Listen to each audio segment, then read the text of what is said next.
The most dangerous player in the game is the one who never shows their cards until the table is already theirs. Now imagine this for a moment. Chosen one. Someone sitting across from you in a high-stakes game. They smirk, thinking they've got you all figured out. They're laughing inside, confident that you're harmless, that you're not a threat. They make bold moves, take reckless risks, convinced they're outsmarting you. But what they don't know is that you've been watching every single detail. You've been reading their tells, tracking their patterns, and letting them walk right into their own trap. And then, one quiet move, one subtle shift from you, and suddenly, the game is over. Checkmate.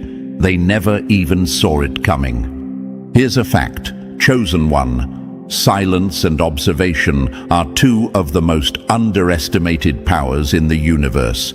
In psychology, it's called strategic patience, and it's one of the most effective ways to outmaneuver someone who underestimates you. People who think they've got control often reveal their weaknesses without even realizing it.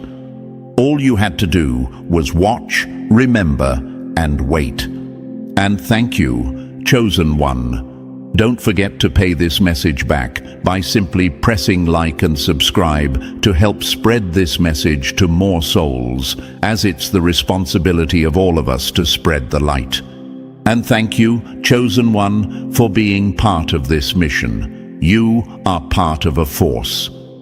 Now let's come back to what's really happening here. They thought you were just a quiet shadow in the room, someone they could talk over, dismiss, and underestimate without consequence. But the truth is, you were never in the background. You were positioning yourself. You didn't need to shout to be heard. You didn't need to announce your every move. You let them believe they were in control because you knew that illusion would make their fall even sharper.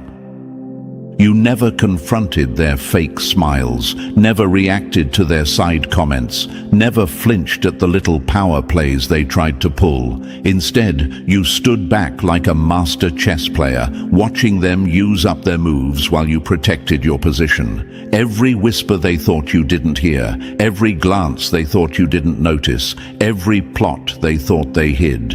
You were recording it all. And now, the moment they realize you saw everything is the moment their stomach turns cold. They always thought they were pulling the strings, but in reality, they were dancing inside the web you quietly spun. Every arrogant step they took was another thread tightening around them. They thought you were reactive, but you were strategic. They thought they were leading, but you were guiding. They thought they were untouchable, but you were already calculating the final move. And here's the beauty of it. Chosen one, true power is not about showing force. It's about controlling the flow without anyone realizing it. You didn't need to attack. You didn't need to prove yourself in the moment. You let time do the heavy lifting. You let them dig their own grave with their arrogance and carelessness. By the time they realized the danger, they were already standing at the edge, and it was too late to turn back. Right now, they're replaying every moment in their mind, wondering how you knew, when you knew, and what else you've seen. They're scrambling for explanations, trying to piece together how they went from feeling on top to being completely powerless. That's the effect of someone who never shows their hand until the end. The psychological hit is far worse than any loud confrontation could ever be. You've shown them that silence is not weakness and patience is not passivity. You've proven that the one who speaks less often sees more, and the one who acts last often wins the fastest. You didn't just play the game, you redefined it. This is your moment, chosen one. They can't undo it. They can't go back. And now, whether they admit it or not, they know exactly who the real force has been all along. So, Chosen One, are you ready to peel back every layer of this game they thought they were winning? If you've ever been underestimated, if you've ever sat back and let someone think they were in control, only to quietly flip the entire board in your favor, then this message was meant for you. Drop a comment with the words 777 if you're ready to embrace the power of holding your moves until the perfect moment. And if you can, show some love to the team that brings you these truths, because every bit of support, whether it's a single cent or 1,000, fuels this mission to keep arming chosen ones like you with the tools to outplay every fake, every manipulator, and every enemy in the shadows. Believe me, if you're truly walking in this energy, you'll feel that pull to stay until the very last word. Because what's coming next will make you see your quiet observation in a whole new light. And with that, let's begin. Number 1. When their mask cracks, the game is already yours. The moment their mask slips is the moment you've already won, because now they're playing against their own fear, not you. It doesn't start with fireworks or dramatic confessions. It starts with something small, a flicker of doubt in their eyes, a laugh that sounds just a little too forced, a sudden stiffness in their body when you enter the room. They try to hide it, but you catch it instantly, and that's when you know, Chosen One, the shift has begun. They're no longer confident, they're no longer in control, they're playing defense, and they don't even realize you've already taken the board. Now imagine this for a second. You're standing across from them, and they've been playing this whole time, thinking you're the fool, thinking you're just reacting while they pull the strings. But what they don't realize is that you've been mapping every move like a chess master. Every smirk they gave, every fake just kidding jab, every whisper behind your back, you stored it all. You've been quietly building an entire strategy without them even knowing they were the main piece in your game. They thought they were studying you, Chosen One, but the truth is brutal. They were being studied. They were the subject in your experiment, the character in your novel, the pawn in your plan. And now, one slip, just one, and you see the whole structure of their performance crumble. Here's the thing, they can fake confidence, but they can't fake instinct. Instinct betrays them every time. It's in the way they pause too long before answering you. It's in the dart of their eyes when you speak directly to them. It's in the way their voice suddenly tightens, as if they're holding something back. And you notice it all, not because you're paranoid, but because you've learned to read energy like a language. You might ask, why not just call them out? Why not just blow their cover? The answer is simple, Chosen One. Power isn't about exposing someone. It's about letting them destroy themselves under the weight of their own guilt and fear. When you stay silent, they start writing their own ending without realizing it. They begin to wonder, what does the Chosen One know? How much did they see? When did they figure it out? And that mental spiral is far more destructive than any confrontation could be. Their world begins to tilt. Every interaction with you feels different now. They can't tell if your smile means you're being polite, or if you're quietly letting them dig deeper into the hole they made for themselves. Every time you speak, they analyze your tone, wondering if you're hinting at something. They lose their rhythm because now they're playing in reaction to you. And once they start reacting, they've already lost the lead. Do you know why this works so perfectly? Because your power isn't in loud moves, it's in precision. You don't waste energy on battles that win nothing. You wait. you study, you let people reveal themselves in their own time, and when they do, it's not an accident. It's because you set the conditions that made it inevitable. They start replaying the past in their mind like a crime scene investigator. Every time they lied, every time they tried to undermine you, every time they smiled while secretly hoping you'd fail, it all plays back in vivid detail for them now. They remember your silence in those moments.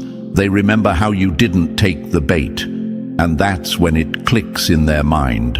You knew. From here on out, they live in the shadow of that knowledge. They might still talk, still smile, still try to act like nothing happened, but the mask never fits the same once it cracks. The edges don't line up. The performance doesn't feel natural anymore. They stumble over words. They avoid eye contact. They even start avoiding you altogether, because being near you feels like standing under a spotlight they can't escape. And here's the poetic justice, chosen one. You never had to raise your voice. You never had to scheme behind their back. You simply observed. You let their own actions become the rope they wrapped around themselves. And when the moment came, they realized too late that you had been holding the other end the entire time. That's the beauty of playing the long game. People who rush to expose their enemies often win small battles, but lose the war. But you played for the end game. You let them believe they were untouchable, and in doing so, you made them careless. Carelessness is where every downfall begins. Now they're left with questions they can't answer and a fear they can't shake. They'll try to hide it, but you'll see it in every interaction. That nervous twitch, that guarded tone, that hesitation before they speak, as if every word might be the one that gives them away completely. They wanted the game to be about who could talk louder, act bigger, move faster, but you made it about who could see clearer, think deeper, and strike at the exact moment it mattered most. And in that arena, they never stood a chance.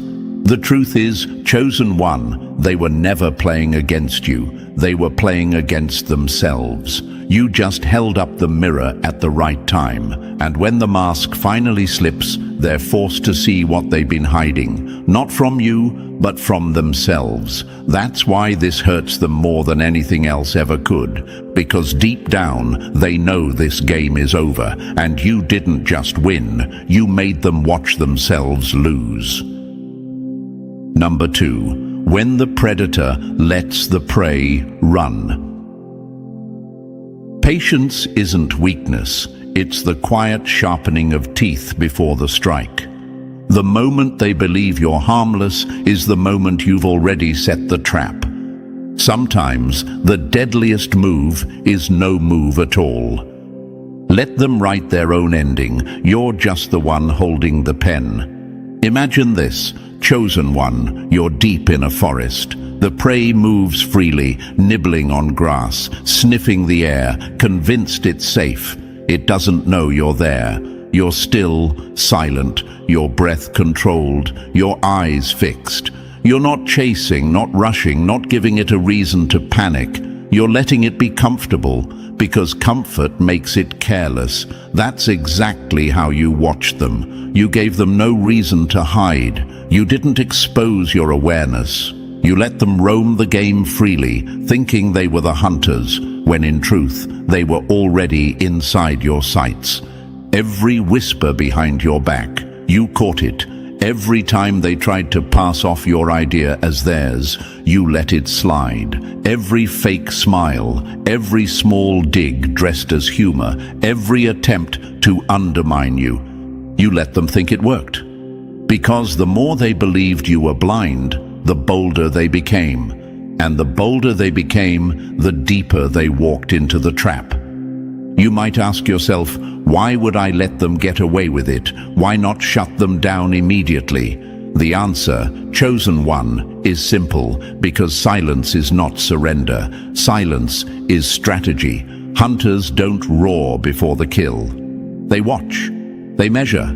They let the prey tire itself out, believing it's safe, until the moment it has no way out.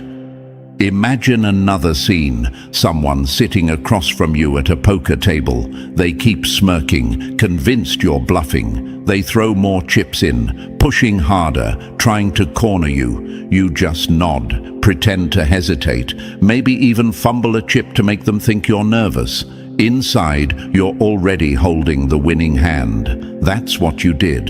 You let them believe in an illusion they built for themselves, while you quietly held every advantage. They wanted control. They wanted the upper hand. They wanted to feel like they were moving you like a pawn. But you were writing the rules of the board they were playing on. They didn't realize that every time they moved, you were learning more. Every risk they took was like leaving footprints in the snow. Obvious, easy to track, impossible to erase.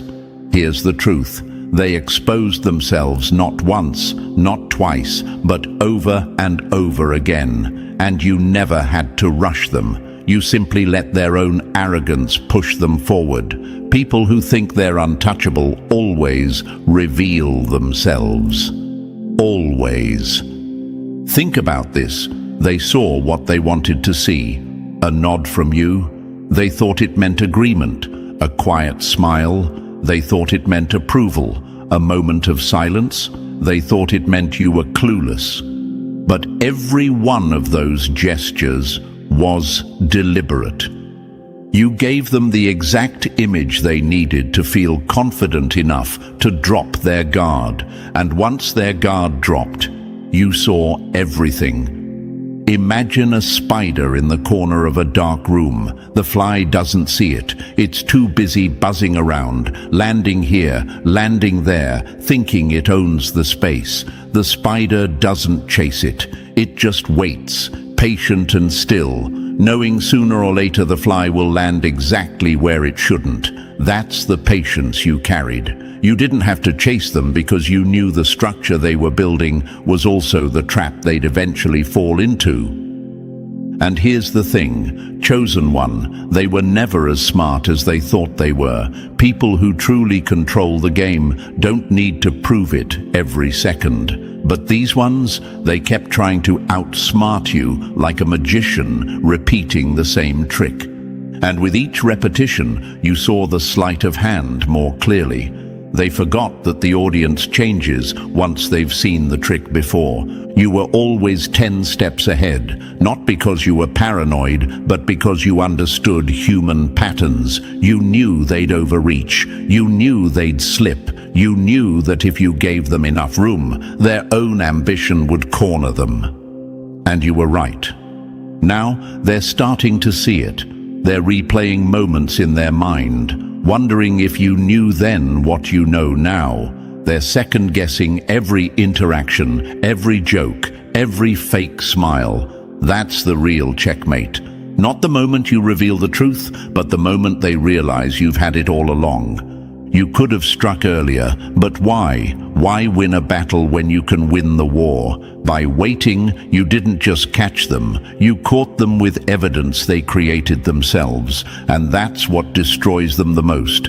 They can't deny it, because you didn't set the trap. They did. You just waited until the moment they couldn't escape it. You've turned their own behavior into the proof of who they are, and now, whether they admit it or not, they know they were never the predator. They were the prey. So remember this, chosen one, the hunter who moves too soon loses the game. But the one who waits, the one who lets the prey move freely, the one who knows when to strike, that's the one who always walks away with the win. And right now, that's you. You've already won. They just haven't caught up to the truth yet. Number 3. The game they never knew they were losing. The cruelest checkmate is the one they don't see until the king is already cornered. You weren't just watching them, chosen one. You were mapping them. Every glance, every borrowed phrase, every copied gesture. You filed it away like evidence in a locked vault. They thought imitation was a shortcut to power. They didn't realize that what they were trying to copy was something they could never touch, because it wasn't style, it was substance, and substance can't be stolen. Imagine this: they're shadowing your every move like a runner on your heels, convinced they're catching up, but you're not even in the same race. You're running your own track, in your own time, toward your own horizon. They can't overtake you because they're not following the route. You are the route. Then came the moment, the slip in their mask, that flicker in their eyes when it hit them. You knew, you'd known the entire time. It wasn't a guess, it wasn't a suspicion. You had been fully aware, and you'd let them keep playing. That's when their breath caught. That's when the way they spoke to you changed. It wasn't confidence anymore, it was caution. Now the questions eat at them. Were you always this aware? How much did you see? What will you do with it? They have no answers, and your silence is a weight they can't carry. The truth is, you never even needed to chase them. They were the ones sprinting, desperate to stay ahead of an opponent who wasn't even in the race. They called you a rival before you even acknowledged their existence. From the moment you arrived, they started measuring themselves against you, adjusting their tone, calculating their steps, editing their smiles. But ahead of what? That's the tragedy. They don't know, because you weren't running from them, toward them, or even beside them. You were moving forward for you. That's what burns them most. Not that they lost, but that they were never truly in the game. And now they live with the knowledge that every step they took in competition was just another step deeper into your shadow. A shadow you never even had to extend. It's simply where they'll always be. Number 4. Their private war against a ghost. The quickest way to lose yourself is to try to become someone else, and they learned that lesson the hard way. They weren't just curious about you, chosen one, they were consumed, watching you like a scientist studying a rare specimen, convinced that if they observed closely enough, they could replicate you. Every detail they tried to bottle. The way you carried yourself, the rhythm in your voice, even the smallest quirks in your style. They tried to mimic it all, thinking they could distill your essence into something they could wear like a costume. But essence isn't clothing. It's the skin you're born in, the battles you've survived, the soul you've shaped through fire. Imagine them trying to capture the sun by tracing its shadow. No matter how carefully they outline it, they'll never feel the heat, never hold the light. They wanted your power without paying your price. They wanted the destination without walking the miles. They thought if they looked enough like you, the universe would mistake them for the real thing. But here's the truth they never grasped. Authenticity has a weight that can't be faked. It's in your silence, it's in your decisions, it's in the unshakable calm you carry because you've lived through storms they can't imagine. While they burned themselves out plotting, scheming and rehearsing ways to surpass you, you weren't even watching. You were in your own world, building, evolving, expanding, chasing your own vision. You never noticed the competition because you never signed up for it. And that's the part that shatters them the most. They were fighting an invisible war, swinging at shadows, thinking they were one move away from victory. But how do you win against someone who isn't even on the battlefield? How do you outrun someone who isn't racing you at all? The truth is, they couldn't.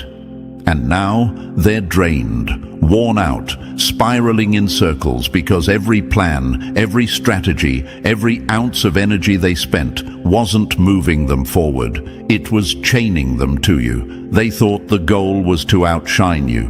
But the real goal, the one they'll never admit, was to be you. And that was never an option the universe put on the table. Number 5. The eyes they never saw. The greatest advantage is letting them believe they're invisible, because that's when they show you everything. They thought they were the watchers, chosen one. They thought they were the ones holding the upper hand, pulling strings, setting traps in the shadows. But the truth? You were watching them the whole time. Every glance they stole, you caught it. Every whisper they thought was safe behind closed doors, you felt it in the air. Every calculated move you predicted before it even left their mind. Imagine a predator in the tall grass, letting its prey wander freely. The prey thinks it's unseen, untouchable, moving without caution. But the predator sees it all, every twitch, every pause, every step that edges it closer to danger. That's exactly how you studied them.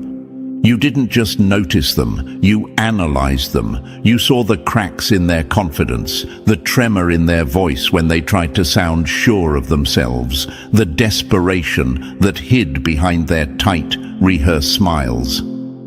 You heard their exaggerated success stories, and you recognized them for what they were, hollow victories meant to distract from the truth.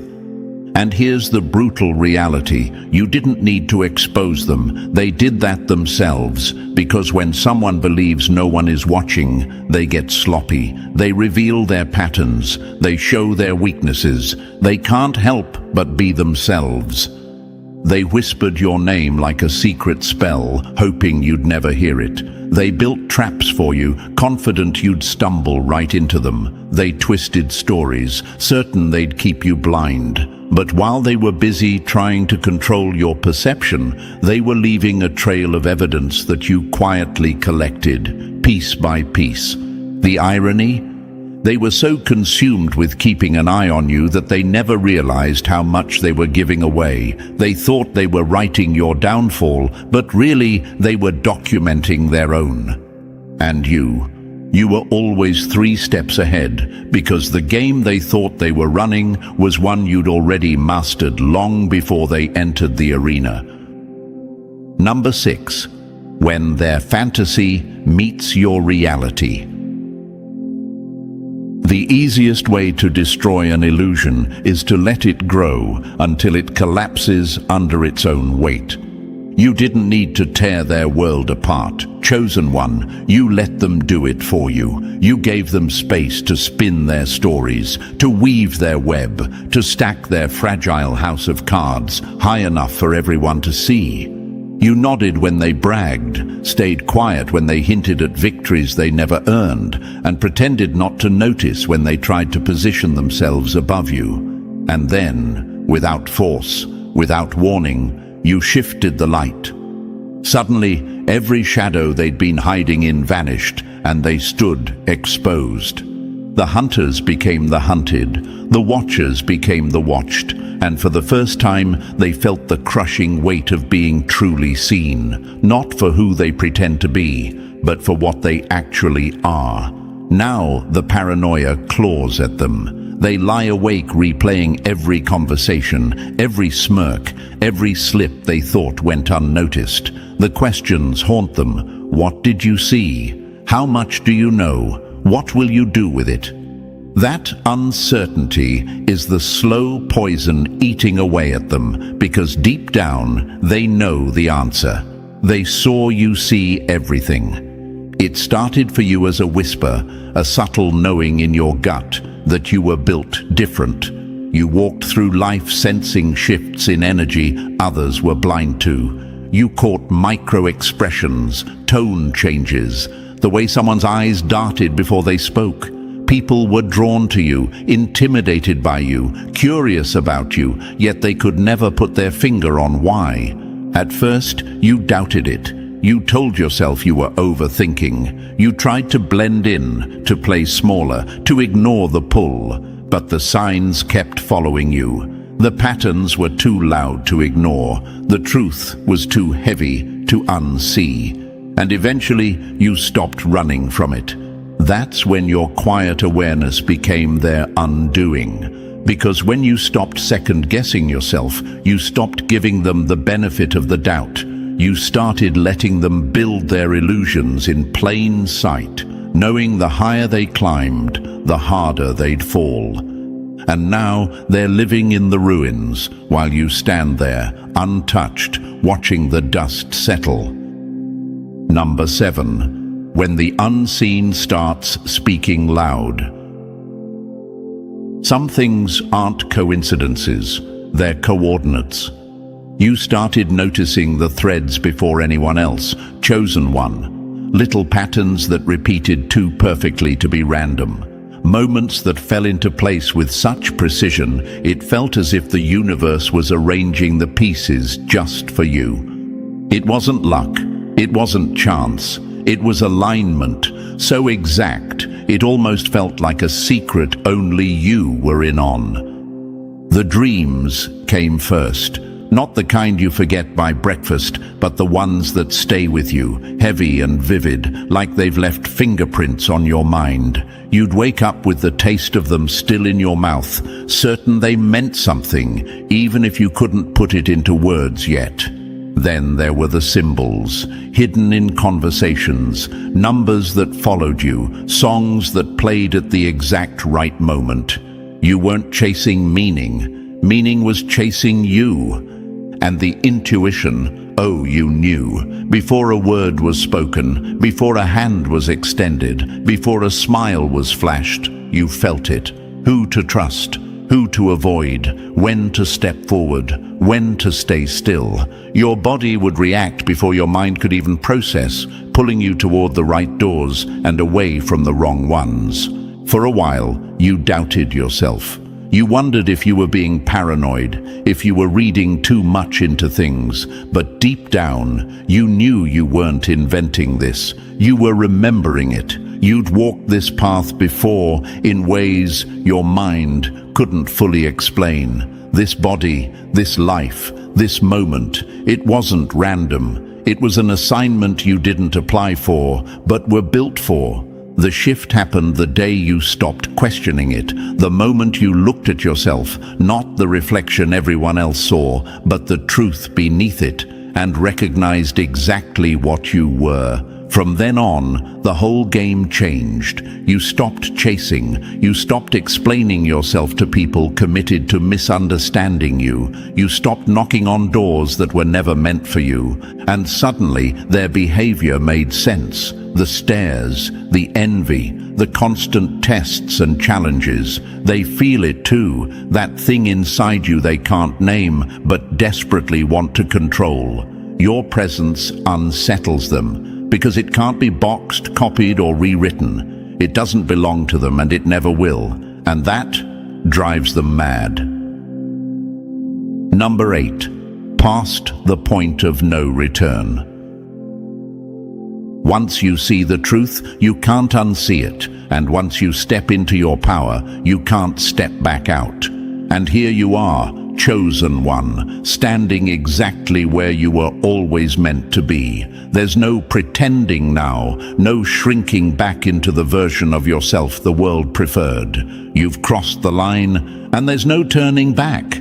Stop right there. Yes, you. This isn't for everyone, and it's not meant to be. If your heart doesn't beat faster reading this, if you don't feel that deep pull in your chest, that's fine. This message will pass you by. But if it's vibrating through you right now, if it feels like every word is pulling a thread in your soul, then you already know. You're the one I'm talking to. You've always been different. The one who didn't fit into the mold, who saw through the games, who caught the truth hidden between the lies. They told you to tone it down, to settle for less, to keep your head down and follow the rules.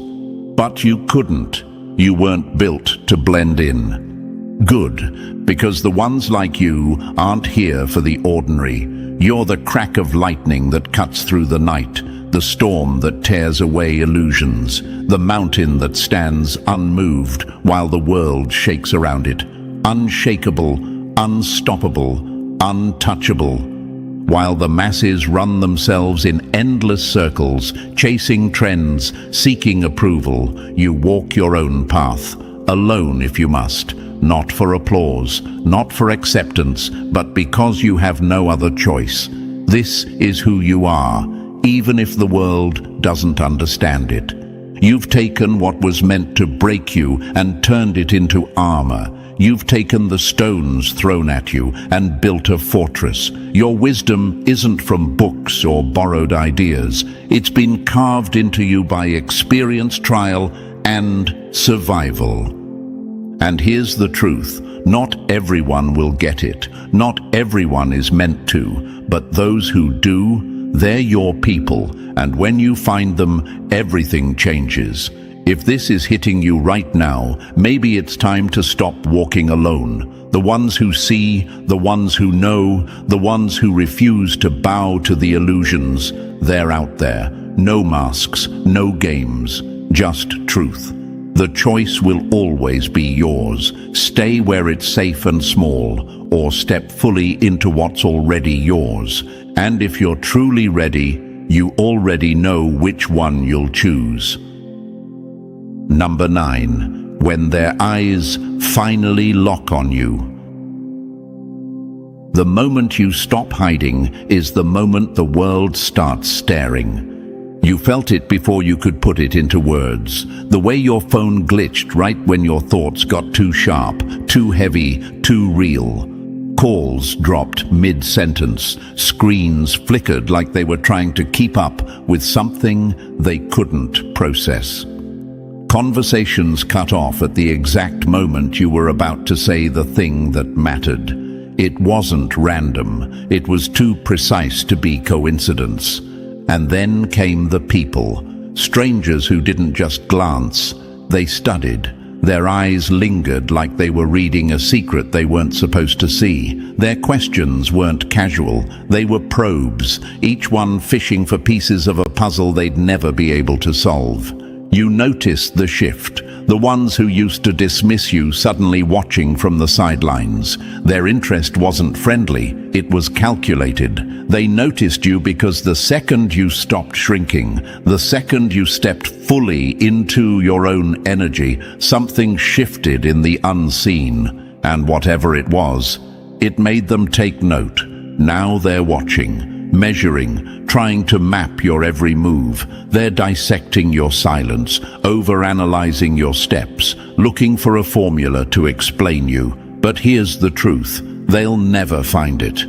Because you don't move on their timeline. You don't think inside their limits. You don't follow the path they expect. They're desperate for a weak point, scanning you for cracks. But you don't have one they can exploit. Your strength isn't in being flawless, it's in being untouchable where it matters most. And that's why no matter how long they watch, they'll never figure you out. Number 10. When their curiosity turns against them. The more they try to read you, the more they realize they're the ones being read. The longer they studied you, the less they understood. At first, it was just curiosity, a harmless fascination. But curiosity has a way of turning into obsession when answers don't come easy. Their confusion grew into frustration, and frustration, when left unchecked, curdles into fear. Because somewhere along the way, they realized the truth that rattled them to their core. You see them too. You feel them before you even spot them. The shift in the air when they walk into a room, the change in tone, the sudden weight behind a casual comment, the way their eyes linger just a fraction too long, like they're measuring your every breath. You've felt the subtle tests, the little pushes to see if you'll flinch, the strategic questions designed to expose a reaction. But you don't give them one. You keep moving, unshaken. You walk like nothing is different, speak like nothing is off, and exist as if their presence means nothing to you. And that, more than anything, unnerves them. You saw the signs, the shift in how they carried themselves around you, the casual conversations that didn't feel casual at all, the way their smiles didn't quite reach their eyes, the bait disguised as small talk. They were sure you wouldn't notice. They underestimated your vision. The moment their focus locked on you, you felt it, and in that instant, you made a choice, not to confront, not to expose, but to vanish in plain sight. You smiled at the right times, you nodded when expected, you moved like someone predictable, ordinary, and safe. It was a perfect illusion, one they swallowed whole. And while they thought they were reading you, they never realized they were handing you the clearest view of themselves. Number 11. When they played their hand too soon. Silence doesn't mean you're unarmed, it means you're loading. They saw your quiet and thought it was weakness. They looked at your patience and mistook it for inexperience. In their minds, they were the ones running the game, holding all the cards, dictating the pace. But while they were basking in their false sense of control, they were also making their biggest mistake. They were revealing themselves. Every slip of the tongue, every strategic alliance they thought you didn't notice, every subtle shift in tone, they gave you more than they'll ever admit. You didn't have to pry, you didn't have to demand. They handed over the blueprint to their intentions without even realizing it. They showed their cards because they thought you had none. They underestimated the depth of your watchfulness, assuming your stillness meant emptiness. And now the realization is clawing at them. You weren't in the dark at all. You were never blind. You were never out of the loop. You were simply patient, letting them stack their moves until they ran out of space to play. Now they can't take it back. Every action, every word, every plan they set in motion is already out there, recorded in your mind. The knowledge can't be unlearned, and the truth can't be unseen. They try to make sense of it by telling themselves you've changed. Maybe you got sharper, maybe you finally woke up, maybe someone told you what was going on. But the truth is far colder. You were always like this. They just weren't paying attention. At first, they thought they had you mapped. They thought you were easy to read, easy to manipulate, easy to control.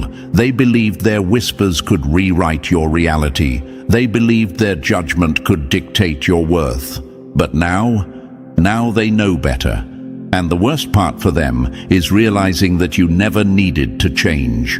You were always holding the winning hand. You just waited for them to deal themselves into a corner before showing it. Number 12. When the air changes and they can't breathe. The most dangerous shift is the one they don't notice until it's already swallowed the room. Then it happened, the shift. Not a loud explosion, not a public announcement, just a quiet recalibration that they could feel before they could name. Your presence grew heavier. Your silence wasn't empty anymore, it was loaded, deliberate, unshakable. Your movements became precise, your focus razor sharp, but you still carried yourself as if none of it cost you any effort. Calm, unbothered, untouchable. You didn't explain yourself. You didn't defend your choices. You didn't move the way they expected you to move. That's when the cracks began to form. They tried to bait you. Little digs hidden inside compliments, questions designed to trip you up, moments staged to test your composure, but you didn't flinch. You sidestepped every trap. The things that used to get a rise out of you now slid past without a ripple.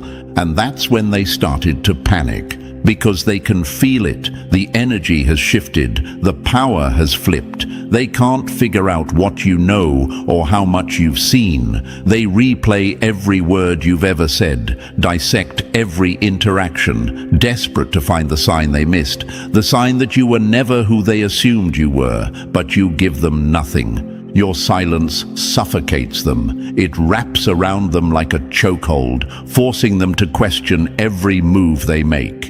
In their world, people overreact, overshare, overcompensate when pressured. But you remain surgical in your restraint. no explanations, no justifications, no crumbs for them to follow. They try again. Passive-aggressive remarks, loaded questions, calculated scenarios designed to make you slip, but you never bite. You let them believe their own assumptions, their own lies, their own delusions. Because the truth? They're not ready for what you know. And if they were, they'd have to face a reality they've been avoiding. You are not someone they can control. They're trapped in a game where they don't even know the rules. A game you mastered long before they realized they were just a piece on the board. They drown in uncertainty, overthinking every glance, every word, driving themselves mad, trying to predict your next move, never realizing that your greatest move was making them believe you had one. They don't know your limits. They don't know if you're holding back or if you've already won. And that doubt, that's the noose tightening around their own arrogance. Because while they were moving, you were watching. While they were plotting, you were studying. And while they were reaching for control, you were already 10 steps ahead, building the perfect trap from the pieces they handed you. Number 13. When the walls they built turned to dust. The most perfect trap is the one they walk into thinking it's a throne. It didn't happen in a flash. There was no explosion, no dramatic confrontation. The collapse was slow, methodical, and inevitable. Every time they thought they were advancing, they were really just sinking deeper into the illusion you'd let them believe in. You gave them just enough rope, and they wove it into a crown, never realizing it was also the noose. Each time they thought they had you figured out, they weren't uncovering the truth, they were revealing themselves. Every whispered scheme, every smug glance, every smugly calculated move was another confession they didn't know they were making. And now, they have no moves left. You can see it in their eyes now, the panic blooming, the certainty draining away. They don't look at you as someone to control anymore. They look at you as someone they never understood in the first place. The confidence they once wore so easily is gone, replaced by a cold, gnawing truth. You were always in control. This was never their game to win. You didn't wait because you were afraid. You didn't stay quiet because you didn't know what to do. You waited because timing is everything, and precision wins wars without a single wasted bullet. You knew they had to believe they were untouchable, that they had to build their fragile house of illusions and walk with the certainty that they had you cornered. Only then would the fall hurt enough to end them. And so you let them. You let them stack their empty victories. You let them think your patience was powerlessness. You watched as they mistook your silence for surrender, never realizing it was the sound of the ground shifting beneath them. Then came the moment, not loud, not public, not desperate, just one move, one calculated, precise strike. Maybe it was a single sentence, maybe it was a tiny action, but it was enough. Enough to pull the thread that unraveled everything they had built. They felt it immediately, that cold rush along the spine, that hollow drop in the stomach. The moment they understood that you were never blind, never behind, never at their mercy, that you had them mapped out long before they even realized a game was being played. Now they're standing in the ruins of their own arrogance, clawing for explanations, scrambling for control.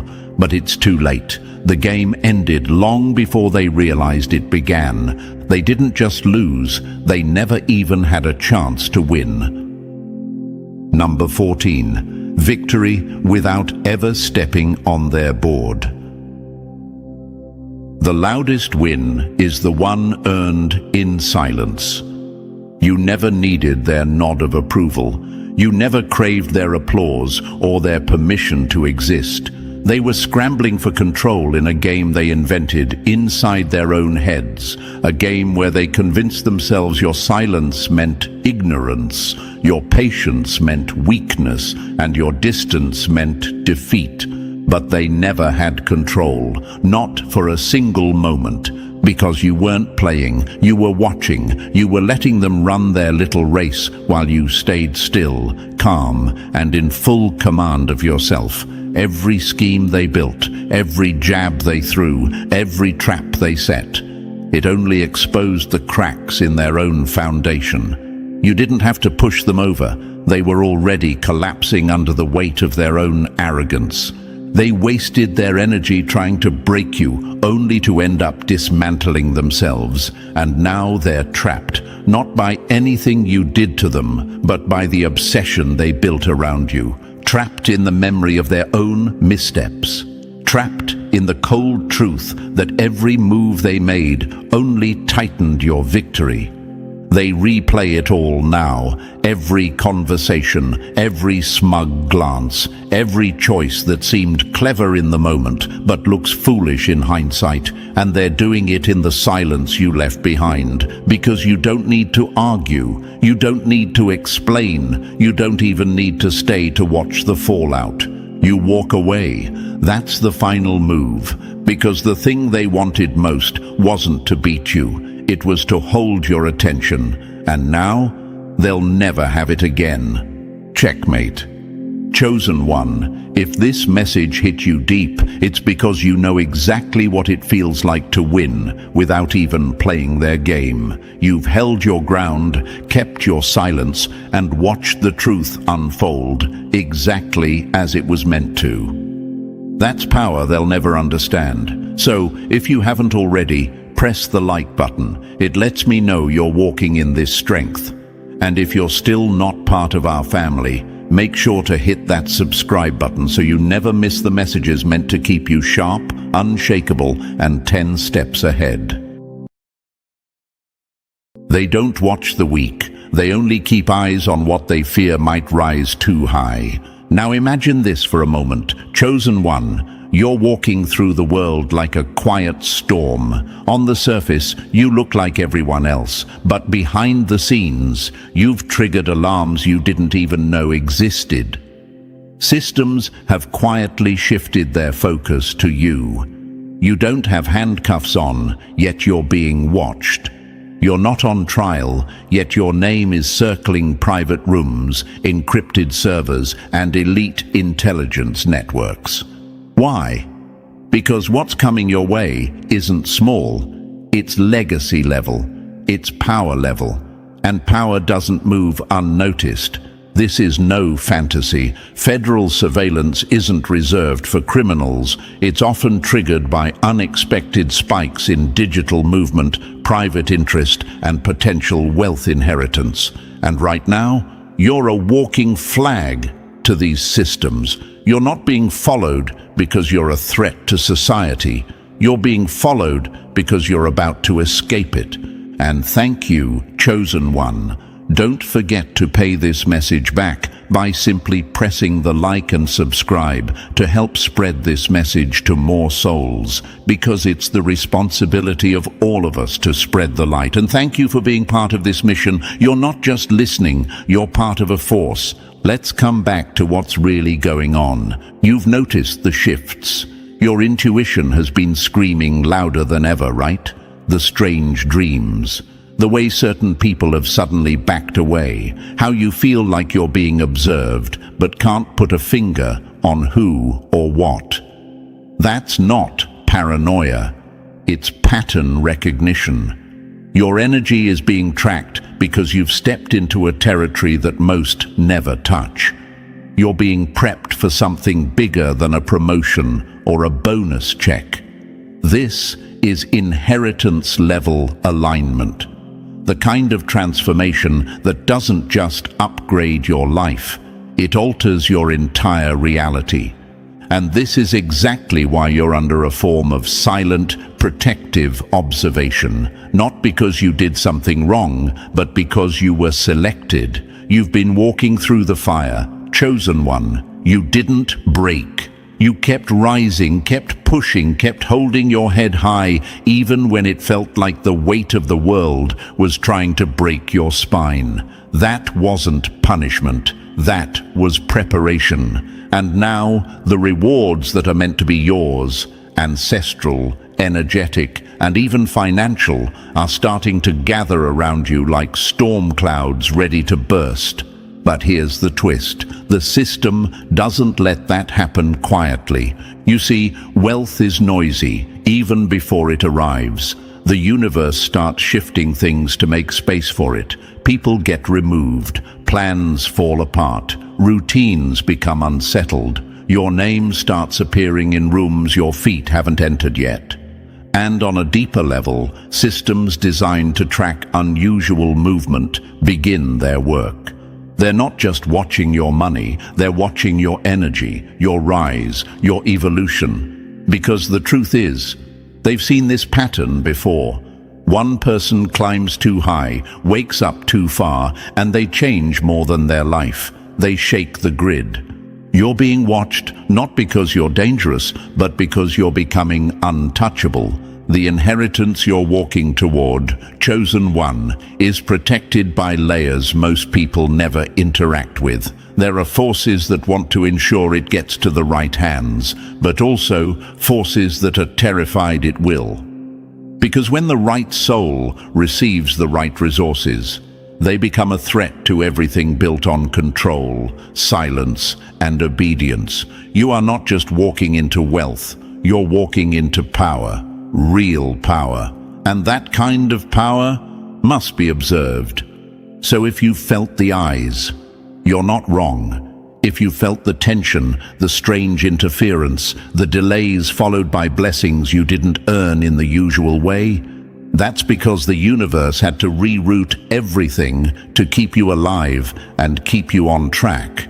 You're not imagining things, you're not being paranoid, you're being monitored because something huge is coming into your life, and the system always knows before you do. You're not the only one who can feel the shift. And whether they admit it or not, they're watching, they're whispering, and they're worried. Because chosen one, this inheritance isn't just money, it's the collapse of everything that once tried to bury you. So, chosen one, are you feeling it yet? That strange tension in your chest that says you're not just being watched, you're being prepared. This message wasn't an accident. If you made it this far, it's because you're tuned into something the average mind can't grasp.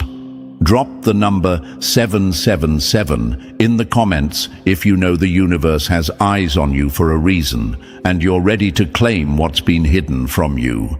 And if this truth is hitting deep, consider showing love through a super thanks. Whether it's a penny or a powerful blessing, every bit fuels this mission to wake up those who've been silently chosen. Your support helps spread what they don't want heard. And now, let's dive in step by step. But fair warning, if you are the one they're watching, you'll feel it in your bones. Stay with me till the end, because what's coming will not only confirm your suspicions, it'll change how you see everything. Let's get into it. Number 1. They don't chase ghosts. They only hunt the ones destined to inherit the throne. You know you're dangerous when people you've never met start watching your every move, praying you slip up just so they can say they stopped a king before the crown touched his head. Why are they watching you, chosen one? Why now, when you've been quiet for so long, moving through the world like you were invisible? It's because you're no longer invisible. You're inevitable. You're not a whisper anymore. You're thunder echoing through corridors they swore you'd never walk. You're the glitch in their control system, the variable they can't account for, and that scares the hell out of them. Now imagine this. A billionaire wakes up and suddenly sees his account drop a few million. He doesn't scream. He doesn't panic. He simply picks up his encrypted phone, makes 2 calls, and the storm dies before it starts. Why? Because he knows the game. He understands that silence is more powerful than chaos. And now, chosen one, you are being invited into that very game, not by choice, but by force. Because the moment your path aligned with an inheritance meant to shift your reality, the system noticed. This isn't fiction. You think federal surveillance is just about criminals and threats? No, the real heat is placed on those who rise too far, too fast, on those whose names don't come from bloodlines they can control. You're not one of them. You're the outsider who wasn't supposed to make it. And yet, here you are.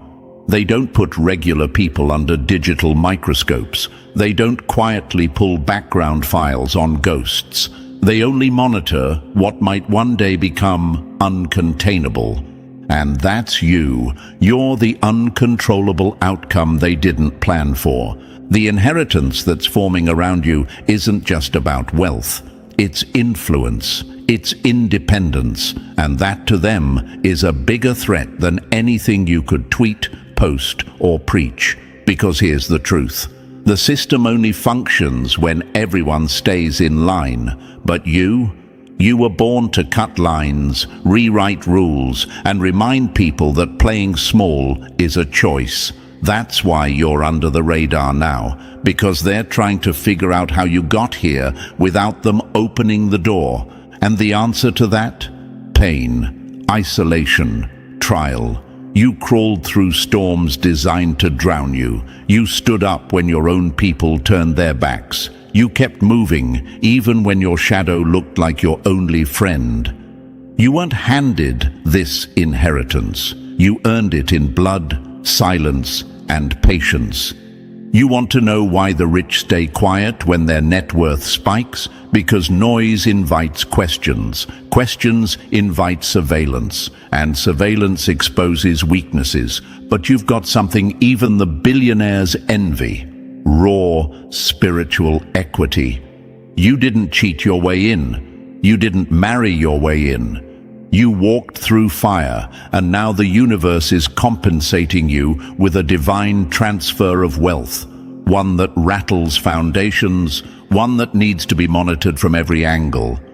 They'll never tell you this, but your sudden rise sends alerts through multiple systems, not just financial, but technological, social, even psychological. Your digital footprint starts pulsing differently. Your choices become sharper, more intentional. Your circle shifts. Your time shrinks. You go from being accessible to untouchable. And as you step into that vibration, the system panics. Because how do you manage someone who was never meant to be managed? You don't. So instead, they watch, they listen, they test, they leak doubt into your surroundings, hoping someone will clip your wings before you realize how far you can fly. But it's too late. The flight already started the day you stopped seeking validation and started acting like the force you already are. Let me be clear, this isn't paranoia, this is protocol. When your inheritance begins to manifest, surveillance becomes a strategy. Because money isn't neutral, it's a weapon, and in the hands of someone awakened, it becomes a revolution. So yes, you're being watched, but not because you're broken, because you're the fix. And they hate that. They hate that your name is entering conversations they can't control, that your future wealth is being talked about in rooms you haven't stepped into yet, that algorithms, financial institutions, maybe even intelligence agencies are quietly shifting to keep an eye on your rise. Because people like you don't just get rich, you disrupt the hierarchy. You shift the entire power dynamic, and if there's one thing the system hates, it's power in the hands of someone they didn't pre-approve. So if you're wondering, why me? Ask a better question. Why not me? You think this inheritance landed in your energy field by accident. No, it found you because you were the only one who could carry it without being consumed by it. And now, every eye on you is proof. Proof that they know you're next. Proof that no matter how quiet your wins have been, your destiny's making noise too loud to ignore. Let them watch, let them track, let them worry, because the truth is, they already know how this ends. You're not just the variable, you're the end result that rewrites the whole formula. You're the ripple they can't stop. You're the storm they tried to predict, but failed to prepare for. And chosen one, this is just the beginning. Number 2. Every eye ain't an enemy. Some are just trying to measure the size of the threat. They don't always watch to destroy you. Sometimes they watch to see if you destroy yourself. Not all eyes on you want you to fall, chosen one. Some are waiting to see if you'll rise too fast, too proud, and burn everything before the crown even touches your head. Others, they're watching because they know something about you that you don't even fully know yet. You're not just important, you're inevitable. Imagine this. You walk into a silent museum at night, and every laser in the room turns and follows your steps, not because you've stolen anything, but because you might be the next curator. That's what this surveillance is. A quiet, powerful redirection of attention. Not to harm you, but to assess whether you can carry the weight that's forming in your energetic field. The universe doesn't hand out power, it tests it first. Let's be real, sudden wealth isn't just about money appearing in your account. It's about power, access, influence, and yes, surveillance. But not all surveillance is hostile. Some of it is protective, some of it is strategic. Some of it is simply the system trying to figure out what kind of threat are you going to be. You might be wondering, if I'm not doing anything wrong, why do I feel watched? The answer is simple, because you're doing everything right. You've been silently aligning, breaking generational curses, healing in private, and elevating when nobody was clapping. That type of energy doesn't go unnoticed. It gets flagged. Not for punishment, but for monitoring. Imagine a vault sealed for centuries, suddenly starting to hum. The system knows something is moving. They feel the frequency shift. You're that vault. You're carrying value that hasn't been activated in generations. So now, they want to see what happens when that vault is cracked open. Will you be reckless with it? Will you hand it off to the wrong hands? Will you self-destruct under pressure? The first trap isn't failure, it's attention. They want to see how you act when they finally look your way. And some of them are betting on your collapse. See, chosen one, not every eye is an enemy, but every eye is an observer. And that's a subtle difference most people never learn. Some are here to protect what's coming into your life. Financial institutions, security firms, even unseen networks. They track potential just as much as they track threat. They run silent audits, not to expose you, but to prepare for your shift. Because when inheritance like this hits, they need to know it's going to someone who won't burn down the grid in their excitement. But don't get it twisted. Some eyes are enemy eyes, masked in silence. Their game isn't to stop you openly, it's to distract you subtly, to leak temptation, to test your ego. They want to know if you'll flex too early, if you'll speak before you move, or if you'll flaunt your alignment in front of the wrong people who still carry old versions of you in their heads. Power isn't taken, it's earned through how you handle what watches you. Now imagine this. You're in a grand theater, standing under the spotlight, but the crowd isn't clapping. They're studying every move, every breath, every shift in tone. You're not just being seen, you're being measured. That's what surveillance means at this level. It's a test, a silent exam, and your responses matter more than you think. They don't just want to know if you have the inheritance, they want to know if you're ready to hold it. Some watchers are like silent investors. They don't care about your past, your pain, or your story. They care about your stability, your mind, your choices. They're betting on whether your energy collapses under pressure or ascends under it. Because real wealth isn't about zeros in a bank account. It's about whether you can stay calm when the floor drops beneath your feet and everyone starts watching. You don't just inherit assets, you inherit attention. And that attention, chosen one, is the real fire. The system isn't just looking for criminals, they're scanning for disruptors, individuals who rise with no sponsor, no bloodline, no invitation. You're being watched because you're becoming what they can't replicate. A force forged outside the walls of privilege. They can't figure you out, so they observe you. Quietly, strategically. Some of these watchers, they're deeper than any registry. Agencies you'll never hear of, algorithms you'll never see, corporations that don't just want your data, they want your potential contained. Because if someone like you gets too far, too fast, you shake more than just your life. You wake others up. You make the system nervous. You ever wonder why people like you rarely make it to the top? It's because the system's design is debt, distraction, and defeat. You are none of those things. That makes you dangerous, and they know it.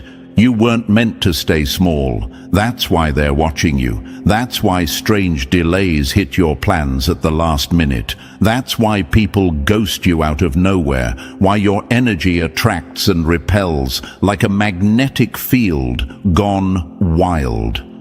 You're walking through a war zone of vibration, and every step you take is being recorded in silence. But let this fire you up, not slow you down. Being watched means you're no longer invisible, and being seen means the shift is already in motion. Your job now is not to flinch under the light, not to apologize for the energy you carry, and definitely not to doubt your path just because others can't explain your sudden rise. Some surveillance is designed to disqualify, but other times it's the final step before activation. You're being measured because what's coming isn't ordinary. This inheritance is dimensional, it's energetic, it's system-breaking, and only a soul who has endured this level of observation without breaking down can carry it. So next time you feel that pressure in your chest, like you're being tracked, questioned, or analyzed, don't panic, smile. That's not paranoia, that's proof. That's the evidence that the universe is positioning you for something few ever experience. Legitimate power that can't be bought, faked, or stolen. Let them watch. Let them whisper. Let them run simulations around your rise. Because they can monitor all they want, they still can't stop what's already yours. And you, chosen one, you were born to pass every single test. Number 3. The system's watching. Now pick your role, weapon or weakness. When the world starts watching, it's not to admire you, it's to decide if they should use you or silence you. The second the frequency around you shifted, they clocked it. You thought it was just a wave of anxiety, maybe an emotional fog, but that wasn't just energy. It was intel being pulled on your soul. You were activated, chosen one. And the moment your vibration signaled wealth, transformation, and influence, they had one question: is this person going to play for us or blow a hole through our blueprint? Imagine this.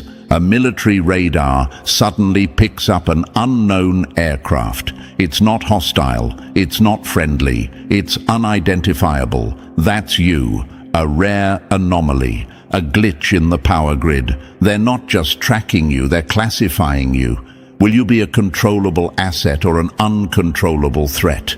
And it didn't start with paperwork. It didn't start with sirens or signals. It started 3 days ago when your chest felt heavy out of nowhere, like the world was holding its breath just to listen to your next move. The pressure wasn't random. It was the weight of surveillance wrapped in silence. Then came the physical signs. That one car that didn't fit, black SUV, tinted glass, no plates, just there. Not chasing, not threatening, recording. Maybe you told yourself it was a coincidence, but the second time? Different location, different day, same car. That's not coincidence, that's confirmation. And they weren't there to scare you. They were there to watch the storm they can't contain. You're not being followed because you're dangerous. You're being followed because your very existence could shift the flow of power. They want to know if you'll keep your power quiet or if you'll turn it into a movement. That's why the eyes are on you. The files, the algorithms, the questions behind the scenes. They want to know, will this one serve the system or set fire to it? And make no mistake, how you move next writes your answer. Asset or threat, controlled or chosen. They don't decide that. You do, and they're watching, waiting for your next step. Number 4. When your phone glitches, know this: the system just blinked at you. It's never just your phone acting weird. Sometimes it's the silent echo of a system checking to see if you've realized how powerful you're becoming. You've felt it, haven't you? The screen freezing mid-text, missed calls that never rang, emails buffering like they're passing through a dozen filters before reaching you. The apps lag, your signal drops for no reason, and your gut whispers, someone's watching. And you're right, because when power starts moving in your direction, chosen one, the system doesn't wait for you to go viral. They tag you in silence. Imagine this: you're walking through your day, unaware your digital footprint is glowing like a flare in the dark. Not because you broke a rule, but because the pattern of your energy, the way you're aligning, rising, shifting, has triggered something in the network. A background check you didn't ask for, a silent ping on your identity, a file opened under quiet authority. The universe may be preparing your throne, but the system is mapping your shadow. They don't chase lottery winners. They don't care about lucky flukes. They watch the ones whose money comes with magnetism, the ones who draw influence just by existing. And that's you. You're not just stepping into wealth, you're stepping into visibility. And the more aligned you become, the more your devices feel like they're no longer yours. Because they're not fully. You may think you're just imagining it. But let me ask you, why now? Why the glitches? Why the patterns? Because what's coming into your life isn't just money. It's weight. It's a level of influence most people will never touch. And systems don't ignore that. They study it. They trace its source. And if they can't trace it, they track you. You're spiritually marked, chosen one, the kind of individual who doesn't just get blessed. You shift rooms, disturb frequencies, and alter dynamics. So when wealth meets your energy, it sets off alarms in places you'll never see. The phone, just the first ripple, the wave is still coming. Number 5. You just entered their radar because you've outgrown the cage they built for you. They don't fear your money, they fear your mind when you no longer need theirs. Your world has shifted, chosen one, and you didn't even need to move. The ground beneath you just got upgraded, and now your name isn't whispered in small circles anymore. It's echoing through boardrooms, flagged in back-end systems, and marked with silent interest.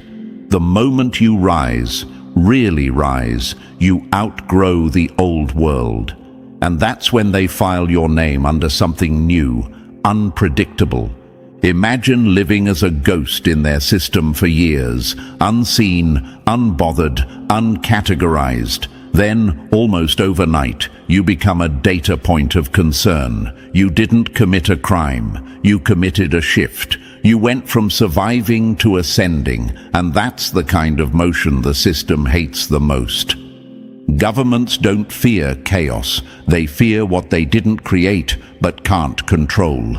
Most people never register on their radar. They stay in their lanes, follow the scripts, depend on the structures. But you broke pattern, and now you've become a question they can't answer. Where did they come from? Who's backing them? What are they planning? Before you even knew you were rising, they already had your profile up. Financial spikes, flagged, behavior shifts, monitored, social silence, tracked, because the higher you climb, the more they need to classify you.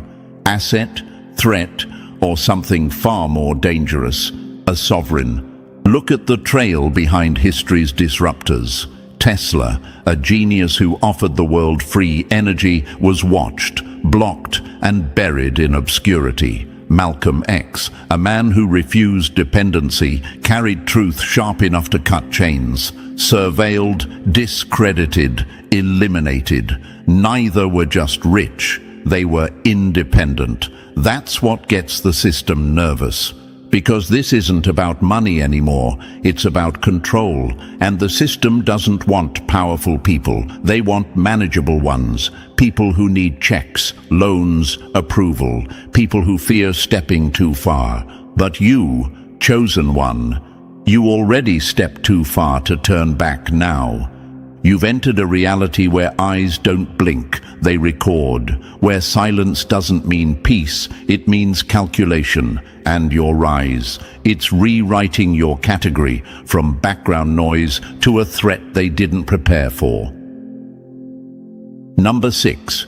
When you rise without their permission, they panic behind closed doors. They don't fear the rise. They fear the one who rises without needing their map, their hand, or their system.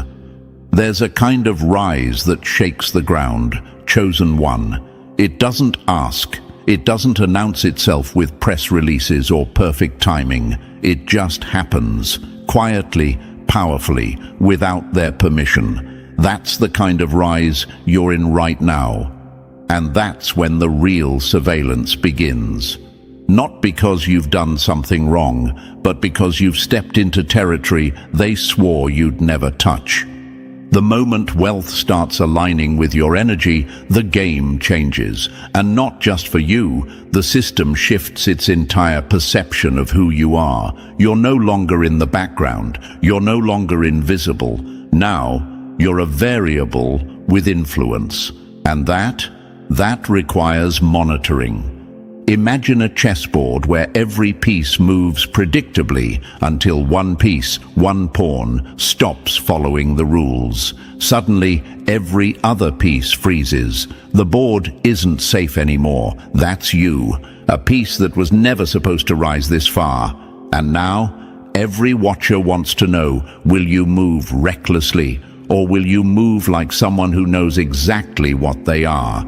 Because this isn't just about money anymore. This is about alignment. Wealth isn't a prize. It's a signal, a cosmic contract sealed long before you had a bank account. It doesn't chase the greedy. It finds the aligned. And you didn't stumble into this. You were marked for it before your first breath. So if you're wondering why you feel the pressure now, why the energy feels heavier, why you sense unseen eyes watching your next move, it's because they've clocked your rise. And the system is holding its breath, waiting to see, will this one fold? Will they sell out? Or will they move like the threat they truly are? You weren't built to chase checks. You were built to carry kingdoms. And now that you're rising without their approval, without their playbook, and without their leash, They're not just watching, they're preparing. Because you weren't just meant to receive wealth, you were meant to weaponize it. Number 7. This shift was never random. It's the return of a bloodline that refused to die quietly. They thought they buried your legacy, not knowing it was a seed waiting for the right soul to rise.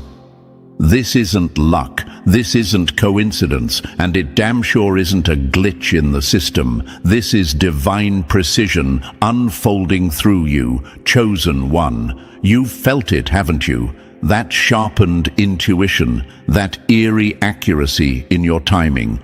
People calling you right when you needed them. Opportunities aligning without you lifting a finger. That's not strategy, it's orchestration. And it's been in motion longer than you've been breathing.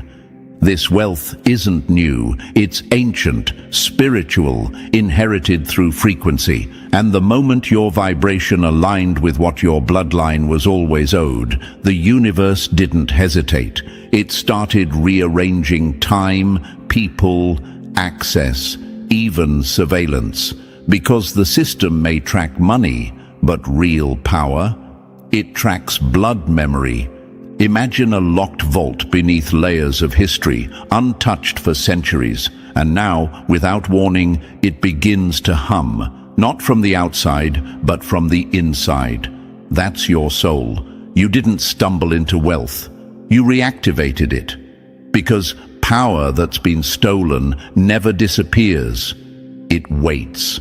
It waits for the one in the bloodline strong enough, awake enough, aligned enough to carry it again. You've always felt different, like you weren't built for this 9-to-5 struggle or the small, quiet existence others settle for. That's not ego, that's ancestral memory. You come from something bigger. Your DNA never forgot what history tried to erase. They changed records, buried names, rewrote truths, but your soul carried the blueprint the whole time. And now, as the system watches, they're seeing the pattern again. The same energy that once ran through kings, architects, revolutionaries. It's back, and it's in you. That's why you feel so watched. That's why things are moving. Because you're not just rising, you're restoring. You're not just receiving wealth, you're reclaiming what was stolen, silenced and suppressed. And they know it. This is the reawakening of a bloodline they thought was dead. They were wrong. Number 8. You're no longer a person. You're a vault with a pulse, and that makes you a target. They don't chase you for who you are. They chase you for what they think you're carrying. This isn't about you being liked, loved, or understood anymore. That version of you died the moment wealth aligned with your destiny. The universe flipped a switch, and now you're not just a person, you're currency in motion. A walking vault, a breathing asset, and the world. It senses it before you even say a word. Some will show respect, but it's rarely genuine. Others will fear you, not because you've harmed them, but because your silence feels like strategy and your presence feels like power. And then there are the predators, the ones who smile to your face while plotting your downfall behind your back. Because when someone becomes valuable, they stop being human to the world. They become a target with legs. You don't just carry wealth now, you embody it. And with that comes pressure, the kind that shifts your behavior without asking permission. You don't move the way you used to. You don't speak as freely. Your circle shrinks. Your habits sharpen. Because now you know the truth. Wealth doesn't just buy freedom, it demands caution. You become the watcher and the watched. Imagine walking through a crowded room with a vault chained to your spine. That's your energy now, and people feel it. Some are drawn to it, some want to rob it, some want to sabotage it, but all of them notice it. And that changes everything. You start to sense who's off, who asks too much, who leans in with flattery but hides extraction in their eyes. You notice how people repeat your words, twist your silence, question your movements. That's not paranoia. That's pattern recognition. That's training through tension. And here's the brutal truth. If you don't command your wealth, it will crush you. Not financially, energetically, emotionally, spiritually. You were never just handed money, you were handed power. And power comes with enemies, seen and unseen. So move like the vault you are. Lock what needs to be locked. Guard what needs to be guarded. Because now, chosen one, you're not just holding wealth. You are wealth, and in a world that runs on power, that makes you dangerous. Number 9. The system doesn't fear chaos. It fears the one who no longer needs it.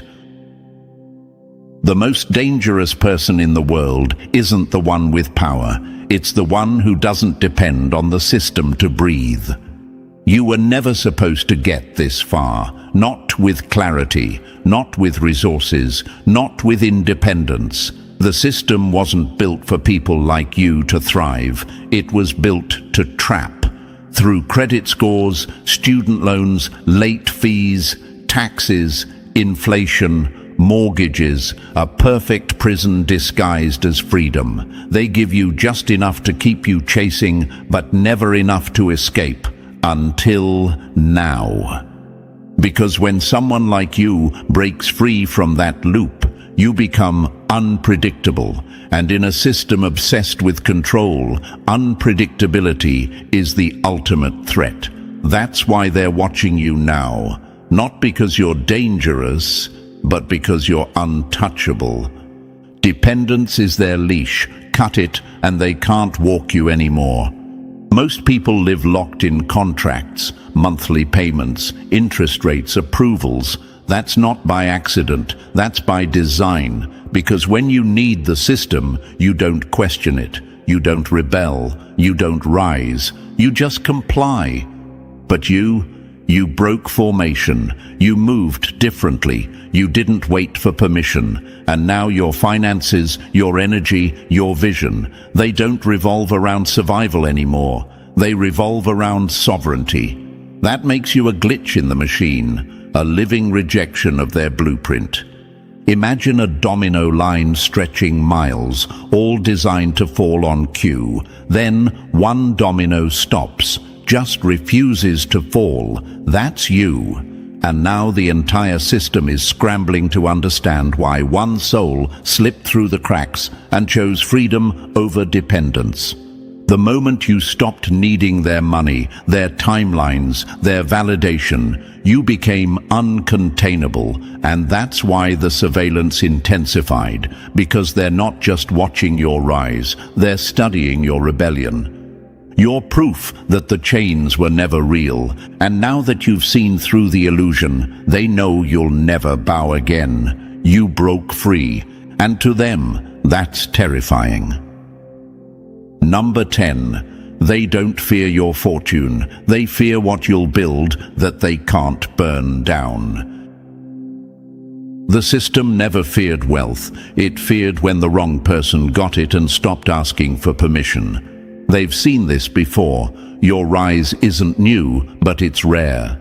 And when someone like you gets access to real power, they scramble to contain it.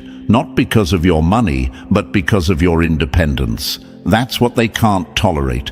That's what breaks their programming. Marcus Garvey tried it. Built black-owned shipping, finance, media. They didn't just resist him, they erased him. Howard Hughes, billionaire genius, refused to play puppet. They branded him insane, boxed him in, and slowly pulled every string they could reach. Because the moment you become untouchable, they switch tactics from control to sabotage. When you stop depending, you start disrupting. And you, chosen one, you've stopped asking. You don't wait for approvals. You no longer kneel at the altar of banks, bosses, or systems. You're not just stacking cash, you're changing class. And that shift isn't silent. it echoes. Because one truly independent person is dangerous enough. But an independent person with vision, that's rebellion. Imagine a blueprint for control, a world built on dependency. Then suddenly, one person steps outside the page and starts redrawing the map. That's what they fear. Not your wealth, but your reach. They fear you'll build schools without their curriculum, communities without their approval, movements without their funding, because true independence spreads like fire. You become a symbol, a living, breathing contradiction to their entire system. And symbols, they awaken people. They challenge narratives. They make others question their cages. That's why the pressure's on now, why the heat is rising. Not because you failed, but because you succeeded quietly. And now the system can't find a leash strong enough to hold you. You're not just escaping control. You're threatening its very design. And that's what has them terrified. Number 11. Your wealth exists in shadows, and they're watching for the exact second it solidifies.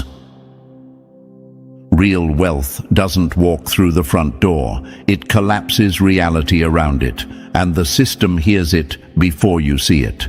Right now, the fortune tied to your name isn't sitting in a bank. It's not in your wallet, your safe, or even your inbox. Not yet. It's floating in a quantum state, an energetic vibration that exists in every possibility. Until one becomes real. And the moment it chooses you, everything changes. Not just for you, but for them.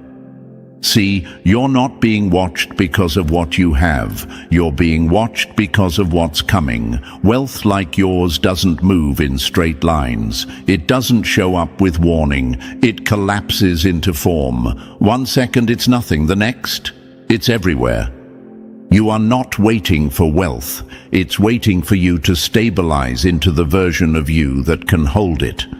And the system knows that. They don't need to see your bank statement. They're already tracking your vibration, your shift in digital patterns, the slight elevation in your energy. That's what triggers their watch list. Not your account balance, but the potential you now carry. Imagine a satellite scanning the atmosphere, not for storms, but for sudden heat signatures, not for violence, but for vibrational spikes. That's how they monitor you now, through quantum-level surveillance, through data-driven AI that sees timelines, not transactions. They don't wait for you to file taxes. That's old-world thinking. They've seen your future wealth before you even believed in it, because the tech they use now, it watches momentum, it watches potential energy, it detects the unseen wave before it crashes. And here's the truth. Once your wealth collapses into the now, once it becomes real, you're no longer a theoretical risk. You're a live one. You go from data point to disruptor, from possibility to problem. And that's when the system stops observing and starts responding. Because when wealth finally lands in your hands, the future is no longer coming. It just arrived. Number 12. Move like smoke. Strike like a shadow. The most powerful move is the one they never saw coming, and silence is how you make that possible. You're not just holding wealth now, you're holding a position of quiet dominance, and with that comes a shift in the rules. Traditional banking, that was never built for ascension. It was built to cage it. Control disguised as structure, limitations wrapped in contracts. But what's awakening in you, chosen one, doesn't belong to that system. Your wealth is decentralized, fluid, untouchable. It moves like you do, unpredictable, silent, and untraceable. And that's why they fear you. Because your rise can't be paused. Your money won't sit in their boxes. It won't wait for their approval or follow their paper trails. So now they monitor you differently, not through balances, but through behavior, through patterns. They watch for the vibration before the transaction, the intent before the action. The system doesn't fear the rich, it fears the silent rich, the unpredictable, the unchained. You want to master the game. Understand this. Loud is weak. Visibility invites interference. Announce your moves and you give them time to stop you. But operate like smoke, formless, shifting, always present yet never held. And you become unstoppable. The ones who changed the game didn't yell their plans into the wind. They let their actions shake the ground without ever saying a word. The loudest man in the room isn't powerful. He's exposed. Imagine building a fortress behind a curtain. No sound, no blueprint leaked. Then one day the curtain drops, and what you've built is too complete to destroy. That's the game you're playing now. The system survives by mapping your next step. So starve it, confuse it, silence it. Every word you speak is data. Every post, every click, every text, it feeds their machine. So say less, move smarter. Let your progress whisper until it's too loud to ignore. Because if they can't see you coming, they can't stop what's already in motion. Number 13. Play the long game or get played by it. If they can read your next move, they can ruin it. But if they don't even know what game you're playing, they lose before they begin. This isn't about fast money or flashy moves anymore, chosen one. That part of your life is done. You're not building for attention, you're building for immortality, and that takes patience, precision, and silence. The long game isn't sexy, it's not loud, but it's what makes you untouchable. Wealth has already shifted you. It didn't just change your income, it altered your energy. And the world feels it. The system feels it. That's why they're circling, scanning, tracking, not because you're reckless, but because they're worried you won't be. And they should be. The real war isn't fought with guns. It's fought with algorithms, contracts, surveillance, and silence. The system will tell you it's watching to protect you, but let's be clear. Control always wears the mask of protection until it's too late. That's why you must play with wisdom, legally, quietly, ruthlessly smart. They expect noise, so give them nothing. Control the narrative by having no narrative, make no announcements, let them guess, let them assume, because mystery is your strongest form of defense. And knowledge, it's not just power anymore, it's survival. Financially, you must build beyond reach. Learn the rules so you can bend them without breaking. Create structures that shield, diversify, and protect, because wealth left exposed becomes a liability. Spiritually, remain still. Fear is their favorite entry point. Doubt is their leash. The moment you start second-guessing your rise, they win. You're not just playing to make money, you're playing to own your timeline. They can't box in what they don't understand. They can't stop what they can't see. This is about control, not just over your wealth, but over you. And your greatest weapon is knowing that the system only works on the obedient, on those who never question, never study, never prepare. But you, chosen one, you're playing the long game now, quiet, sharp, unseen, and that means you've already won. When they couldn't break you, they panicked, because now they know the storm they started is coming back with interest. Chosen one, there's no hiding the tremble in their hands now. Behind closed doors, their so-called confidence is shattering. They pace the room, glance over their shoulders, whisper in hushed tones to anyone who will listen, because they feel it. The walls are closing in. The game they thought they could control has turned into a countdown they can't escape. They tried gossip, betrayal, manipulation, even dark tactics that they thought could weaken you, but every single move ricocheted. They forgot the first law of the universe. What you send out comes back multiplied. Now imagine this for a moment. Chosen one, a hunter in the forest, convinced they're the predator. They load their arrow, aiming for you, smirking at the thought of hitting the target. But the second they release it, the wind shifts, the arrow curves, and it's headed straight back toward them. They can't outrun it, they can't dodge it, and in that moment they realize they were never the hunter. They were the prey all along. That's where your enemies stand right now, frozen between denial and the knowledge that they've set their own trap. And here's a fact that stings them even more. Psychologists call it emotional leakage. It's when someone tries to hide what they're really feeling, but their body betrays them. A twitch in the eye, a tremor in the voice, a sudden change in breathing. Even if they paste on a smile, their nervous system exposes the truth. And chosen one, every time they see you, their mask slips. The fear seeps out. They can't help it, because they're not just afraid of you, they're afraid of the consequences chasing them. And thank you, chosen one. Don't forget to pay this message back by simply pressing the like and subscribe to help spread this message to more souls, as it's the responsibility of all of us to spread the light. And thank you, chosen one, for being part of this mission. You are part of a force no one can ignore.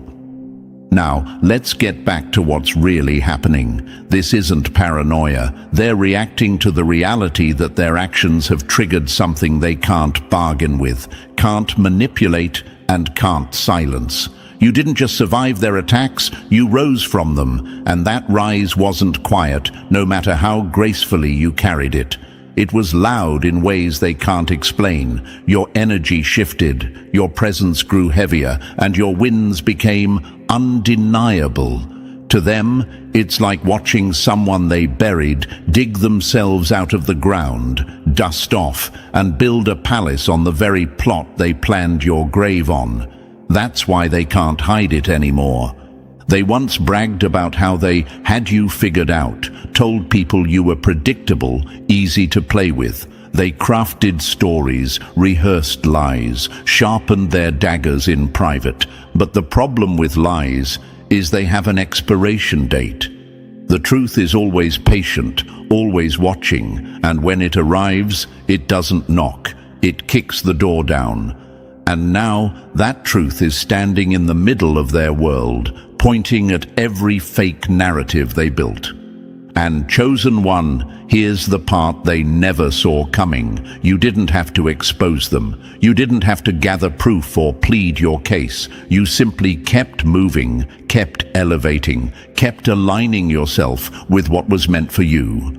That's what scared them most. You made their attacks irrelevant. You starved their gossip of oxygen. You left their games unanswered. And when a fire has no fuel, it dies.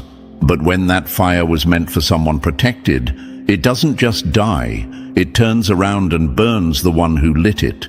Think about it.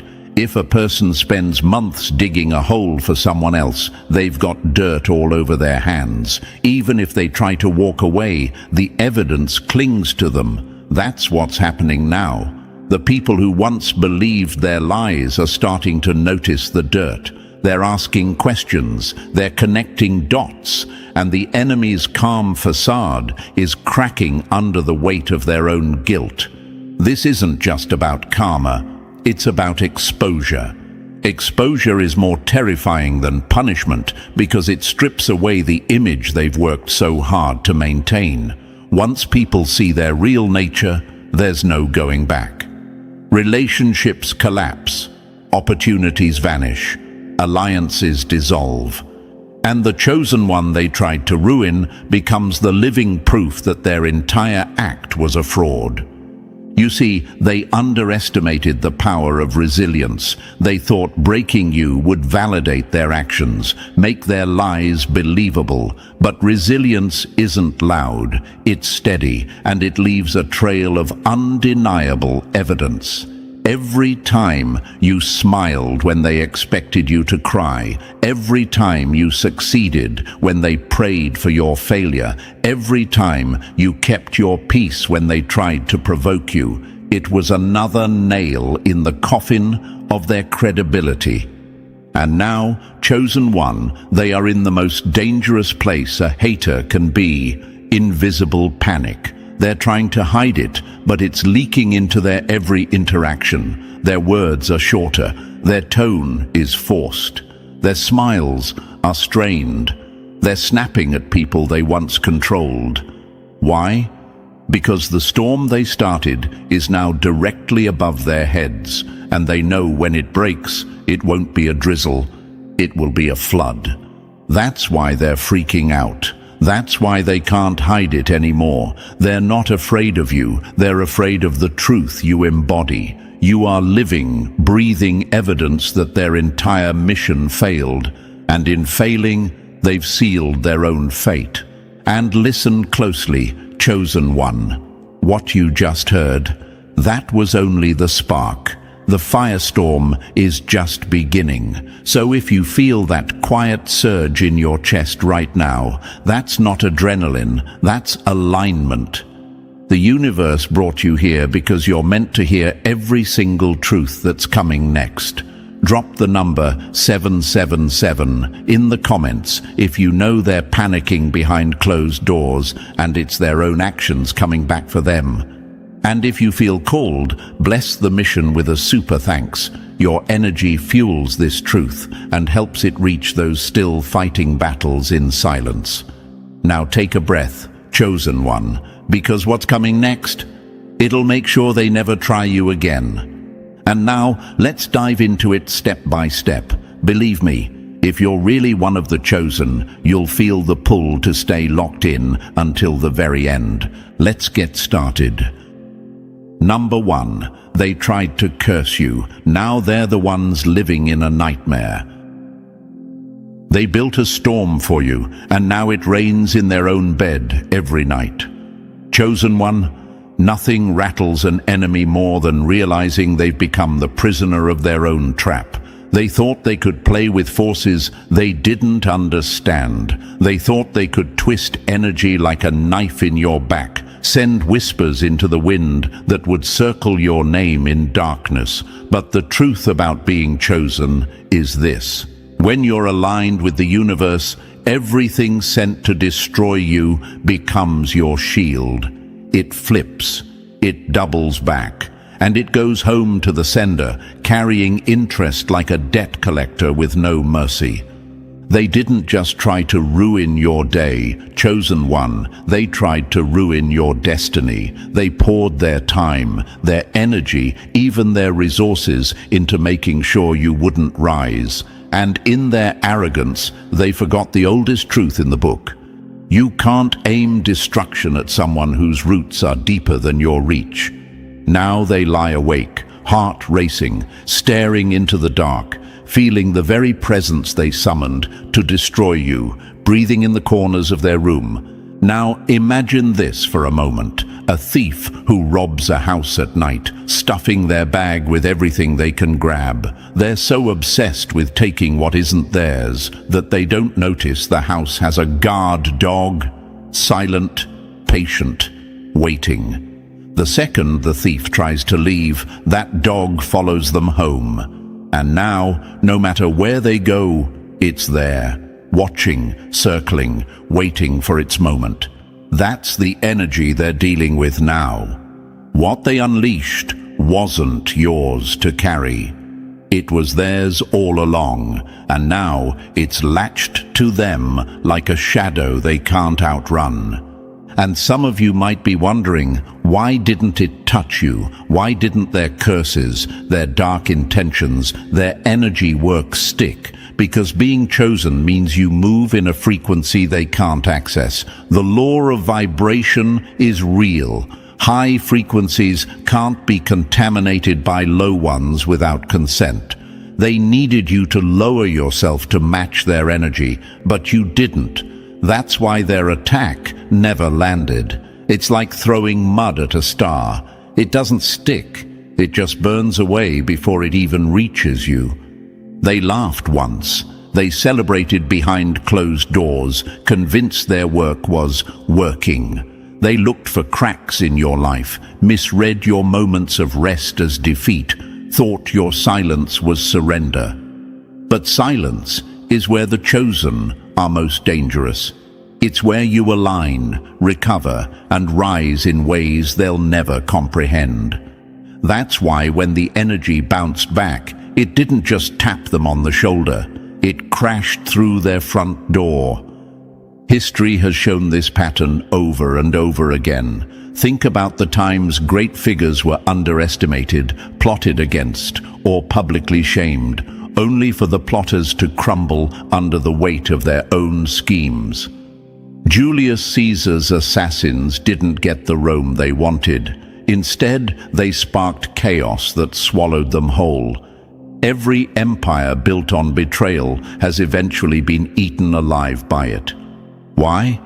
Because betrayal carries its own curse, and once it's unleashed, it always comes home. They didn't just try to curse you, chosen one, they cursed their own name in the process. And the universe is meticulous in its accounting. It may not move on your timing, but it always moves on the right timing. When it strikes in ways that strip a person down to the truth. For them, it's showing up as restless nights, shadows in their peripheral vision, a sudden fear of being alone. It's showing up as conversations that turn on them, people they thought were allies now whispering behind their backs. They're discovering that the same isolation they wished for you feels like a tomb when it's theirs. And here's the kicker, they can't even admit what's happening. To do so would be to admit that what they did to you was real, so they suffer in silence, pretending they're fine while their eyes tell a different story. It's almost poetic, isn't it? The same way they wanted you to suffer invisibly, they now do in their own private hell. They can't post about it, they can't vent about it, because to do so would open doors they desperately want to keep closed. Some of them are trying to cleanse their hands now, pretending they never took part. But you can't wash off what's tattooed on your soul. You can't undo a signature once it's written in the energy of the universe. And they know it. That's why the fear is real. That's why they're shaking. Not because you're coming for them, but because they know there's nowhere left to run from what's already inside their house. If you've ever felt that sudden shift in your spirit, chosen one, that moment where you know the weight someone tried to dump on you just lifted, it's because the universe rerouted it. It's because your name was never on that package.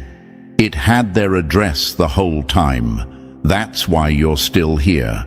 That's why you're still rising. That's why they're spiraling. And think about it. What kind of desperation drives a person to attempt to spiritually cripple someone else? That's not strength. That's the loudest scream of weakness there is. The fact that you're still standing is a wound they'll never heal from, because it confirms what they feared the most. You're not just protected, you're untouchable. You don't have to swing back. You don't have to wish them harm. You just keep walking, chosen one, because every step you take is another reminder to them that they failed, that all the energy they spent trying to break you could have been used to build themselves, but they were too obsessed with stopping you to see it. Now they're left with nothing but the echo of their own choices, and those echoes are getting louder every night. The nightmare they live in now, they wrote it, they produced it, they directed it, and now they have to star in it over and over again. No escape, no fast forward, just the reality they created on repeat. And that's the thing about being chosen. Your enemies don't just lose the battle, they end up fighting themselves for the rest of their lives. Chosen one, you are proof that no curse can touch a soul that refuses to bow. You're the walking evidence that the universe guards what it has marked as sacred. And every time you shine, every time you succeed, every time you breathe in peace, they wanted to suffocate. You're sending a silent message that hits harder than any revenge ever could. You didn't win. You never will.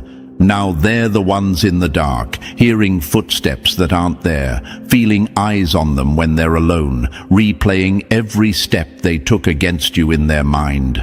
And the worst part? This isn't even the full return of what they sent. It's just the beginning. Number 2, they paid for your fall, but bought their own karma. You can't bribe the universe. It always knows who wrote the check. Chosen one, there's a different kind of shame that comes from watching your own investment turn against you, and that's exactly where your enemies are right now. They didn't just whisper against you or throw shade in the shadows. No, they took it further. They put actual time, energy, and resources into making sure you fell. They treated your destruction like a business deal, thinking if they paid the right price, the universe would just hand over your downfall like a package on delivery. But here's the twist. They didn't buy your end. They bought their own. Imagine someone walking into a store of cosmic law, pointing at you and saying, "I'll take their downfall." How much? The cashier doesn't argue. They ring it up, take their payment, and let them walk away, feeling powerful. But what they don't see is the fine print. All sales are final, and returns are automatic.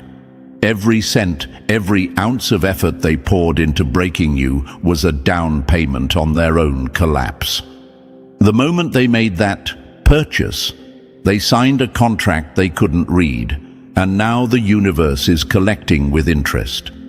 Now picture this for a moment, a gambler walking into a casino, convinced they can't lose. They put everything they have on one bet, your failure. They're laughing, bragging to their friends, already spending the winnings in their mind. But when the cards are flipped, they don't just lose the bet. They lose the shirt on their back, the keys to their car, and the deed to their house. That's how it works when you try to manipulate destiny. Chosen one. The universe doesn't just take what you offered, it takes everything you can't afford to lose. And here's the fact they didn't consider. Energy works like a boomerang. You can disguise it, you can dress it up as opportunity, you can hide your hand behind someone else's move, but when it's thrown with ill intent, it always finds its way home. Science even echoes this principle. Newton's third law says for every action, there's an equal and opposite reaction. They sent force toward you. Now the reaction is on its way back to them, unstoppable, undeniable, and perfectly measured to the energy they spent. They thought they were buying control. In their mind, the deal was simple. Pay someone, manipulate a situation, twist a few narratives, and you'd crumble. What they didn't understand is that the universe is incorruptible. It doesn't take bribes, it doesn't accept dirty money, and it will never side against someone walking in alignment. Your steps, chosen one, are protected, not because you never stumble, but because your path is tied to something greater than their greed. Think about history. Every time a corrupt leader or competitor tried to buy their way into a win, they ended up bankrupt in ways that went far beyond money. They lost credibility, they lost their alliances, they lost their peace. Look at figures like Bernie Madoff, living high off schemes until the bill came due. That's the same energy here. Your enemies aren't just losing financially, they're losing in ways they can't put a price tag on. Right now, some of them are feeling the pinch in their wallets, unexpected bills, job losses, deals falling through, but others are paying in emotional currency, relationships collapsing, secrets spilling, reputations rotting from the inside out. And the irony? They can't even connect the dots, or maybe they can, and they're just too proud to admit it. They know what they did. They know where they sent their resources, and deep down, they know this is the cost. This is why being chosen is so dangerous for your enemies. The universe watches over you like a hawk. It keeps receipts. It doesn't just let things slide because someone thinks they've earned the right to take you down. They could have put that same money, that same effort, into building themselves, into creating a future worth living. But instead, they spent it trying to dismantle yours. And because the universe doesn't waste energy, it simply rerouted their investment into your growth and their collapse. You may have felt their efforts for a moment. Maybe you experienced delays, resistance, or obstacles that didn't make sense. But chosen one, those moments were never the result of their power. They were the universe shifting things in your favor, even if it looked like a setback. And once that shift was complete, the force they sent out had nowhere else to go but home.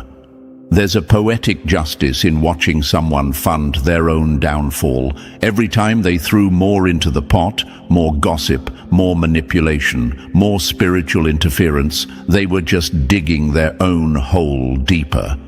And now, they're realizing there's no refund, no escape clause, no way to undo the deal they made. Some of them thought they were clever, using other people as middlemen. They paid someone else to deliver the blow so their hands would look clean. But the universe isn't fooled by proxies. The energy still carries their name, their signature, their intent. And just like a check, it's being cashed, with their own life as the account. And here's what will hurt them the most. You're not just surviving, you're thriving. The money they spent to hurt you didn't just fail, it funded your growth in ways they can't stand to watch. It's like paying to build a house, only to realize it's being built on your enemy's land. Every time you rise, every time you succeed, it's a reminder that their investment was the worst business decision they ever made. Some of them are already in the thick of the return. They're restless, irritable, distracted. Their plans are unraveling. Friends they counted on are distancing themselves, and they don't know whether to blame bad luck, bad timing, or you. But the truth is, it's none of those. It's the universe balancing the books. And the collection process is brutal when you've been running a debt that big. Chosen one, this is why you never have to lift a hand in retaliation. This is why you can keep your head high and your spirit steady, because the moment someone chooses to invest in your downfall, they've already bought their own karma. They've already purchased the chain that's now dragging them down. All you have to do is keep walking forward while they figure out how to carry what they bought. And don't get it twisted, this isn't about celebrating their pain. It's about understanding the law that protects you. It's about knowing that no matter how much someone spends, no matter how elaborate their plot, no one can buy a win against someone whose destiny is protected. The universe doesn't play favorites, it plays fair. And fairness means that what you give comes back to you, multiplied. So let them count their losses in the dark. Let them try to rewrite history. Let them pretend the collapse they're living through is just a coincidence. You'll know the truth. You'll know that the moment they tried to put a price on your failure, they bought a future they can't survive. They paid for your fall, chosen one. But the universe doesn't sell victories to the highest bidder. It delivers justice to the most aligned. And right now, justice is knocking on their door. And it's not leaving without collecting everything they owe. Number 3. They whispered behind closed doors. Now the whole room sees them.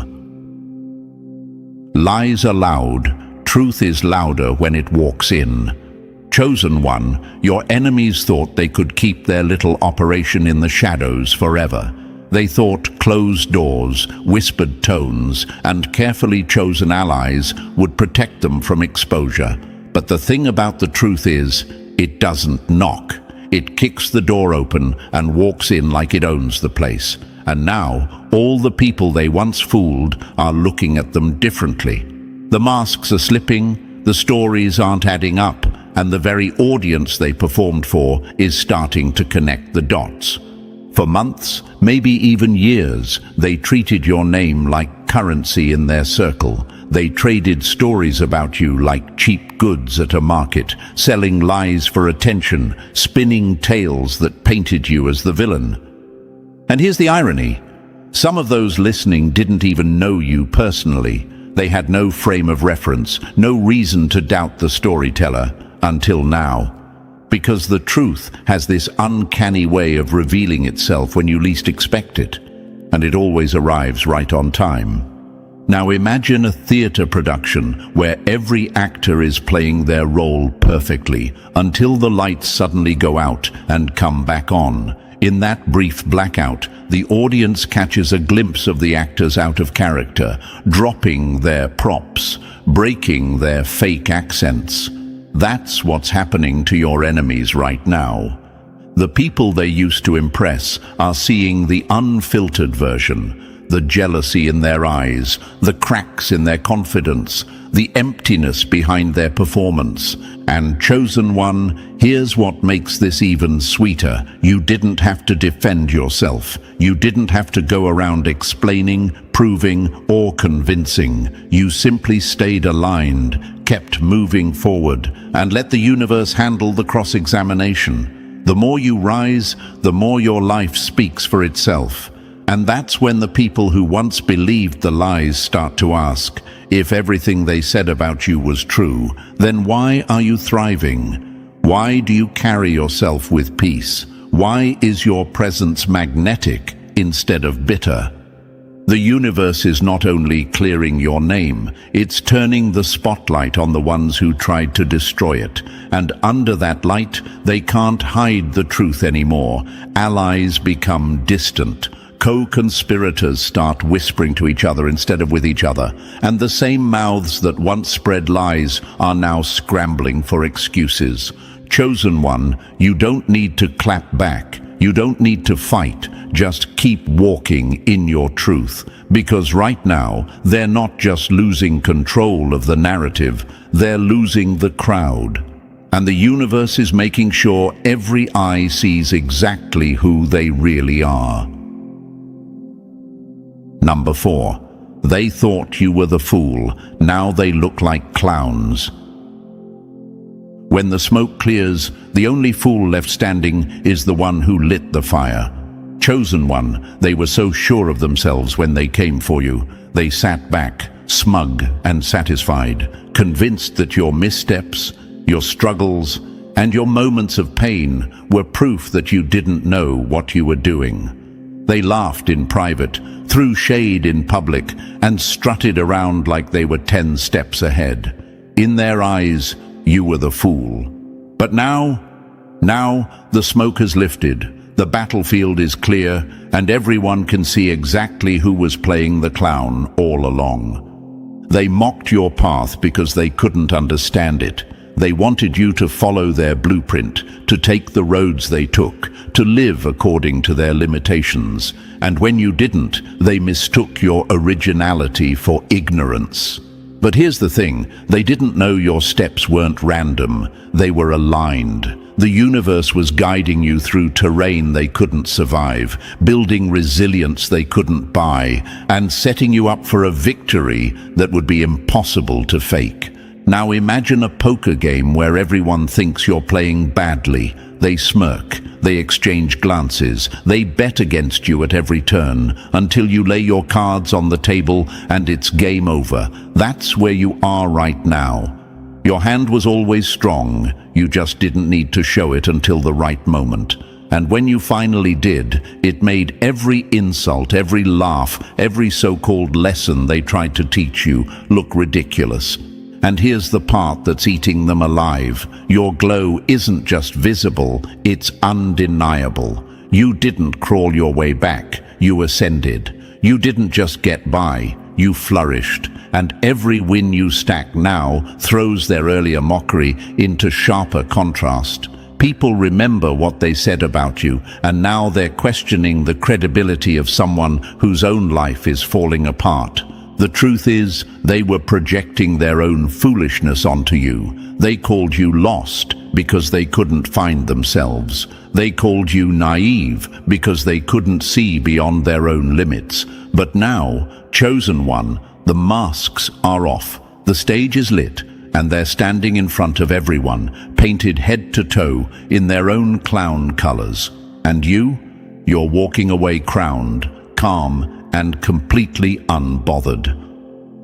Number 5. They wanted you isolated. Now they're the ones getting cut off. When you try to destroy connection, you destroy your own reflection. Chosen one, they really believed that if they could cut you off from everyone, you'd crumble. They thought that without allies, without friends, without support, you'd be easy prey. They spread rumors, dropped poison into conversations, planted seeds of doubt about your character, all with the hope that people would turn their backs on you. And maybe for a moment, it looked like they were winning.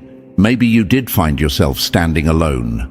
But what they didn't understand is that isolation is where the chosen are reforged. They mistook your quiet seasons for weakness, not realizing the universe was pruning your connections to prepare you for better ones. They didn't know that in your solitude, you were building a foundation so solid that it didn't matter who walked away. You became self-sufficient. You learned to hear your own voice without the static of outsiders. You stopped needing validation from anyone, and that's when you became untouchable.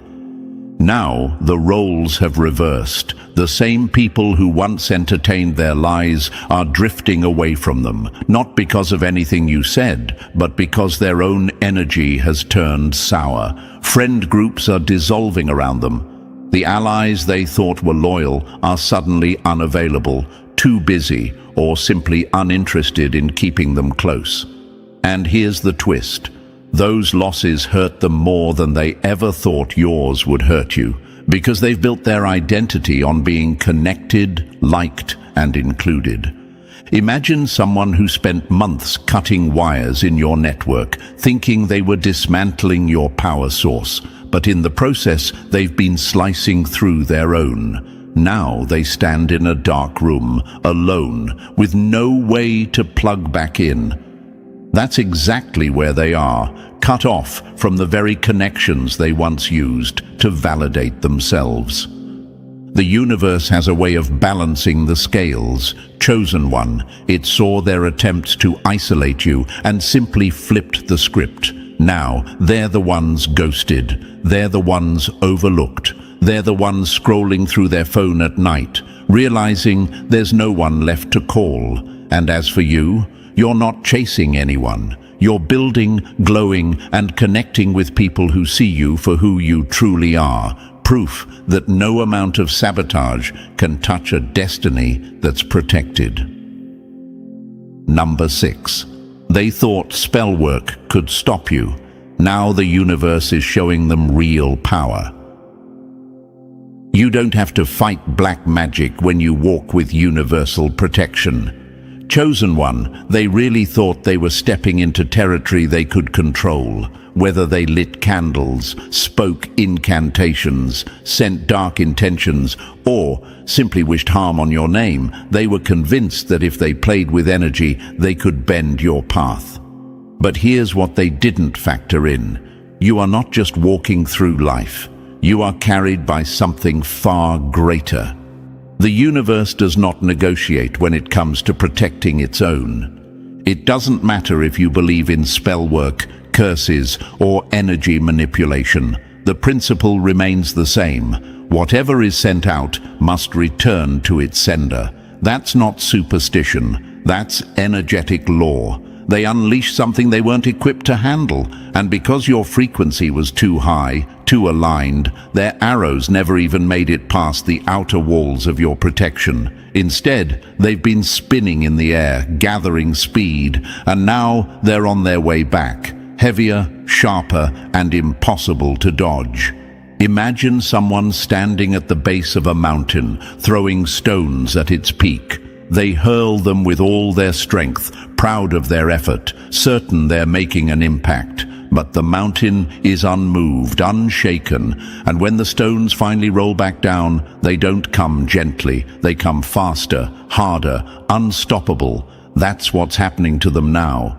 Here's the irony. They thought they were playing with mystical power, but all they did was open a door to forces they can't control. And unlike the universe, those forces don't care about mercy. The energy they called on has no loyalty to them. It simply obeys the laws of return. Now they're living with the very chaos they tried to hand you. Sleepless nights, anxiety that comes out of nowhere, sudden misfortunes they can't explain. It's not coincidence. It's the bill being delivered. Chosen one, your job was never to fight them back. Your job was to keep your spirit clean, your mind sharp, your focus forward. That's why you didn't have to lift a finger. The universe handled the battlefield before you even knew it existed. And now they're learning the difference between playing with energy and standing in true power, because only one of those can stand the test of universal law, and it isn't them. Number 7. They got bold in the shadows. Now they're shaking in the light. Cowards always shout in secret, but truth drags them into daylight. Chosen one, your enemies thought they could operate forever under the cover of shadows. They made their moves quietly, speaking your name only in rooms you couldn't enter, sending their jabs when they thought your back was turned. They assumed your silence meant ignorance. They assumed that because you didn't clap back, you didn't know. But here's what they missed. You knew the whole time. You just understood that the universe has a way of doing in public what you never needed to handle in private. They were bold when they thought the stage was empty, when they believed the audience would never see behind the curtain. They moved like thieves in the night, smug in their secrecy. But the universe has no interest in letting that kind of energy go unexposed. It turned on the lights, pulled back the curtain, and revealed every grimy move they made. Now, they're standing in front of the same crowd they used to entertain, except the laughter has stopped, the whispers have changed, and the eyes on them aren't admiring. They're judging.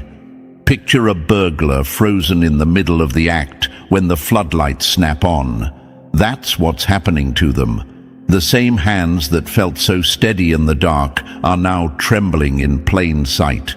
Their voice cracks when they try to explain themselves. Their eyes dart, searching for exits that don't exist. The truth they've been hiding from isn't just around them, it's in them. Every dirty thing they did to you has become a mirror they can't escape. And here's what makes it even more poetic. You didn't have to chase them into the light. They walked right into it themselves. The more they tried to maintain their lies, the heavier the truth became, until it spilled out in ways they couldn't control. People overheard conversations, messages got forwarded, allies turned witnesses. The same network they used to harm you became the very net that trapped them. Now they're shaking, not because you've confronted them, but because the universe has confronted them. And the thing about light is, it doesn't ask for permission to reveal what's real. Chosen one, you just keep standing in your truth. Because right now, they're learning the most painful lesson a coward can face. Once you're dragged into the light, you can never hide in the shadows again. Number 8. They confessed to the wrong person. Now everyone knows. You can't plant poison and pray for silence forever. Chosen one, arrogance has a way of making people sloppy. They thought their schemes against you were airtight, that their words would stay locked inside the circle they trusted. They were so confident, so sure of their grip on those around them, that they let their mouth run loose. And in their pride, they confessed to the wrong person, the very person who would end up holding the match to burn their web of lies down. They thought this confidant was loyal. They thought the poison they poured into someone else's ear would be stored like treasure in a vault. But here's the flaw in their plan. Truth has a way of leaking through cracks. And the moment they chose to speak their darkness out loud, they gave it permission to travel. Now those words are spreading like wildfire, moving faster than they can contain. Picture someone pouring oil into the soil, thinking no one will notice. For a while, the ground absorbs it, hides it, but then the roots start to die, the flowers stop blooming, and everyone begins to notice the stench. That's exactly what's happening here. Their confession was the oil, and now the damage is visible to everyone around them. The people who once nodded along to their stories are starting to wrinkle their noses and step back. And here's the part that hits them hardest. They can't take it back. There's no unsaying what they've said, no way to erase the conversations that have already been repeated and rehashed. They know the walls are closing in. They know the narrative they worked so hard to build is crumbling because it came from their own lips, and the very person they trusted has become their biggest liability, whether by guilt, by strategy, or by simply getting tired of carrying their secrets. Chosen one, you didn't have to reveal a thing. You didn't have to expose them. They exposed themselves, and now they're scrambling, trying to plug holes in a ship that's already halfway underwater. But that's the beauty of universal justice. When someone's entire plan is rooted in lies, it doesn't take an enemy to destroy it. All it takes is their own voice in the wrong ear, and the truth will do the rest. Number 9. They said you'd never win. Now they can't handle your glow. They prophesied your downfall. Now your success is preaching its own sermon. Chosen one, they didn't just doubt you. They declared your defeat as if it were already written in stone. They made your struggle their entertainment, mocked your ambitions like they were a joke, and laughed at every obstacle you faced. In their minds, your story had only one ending: failure. But the universe had a different script, and now every win you stack is a living, breathing contradiction to everything they said about you. They thought they were the narrators of your life, chosen one. They wanted the world to see you as incapable, as someone with no future, as someone destined to fade quietly into nothing. They scoffed at your vision because they couldn't imagine it for themselves. And when you were fighting your private battles, they mistook your silence for surrender. But your journey wasn't a performance for their approval. It was an alignment with your purpose. And purpose doesn't need applause to succeed. Now your rise is undeniable. Your victories aren't hidden. They're in plain sight. Your progress isn't whispered. It's loud enough to echo in the very rooms where they once laughed at you. And here's the irony. The same mouths that said you'd never win are now forced to speak your name with a different tone, one laced with resentment, envy, and disbelief. Imagine someone betting their life savings on your failure, convinced it's the safest gamble in the world. They sit back, smug, waiting for the collapse. But instead of falling, you rise higher and faster than even you imagined. That's what's happening now. They invested in your loss, and instead, they're watching your glow become brighter with every passing day. And it's not just the success that stings them, it's the fact that it's public. They can't hide from it. Your wins are visible to anyone who looks. Your growth is obvious to everyone who knows you. And the contrast between your elevation and their stagnation is humiliating. They can try to downplay it, but deep down, they know the truth. They were wrong about you. Chosen one, you don't need to throw their words back at them. You don't need to prove a point. Your life is already the proof. And right now, every move you make is a sermon they can't stop hearing. A sermon about resilience, faith in the unseen, and the kind of victory that can't be denied. Number 10. They're running, but the universe is already waiting where they're headed. You can run from people, but you can't outrun karma. Chosen one, they think distance is protection. They think a new zip code, a fresh start, or a new set of faces will erase the trail of destruction they've left behind. They pack their bags, close their blinds, and head out like fugitives in the night, convinced that if they can just get far enough, the past will lose its grip. But here's the truth. They're not running from you. They're running from the universe. And that's a chase they will never win. What they fail to understand is that their baggage isn't physical, it's spiritual. It's the lies they told, the harm they caused, the energy they sent out in malice. And spiritual baggage doesn't get left behind at a state line. It doesn't vanish when you change your number. It clings to you like a shadow, waiting patiently for the right moment to collect its debt. Imagine a criminal on the run, looking over their shoulder, thinking the coast is clear, only to find the law already waiting in the next town. That's how karma works. It's not chasing them in a panic. It's already ahead of them, sitting at the table in the very place they thought they'd be safe. And here's the irony, they're putting themselves through the stress of running when no one is even chasing them physically. They're exhausting themselves, trying to escape something you never had to lift a finger for. You're not behind them with pitchforks. You're ahead of them, building your life in peace. Meanwhile, the very energy they use to try to derail you is walking step for step with them, whispering reminders of what they've done. They'll try to reinvent themselves, hide behind new smiles, and craft a different story, but it won't stick. The universe has a way of making sure that the truth follows you, even into rooms where no one knows your name. Random conversations will expose them. Strange coincidences will connect the dots, and eventually the mask will slip, no matter how tightly they try to hold it. Chosen one, this is why you don't have to chase justice. It's already in motion. They're learning that you can cross oceans, change everything about your appearance, and still not escape the reflection in the mirror. Because the moment they decided to harm you, they set a spiritual trail that leads directly back to themselves. And the universe?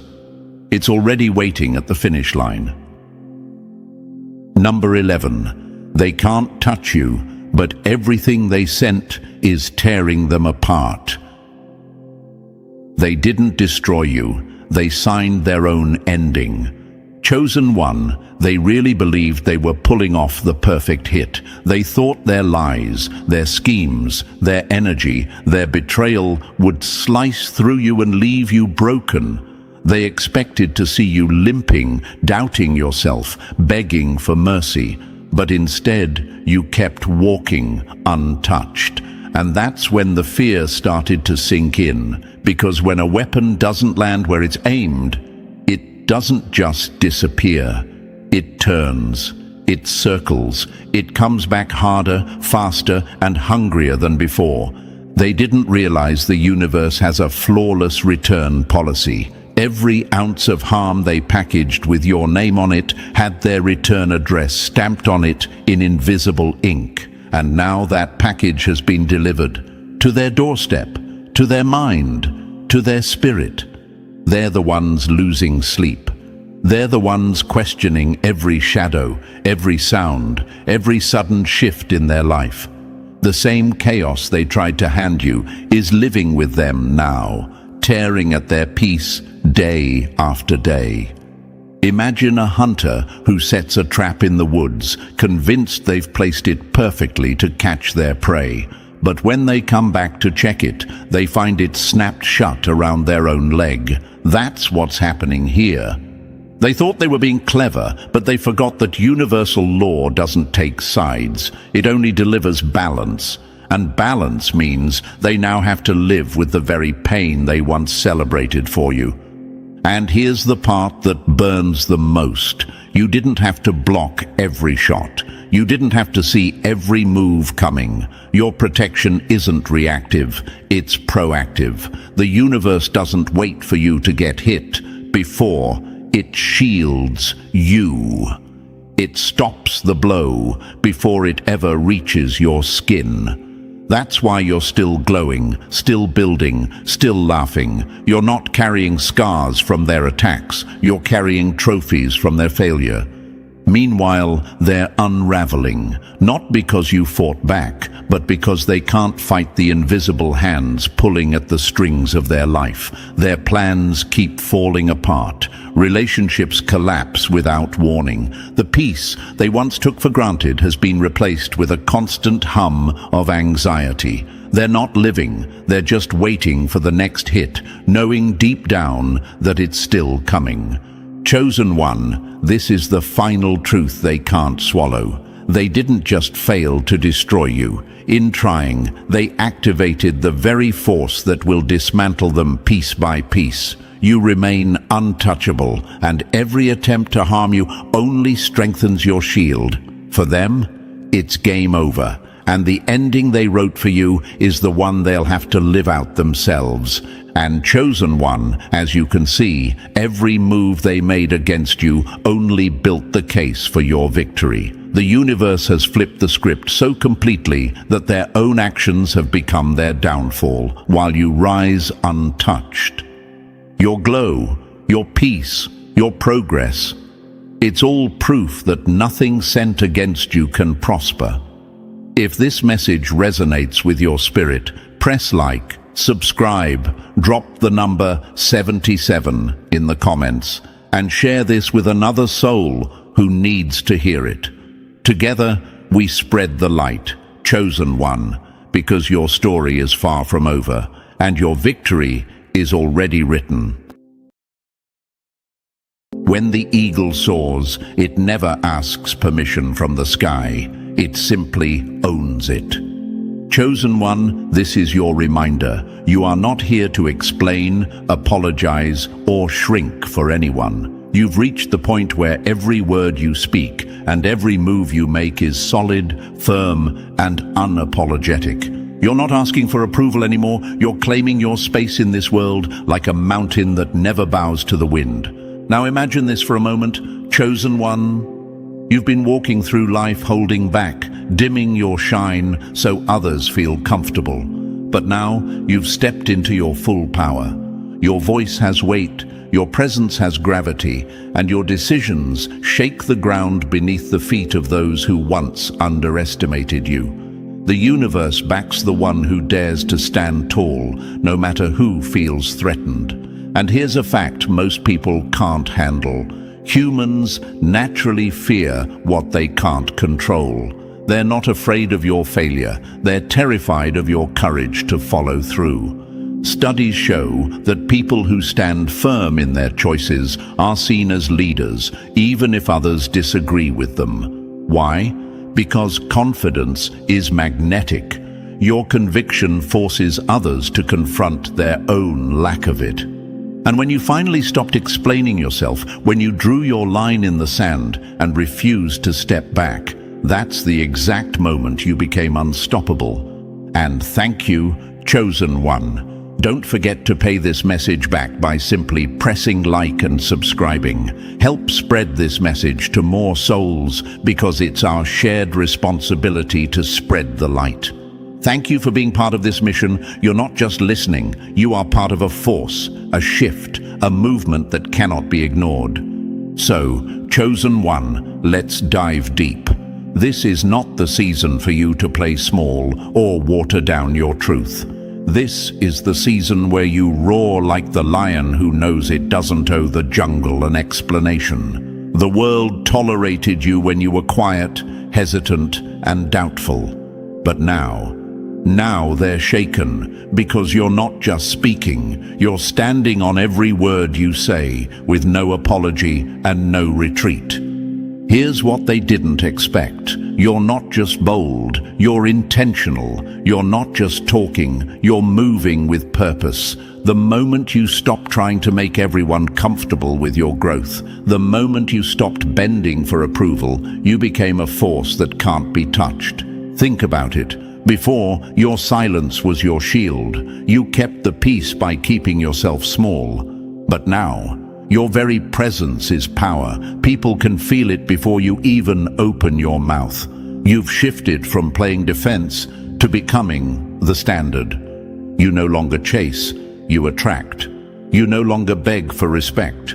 You command it simply by being who you are.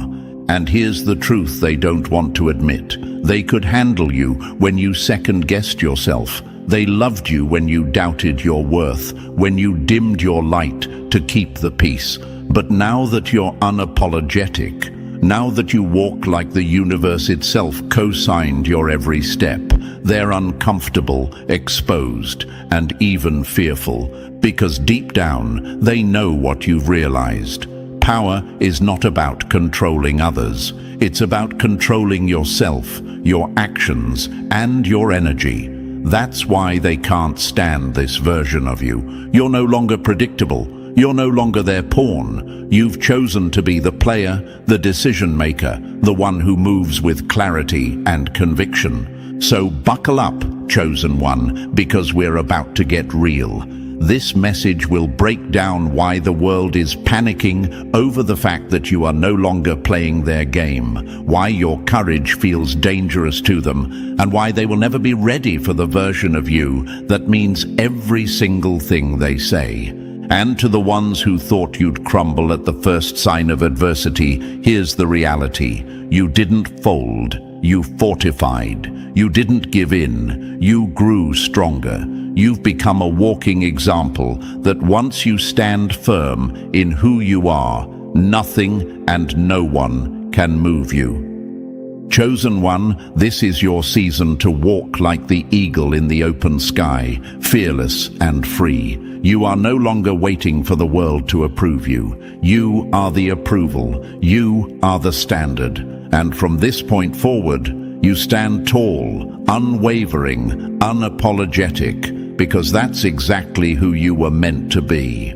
So, chosen one, are you truly ready to own every word you speak and every step you take like never before? This is the moment where you stop playing small and finally claim your space without apology. If you feel that fire in your chest right now, drop 777 in the comments to show the world you're stepping into this version of you that doesn't back down. And if this message already speaks to your soul, consider showing love with a super thanks, because every bit of support, big or small, keeps this mission alive and helps more chosen ones awaken to their power. Your energy fuels this movement, and you are part of the force that refuses to shrink. Take a deep breath, chosen one, because what comes next is going to challenge you, strengthen you, and confirm everything you've been feeling deep inside. This isn't just another message. It's a wake-up call that separates those who say they're ready from those who show they're ready. And believe me, if you are truly that chosen one, you'll feel that pull to stay until the very end. All right, let's get into it step by step, because this season is yours to own, unapologetically. Number 1. Stop waiting for their green light. You already own the road. The loudest boos always come from the cheapest seats, so why in the world would you wait for their applause? Chosen one, this is where the game changes forever. You've stopped begging for permission to be great, and that decision alone has turned you into someone they can no longer handle. For too long, you waited for the nod, the pat on the back, the approval from people who were never qualified to validate you in the first place. You thought you needed their green light, when in reality, the universe already handed you the keys. Now imagine this for a moment. You're standing at a locked door, holding the key the entire time, but too afraid to use it because you're waiting for someone else to tell you it's okay. That was the old you, timid, unsure, apologizing for your own power, but the chosen one you've become. That version threw the key in the ignition, slammed the gas, and never looked back. And yes, they see it. They see the confidence, the certainty, the unapologetic way you move, and it terrifies them. You know why? Because your power exposes their weakness. Your courage forces them to confront the truth they've been running from. They were never in control of you. They were only comfortable when you were doubting yourself, seeking their approval, asking, "Am I good enough?" But the moment you stopped asking and started deciding, you became a threat they can't manage. Here's the gut punch they can't recover from. You finally realize their approval was never real. They didn't want to see you win because your winning would remind them of everything they've been too scared to chase for themselves.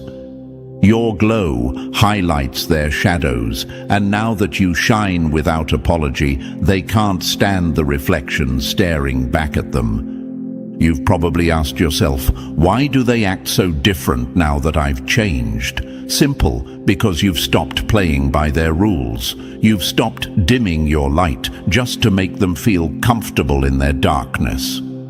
You've stopped giving explanations to people who never cared to understand you anyway, and the power you carry now. It's not loud arrogance, it's silent certainty. You walk into rooms and shift the atmosphere without saying a word, and they hate that they can feel it. Chosen one, understand this. The version of you that needed constant validation is dead. You buried that version the moment you decided to take up space without apology, and the version that replaced it, the version reading this right now, that one is dangerous.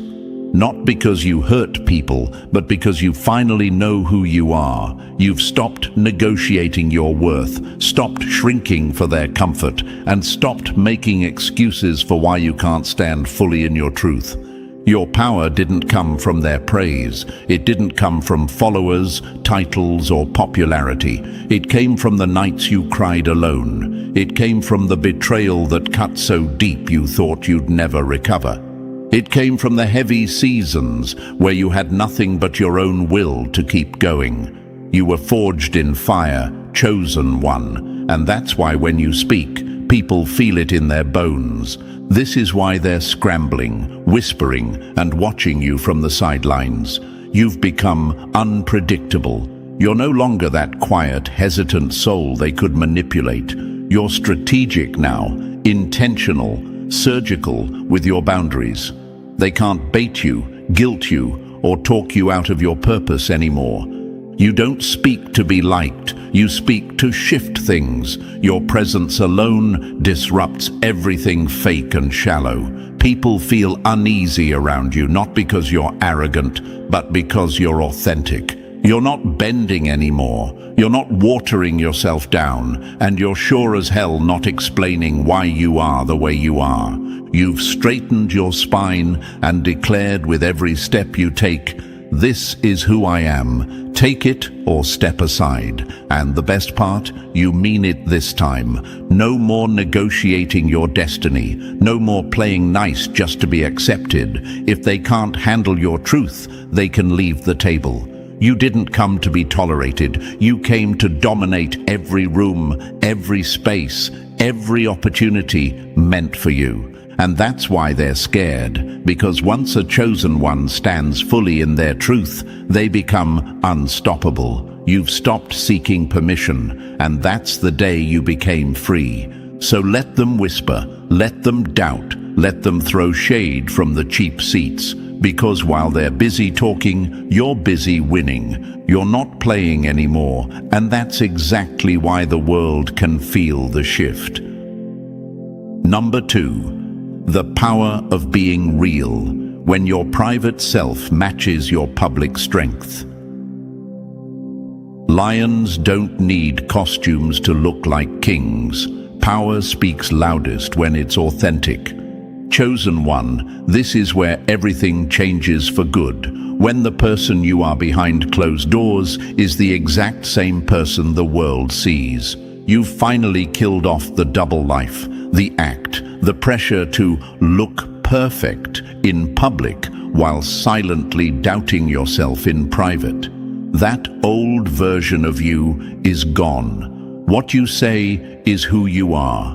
The power you preach is the power you live, and that's why they can't touch you anymore. The truth is heavy, that's why so few choose to carry it. You, chosen one, decided to carry that weight. You decided that masks are for people still afraid of their own reflection. Now, when you walk into a room, people sense that there's no disconnect, no contradiction between your words and your reality. Now, imagine this. 2 people standing side by side. One is a performer, all dressed up in borrowed confidence, talking big but terrified of being found out. The other is solid, doesn't talk much, but every move matches their message. Guess who everyone quietly respects? It's never the performer. It's always the one who doesn't need applause to validate their truth. This is why your presence is unsettling to so many. They don't know what to do with someone who is unapologetically consistent. They can't guilt you anymore because you've already owned your past. They can't threaten to expose you because there's nothing fake about you to expose. And that, chosen one, is the ultimate freedom. If you stay true to yourself behind closed doors, no one can close doors on you in public. You might be asking yourself, why does my authenticity make people so uncomfortable? The answer is simple, because it forces them to confront their own performance. You're not trying to look perfect anymore. You're too focused on being whole. While they're busy rehearsing an image, you're busy living a reality. Imagine this for a moment. You've just stepped into a room where everyone is wearing masks, and you're the only one without one. Suddenly, you're the threat, not because you've done anything wrong, but because you've reminded everyone else that their masks are just masks. That's exactly what's happening in your life now. And here's the beauty of it. You no longer over-explain. You no longer feel the need to convince anyone that you've changed. Your life speaks louder than any explanation ever could. The way you talk, the way you move, the way you carry yourself, it all screams alignment. Your power isn't in what you post. It's in what you practice when nobody's watching. People used to have leverage over you because you used to overshare, used to seek validation, used to crave someone else's stamp of approval. But now, you've closed the leaks. You've stopped giving your energy away to people who never poured back into you. You've pulled your power inward like a fortress that can't be breached. And they hate it. Because when you were inconsistent, you were easier to manipulate. They could guilt you, shame you, or use your insecurities against you. But now that you've done the shadow work, now that you've healed those cracks, you've become untouchable. Imagine this again. A house with broken windows is easy to rob, but a fortress with solid walls, locked gates, and no way to peek inside, that's you now, chosen one. You've become a fortress, secure, grounded, and impossible to invade. And yes, it bothers them, because your alignment exposes their deception. Your wholeness reveals their hollowness. They can't stand that you no longer need to perform to gain approval. The loudest person in the room is rarely the most powerful. The real power is in quiet consistency.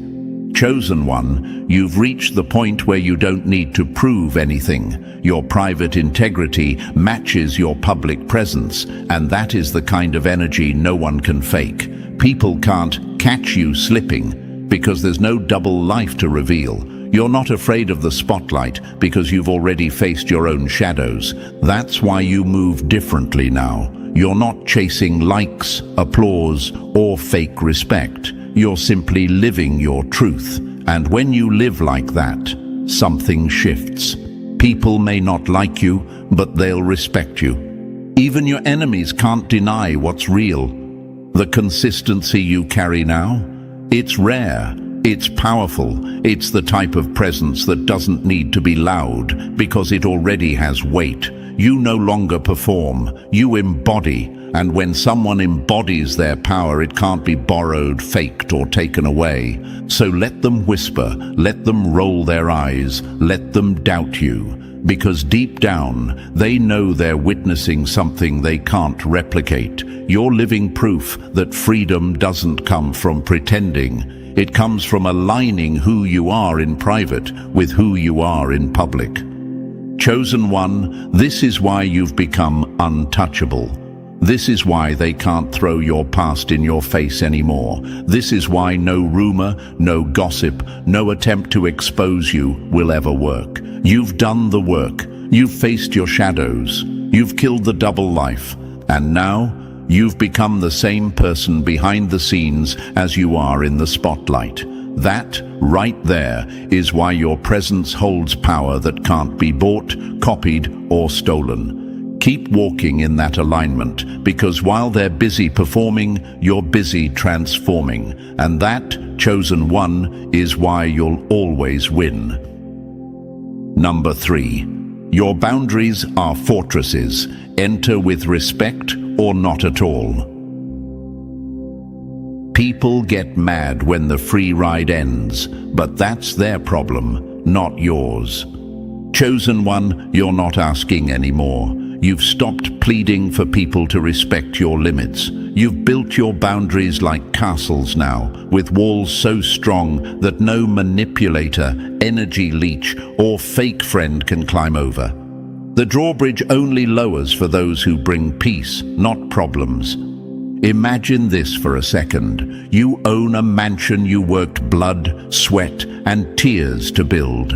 Would you let anyone just walk in with muddy shoes, track dirt all over your floors, and disrespect your space? Of course not. Yet that's exactly what you allowed in the past. People with chaotic energy, bad intentions, and zero respect for your value. When you stop being available for nonsense, nonsense stops calling. The old you used to explain your boundaries, hoping people would get it. You gave endless chances, believing patience meant strength. But what happened? You walked away feeling drained, unappreciated, and used. You learned the hard way that kindness without boundaries becomes self-destruction. Now, everything is different.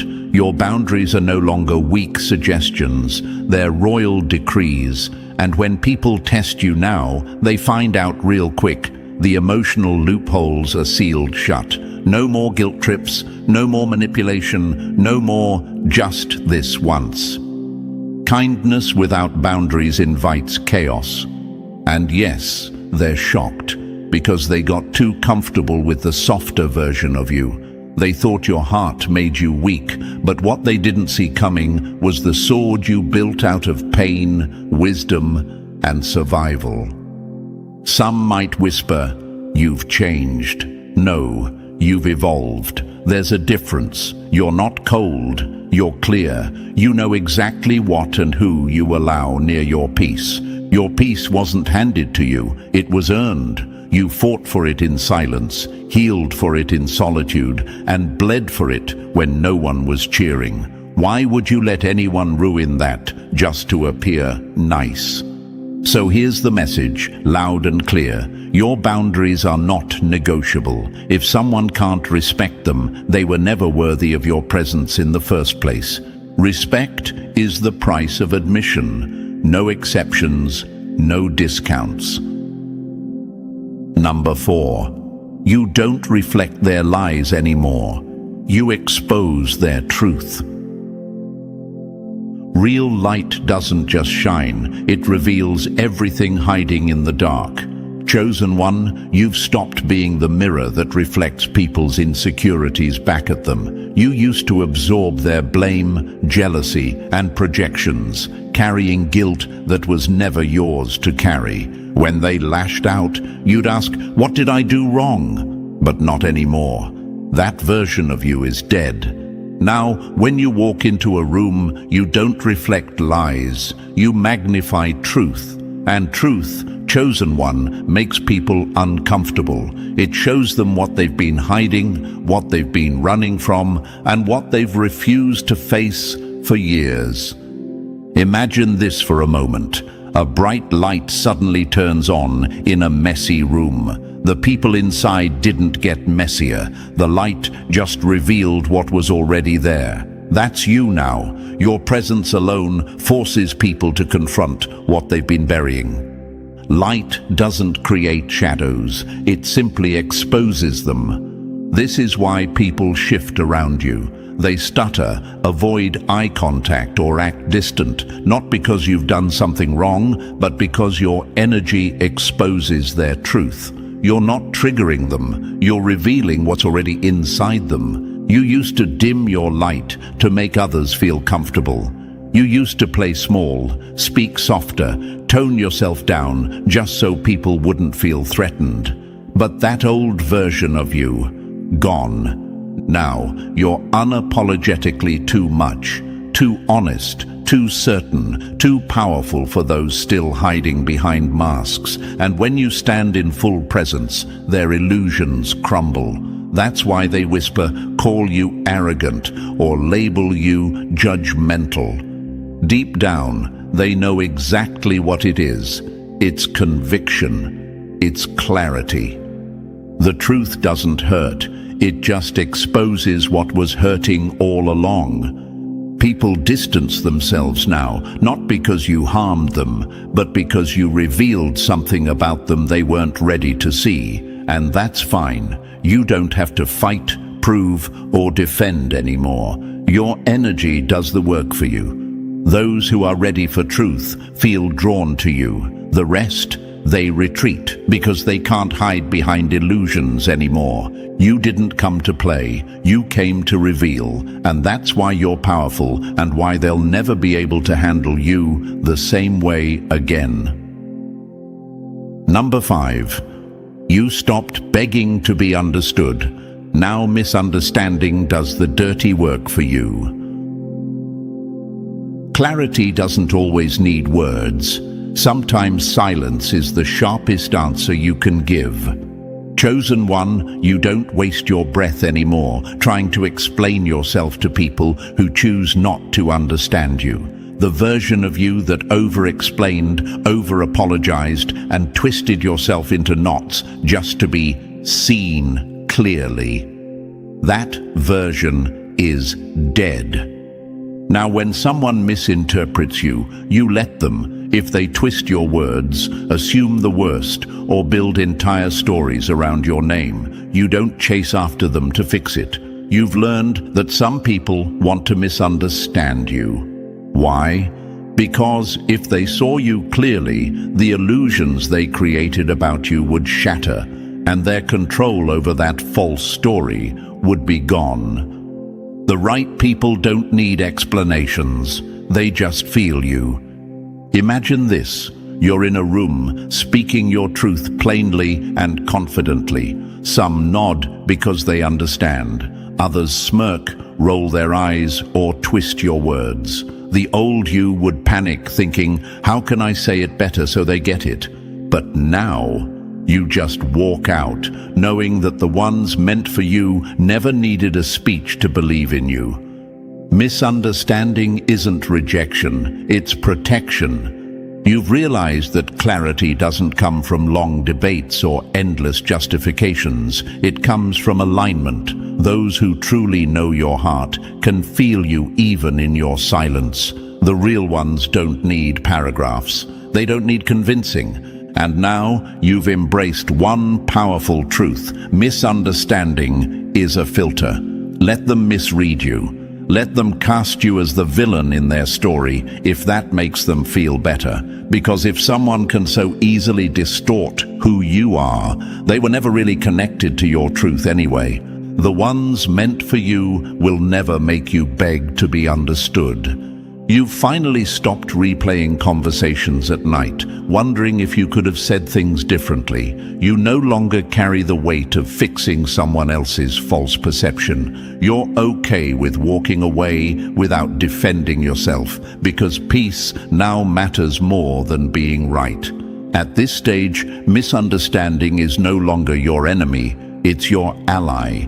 It does the sorting for you. Those who see you will always see you. Those who twist your truth will always twist it. And you just stand in your truth, silent and unshaken, because real power never begs to be understood.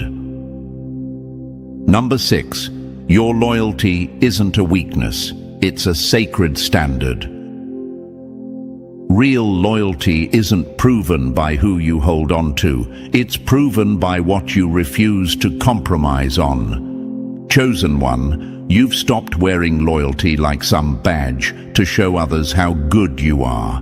You don't need applause for standing solid anymore, because for you, loyalty isn't about appearances. It's about integrity. It's about living in alignment with your values, even when it costs you. People used to think you were loyal because you couldn't let go, because you didn't know your worth, because you were scared to walk away. They mistook your patience for weakness, your grace for naivety, your silence for ignorance. They thought you were blind to their games, but you weren't. You saw it all. You just chose not to compromise who you are while they kept proving who they were. Grace without boundaries turns loyalty into self-betrayal. Now imagine this. You're standing in the rain, holding an umbrella for someone who's laughing, enjoying the shelter, but never once thinking to shield you back. That's what your loyalty used to look like, covering others while they left you unprotected. But that version of you is gone. You've learned the difference between loyalty and self-betrayal. You've realized that staying true to your word doesn't mean staying where your spirit is being dishonored. You no longer prove your worth by overextending yourself for people who've already shown you they don't deserve it. Loyalty built on guilt isn't loyalty, it's a prison. Your loyalty now is sacred, intentional, and earned. You don't abandon people, but you do remove yourself when your peace, your values, or your purpose are on the line. You've stopped begging people to see your worth. You've stopped defending your character to people who are committed to misunderstanding it. When betrayal happens now, it doesn't break you like it used to. Does it sting? Of course, but it doesn't destroy you, because you know you showed up with clean hands and a clear heart. If they lost you, that's on them. Being loyal to your calling means you stop entertaining chaos just to prove your heart.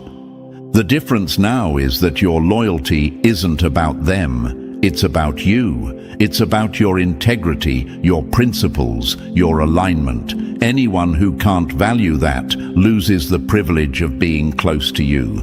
Because when you're truly loyal to your purpose, you don't chase, you don't beg, and you don't compromise. You simply stand firm, knowing that your presence is the reward they couldn't keep. Number 7. Your peace isn't free. You guard your energy like gold. Not everyone deserves a seat at your table, especially if they didn't help you build it. Chosen one, peace used to be something you begged for. You would silence yourself, rearrange your life, and even betray your own needs just to avoid conflict. You thought keeping the peace meant staying quiet, agreeable, and small. But now, you've grown, you've healed, you've learned the hard truth. Peace isn't given, it's protected. You don't just hope for peace anymore, you gatekeep your frequency. You've become intentional about who gets near you, what conversations you allow, and what kind of energy you let sit at your table. Healing is expensive, and you refuse to let people bankrupt your peace. Imagine this for a moment. You've spent years building a beautiful home, brick by brick, through sleepless nights, heartbreak, and heavy sacrifices. Would you let just anyone walk in with muddy boots and trash your floors? No. That's exactly how you treat your peace now, like a sacred space that not everyone gets to enter. Your healing came at a price. You paid for it in silence, in tears, in lost time, in rebuilding your self-worth when no one was cheering. So why would you hand that hard-earned peace to anyone who shows up with drama in one hand and manipulation in the other? Boundaries don't make you cold, they protect what's valuable. You're not leaving texts on read because you're rude. You're doing it because you no longer waste energy on what drains you. You're not explaining your distance because peace doesn't need an explanation. If someone wants access to you now, they have to come correct. People used to say you were too sensitive or too guarded, but you've realized that your sensitivity is sacred, and your guard isn't a wall, it's a filter. Not everyone deserves access to the healed version of you. Yes, you still love deeply, but now you love with boundaries. You don't pick up every call. You don't show up for every crisis. You don't allow people to dump chaos in your lap just because you used to be there. Your energy is rare, and rare things aren't for everyone. Now, you're no longer accessible to everyone just because they're familiar. Loyalty doesn't override discernment. The healed version of you knows peace isn't just about avoiding conflict, it's about power. And from here on out, chosen one, anyone who brings stress, confusion, or distraction, they simply don't get to stay. Number 8. You didn't just survive the fire, you became the fire. The flames that tried to burn you down ended up lighting your crown. Chosen one, you're not out here barely surviving anymore. You've stopped tiptoeing through life, hoping to make it out of the fire untouched. You've been through enough betrayal, heartbreak, and pressure that would have broken most people. But you didn't just walk through the fire, you let it forge you. Every lie, every loss, every time you were underestimated or counted out, it all became fuel. What once felt like destruction, you now recognize as transformation. The heat that used to terrify you is now the same force that made you unstoppable. Pressure doesn't break diamonds, it creates them. Imagine this, a piece of raw metal thrown into flames. Most of it melts, but the purest part, the strongest part, remains. That's exactly what you became. You didn't just endure the flames, you became forged by them. Now, when the heat rises, when drama, tension, and chaos come for you, you don't melt, you don't panic, you don't fold, you stand still, grounded, untouchable. The very situations that used to break you now sharpen you. You're not fearless because life got easier, you're fearless because you got stronger. People look at you and wonder, how are they still standing? They see your strength, your peace, your clarity, but they have no idea the price you paid to get here. You didn't gain wisdom from comfort. You didn't gain power from praise. You gained it by surviving storms that were supposed to end you. And now, you've developed a kind of immunity that can't be faked. The same chaos that used to knock you down can't touch you anymore. You've become fireproof, untouched by drama, unmoved by hate, and unfazed by shade. When you become fireproof, the fire becomes your ally, not your enemy. That's why when people try to test you now, they find nothing but stillness. When challenges rise up, you meet them with grace, not fear. You've been burned before, but instead of running, you stood there, learned, and absorbed every lesson. Chosen one, you are no longer fragile, you are forged. No matter how hot it gets, you walk through the flames untouchable, undeterred, and unstoppable, because the fire that tried to destroy you only proved you can't be destroyed. Number 9. Your standards aren't high, they're a gate to your destiny. People who can't rise to your standards will always call you too much. Chosen one, you're done explaining why you expect more. You've outgrown potential, empty promises, and sweet words with no follow-through. Your standards are no longer negotiable. They are sacred checkpoints protecting everything you've worked, healed, and fought for.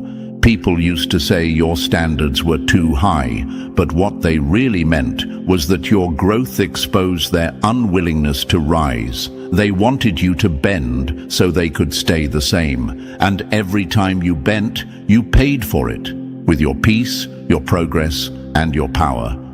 Lowering your standards never elevates anyone, it only drains you. Now imagine this.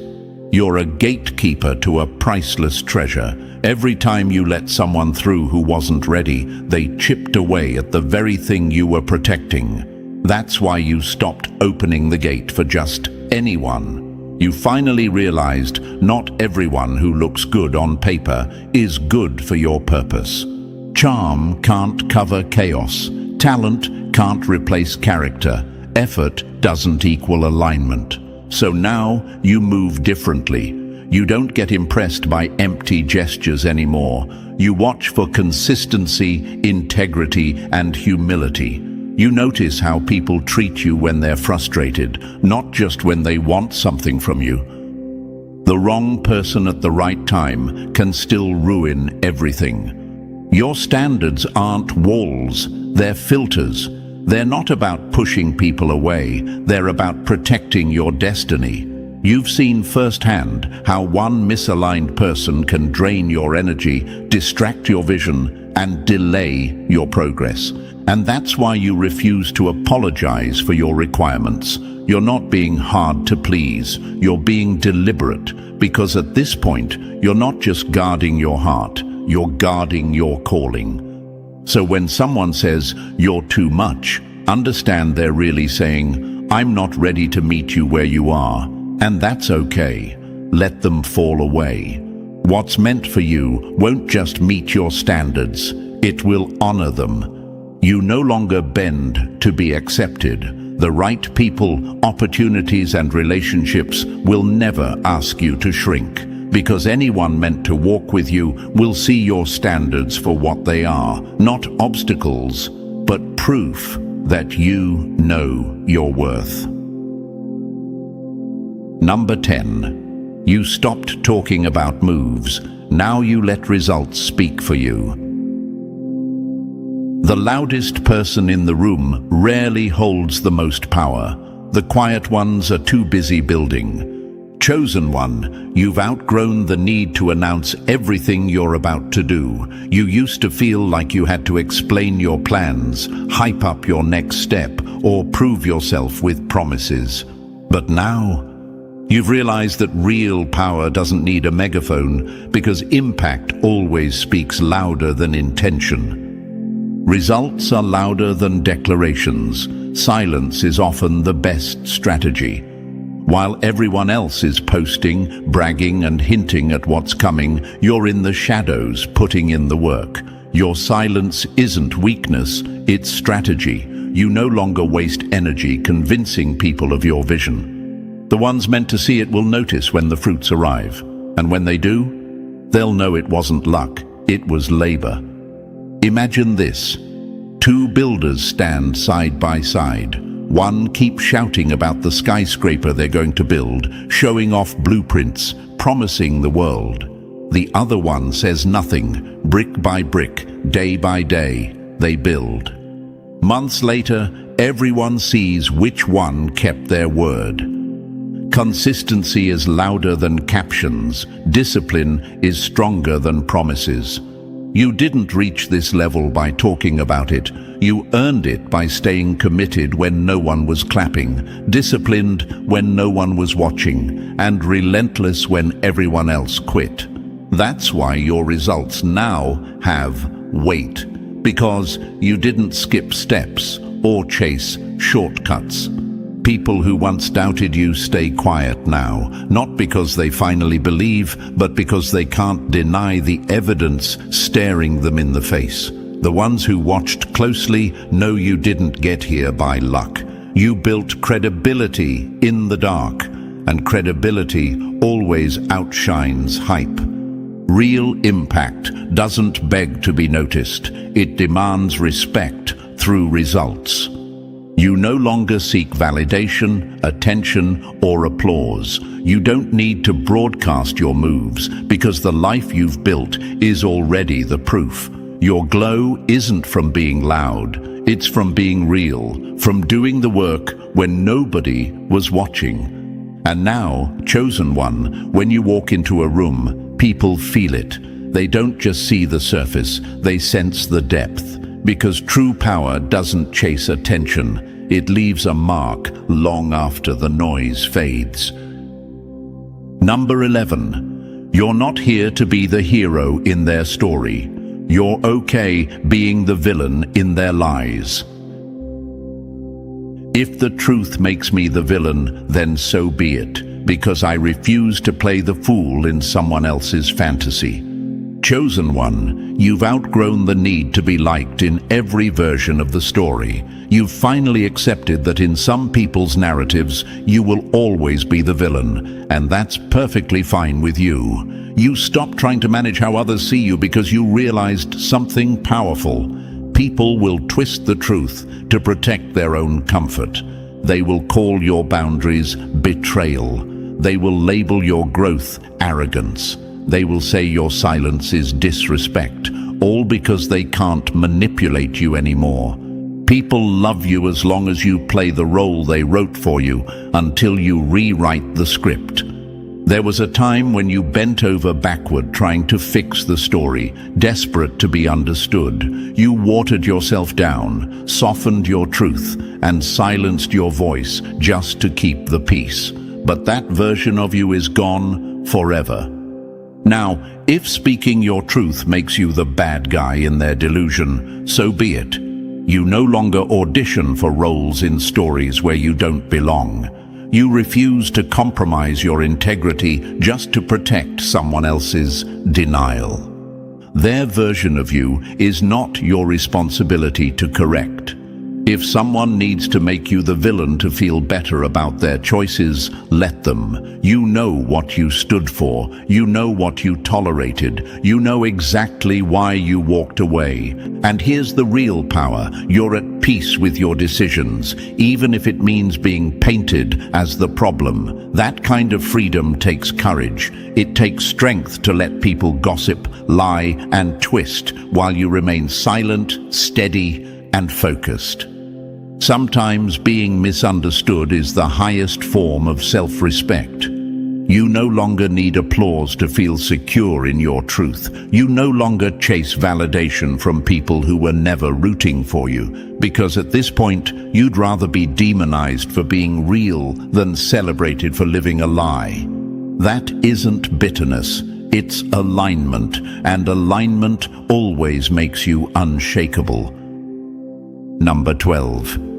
You don't just leave, you level up. Every time you walk away from what no longer serves you, the door you close becomes the gate you rise through. Chosen one, you've stopped leaving situations with your head down, feeling like you've lost. Now, when you walk away, there's alignment in every step and power in every silence.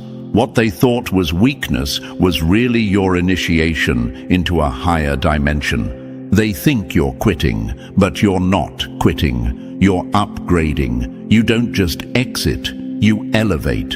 You're not walking out of something. You're walking into something greater than they can even comprehend. Goodbyes aren't losses. They're transportation to your next level. Letting go used to hurt. You'd grieve what you left behind. But now you understand. Holding on to expired people, jobs, or environments is what truly costs you. You can feel when a space is no longer fertile for your future, and you no longer stay out of fear, guilt, or habit. Imagine this. You're carrying heavy bags, trying to board a plane to your destiny, but the gatekeeper says you can't board until you drop the extra weight. That's your life now. Every time you let go, you gain access to places you couldn't reach before. Every goodbye became a gate. Every no became a portal. Every ending became an upgrade in disguise. You stopped performing CPR on things that were already dead. You no longer chase after people who walked away. You've learned that some people were only assignments, not life partners. Some jobs were survival, not destiny. Some friendships were cycles, not covenants. Now every time you release, you activate. You've realized that loss isn't always loss. Sometimes it's a relocation to greater alignment. What looked like rejection was always redirection. That's why you move differently now. You don't over-explain. You don't second-guess yourself. You don't negotiate your peace, because you know peace without truth is just silent chaos. You're not intimidating. They're just not ready for your authority. This version of you doesn't shrink to make anyone feel safe. You don't water yourself down to keep rooms calm. You enforce your boundaries without apology.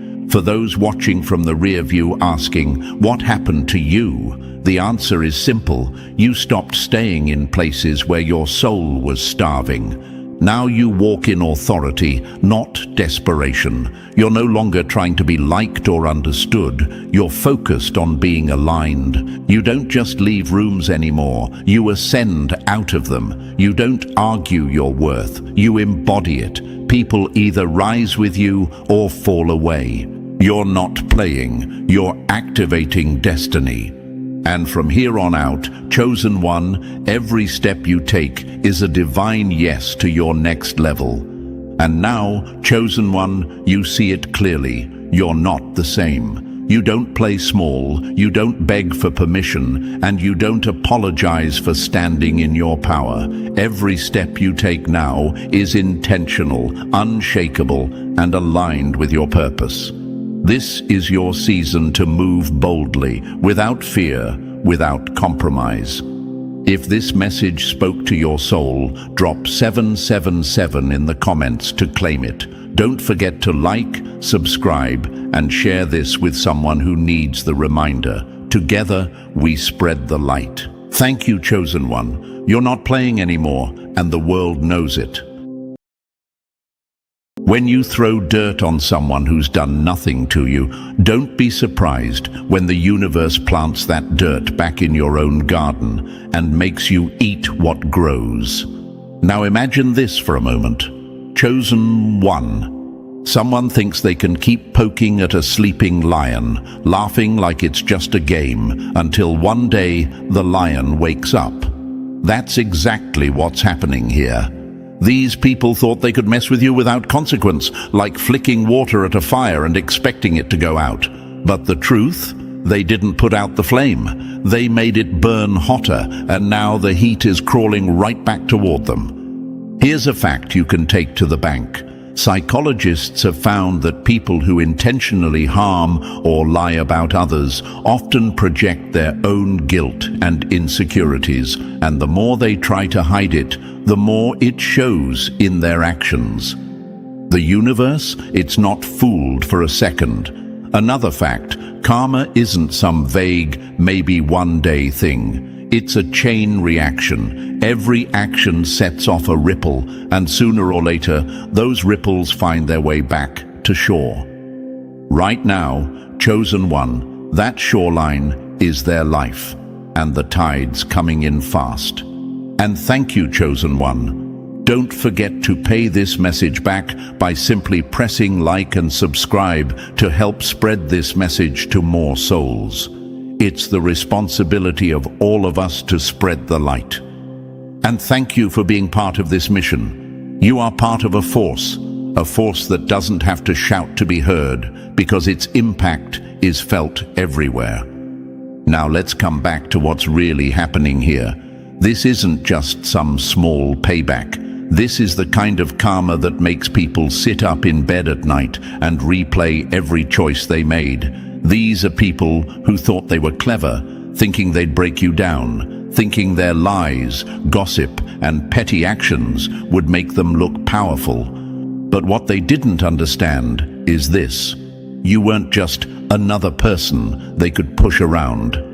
You were someone the universe had quietly shielded, like a rare gem hidden in a locked safe. And while they were busy trying to break the safe open, they didn't realize there was a silent alarm that went straight to the cosmic authorities.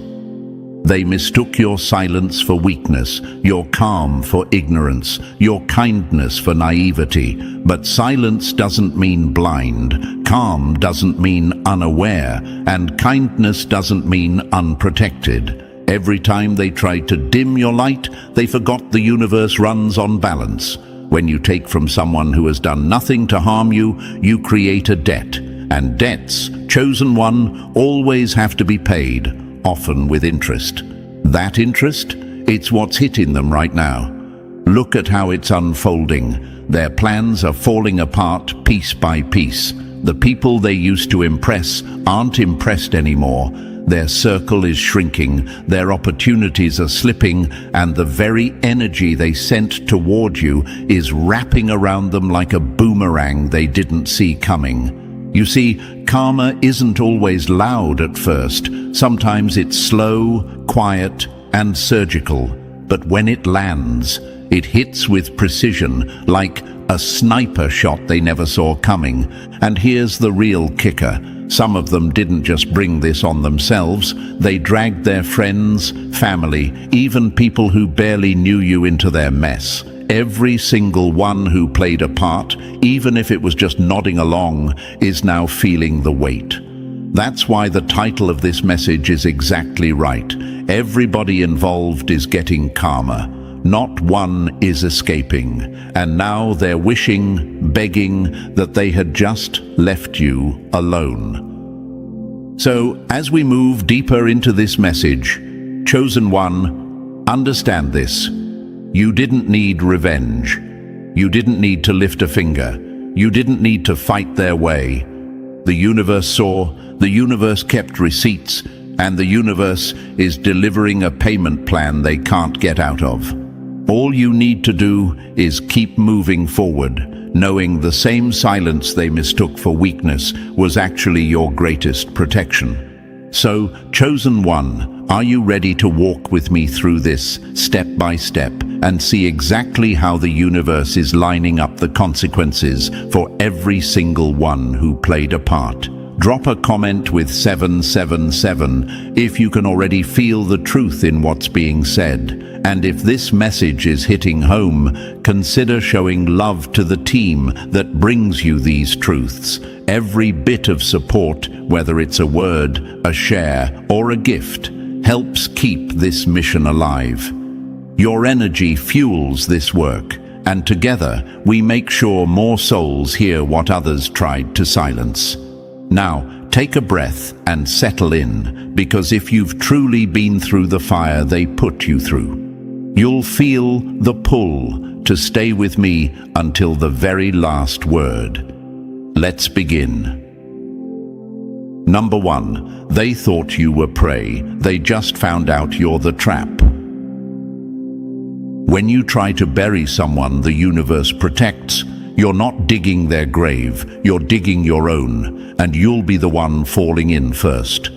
They thought you were just another easy target, someone they could play with, use up, and toss aside like yesterday's trash. They believed they could spit lies into your name and never taste the bitterness of their own words coming back to choke them. But they were wrong, so wrong, because you were never just someone.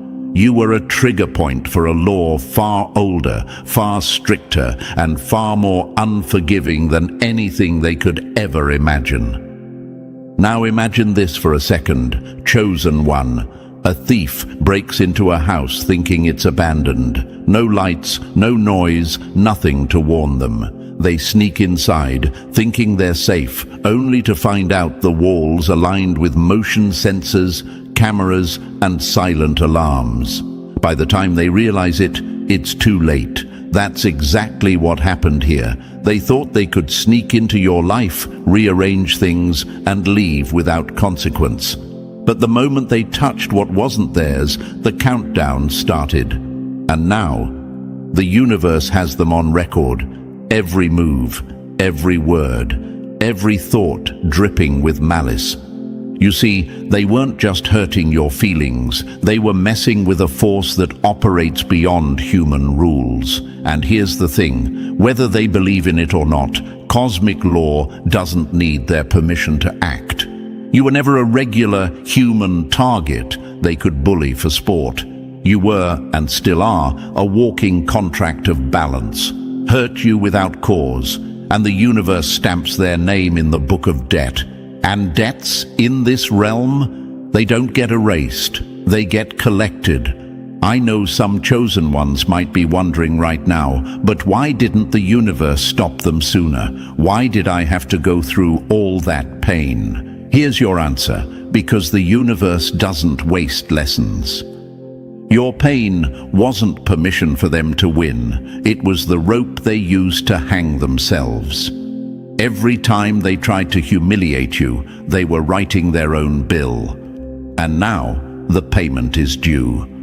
They didn't know they were stepping into a test. Every single interaction with you was part of an unseen examination. Were they going to show decency? Were they going to choose fairness? Or were they going to exploit, manipulate, and betray?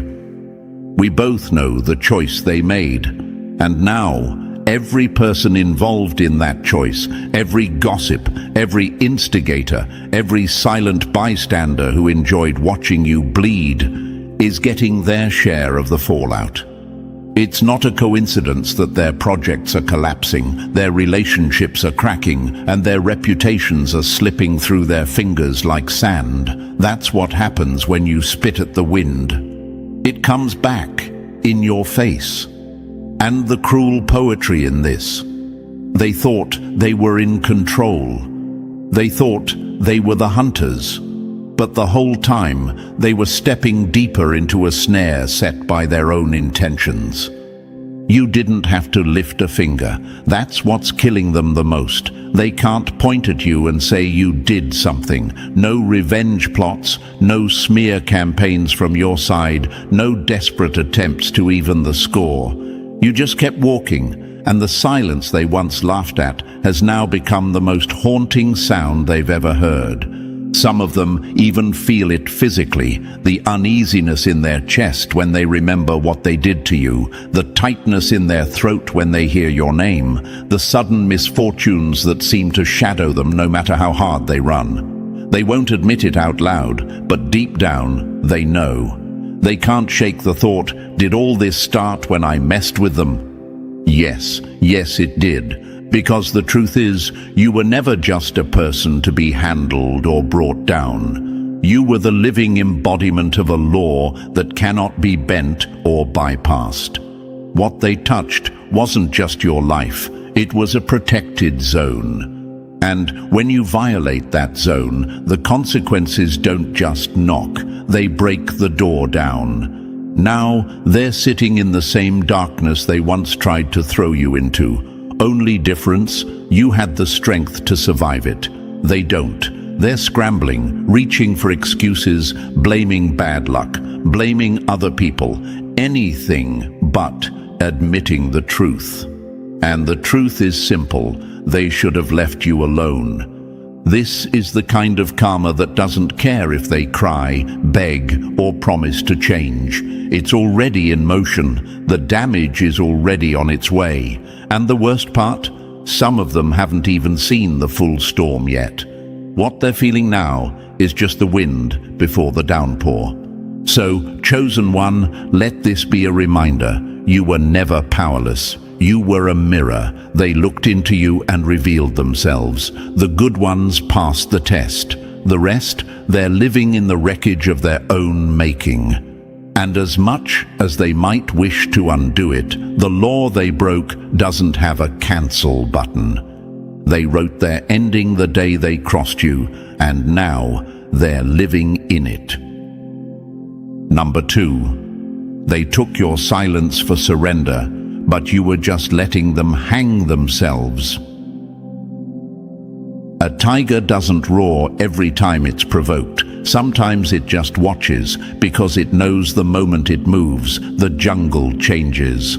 They looked at your calm face, your quiet steps, your refusal to explode in rage, and thought they'd cracked you. They saw you standing still and mistook it for weakness. But what they didn't know was that every time you didn't respond, every time you let their lies slide without a fight, every time you chose peace instead of public war, you were holding back a force they wouldn't have survived if it was unleashed. Imagine this.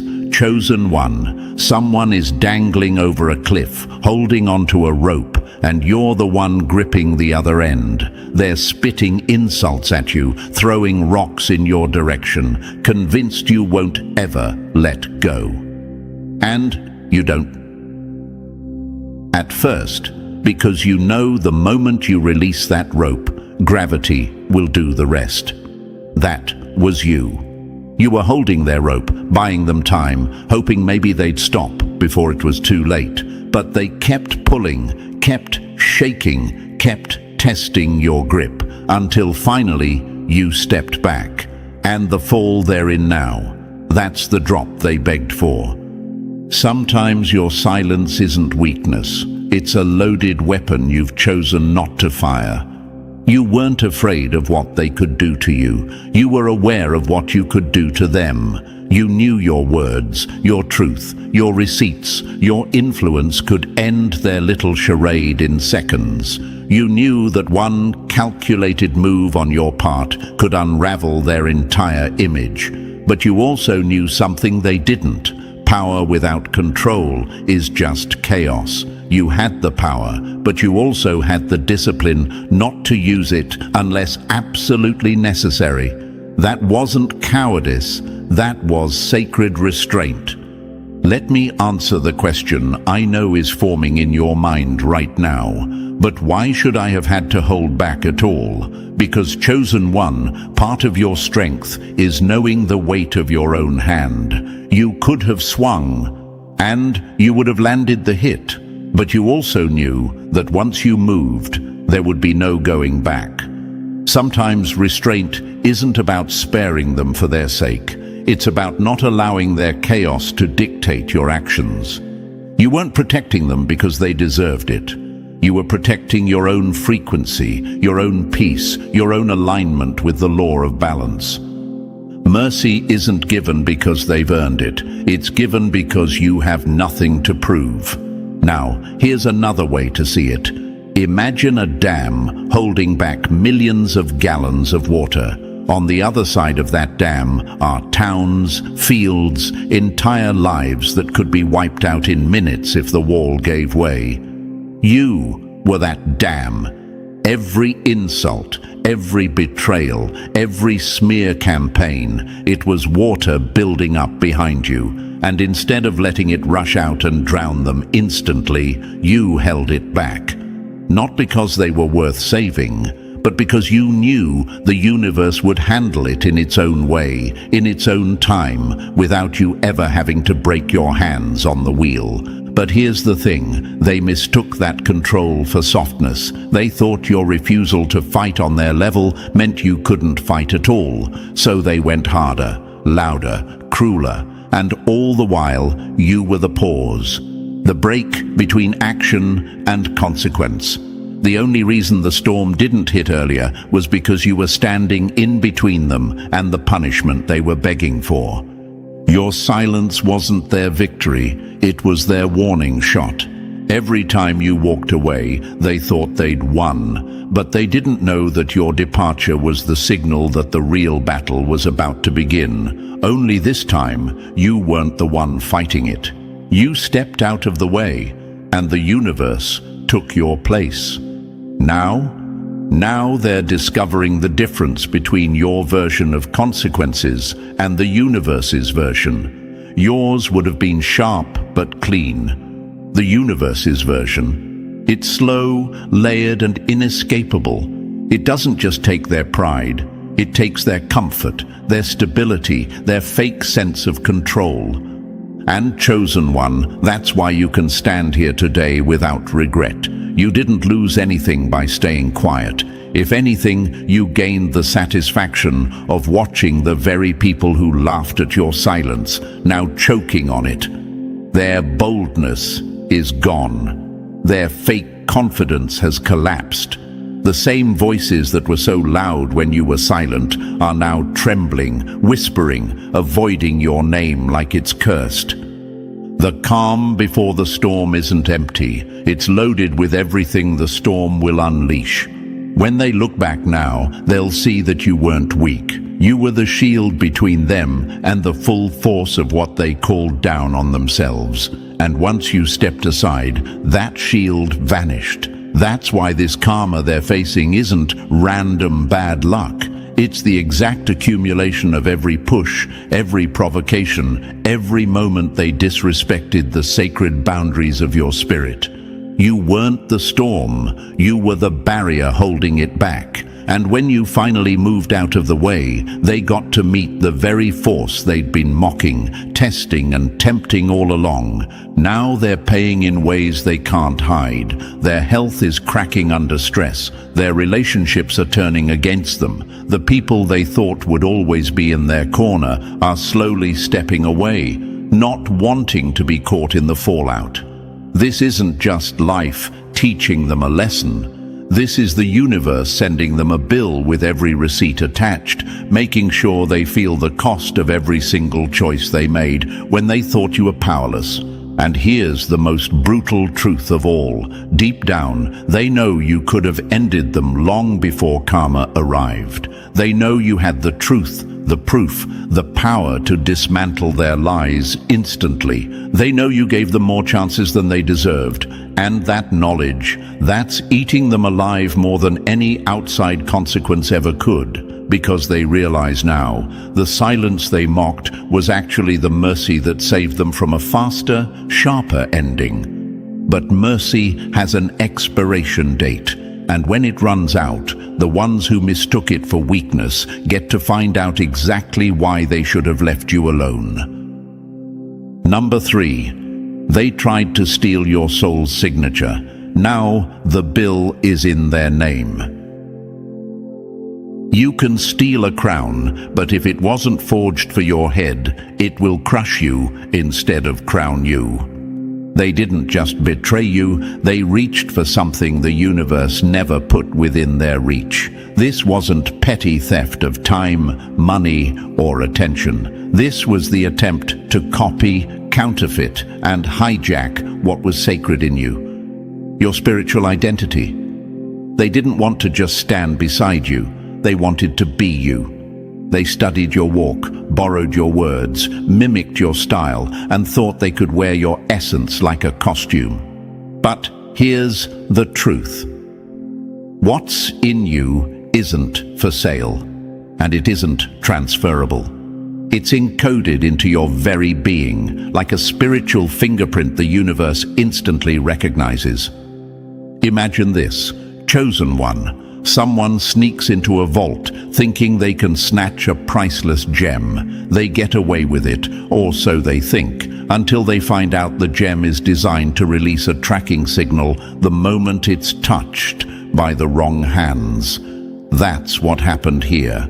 The moment they tried to carry what was never theirs, they triggered a customized karmic response, not generic consequences, tailored, precise, and impossible to outrun. Psychologists say envy often drives people to destroy or absorb what they can't create. That's why these people pretended to admire you, all the while plotting to drain you. They wanted your gift without paying the price you paid to carry it. But the thing about spiritual theft is this: it's like trying to download a program without the right operating system. They thought they could run with your power, but instead it's crashing their whole system, mentally, emotionally, financially, even physically. They thought they could trick the universe, but spiritual roles can't be stolen, they're assigned. And when you try to force yourself into a role you weren't built for, the weight of it will destroy you. That's why they're walking around confused, paranoid, unstable. Every fake compliment, every manipulation, every attempt to siphon your light has come back with interest. Karma always charges full price.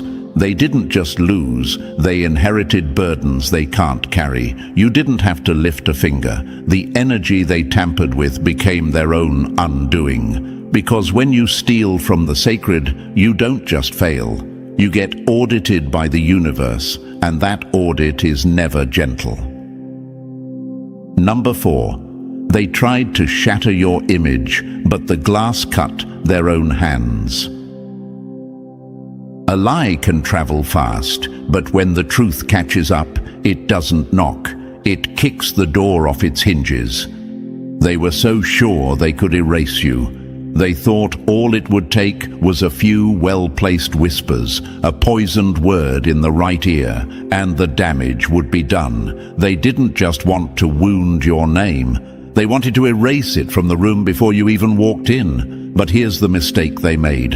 In trying to break you, they broke their own reflection. Picture this: chosen one. Someone throws a rock at a mirror, thinking it'll erase the reflection inside. Instead, the glass shatters, and every shard points straight back at them, multiplying the image of the attacker for all to see. That's what happened here. The more they aimed to smear you, the more the universe angled the light so everyone could see exactly who was holding the paintbrush.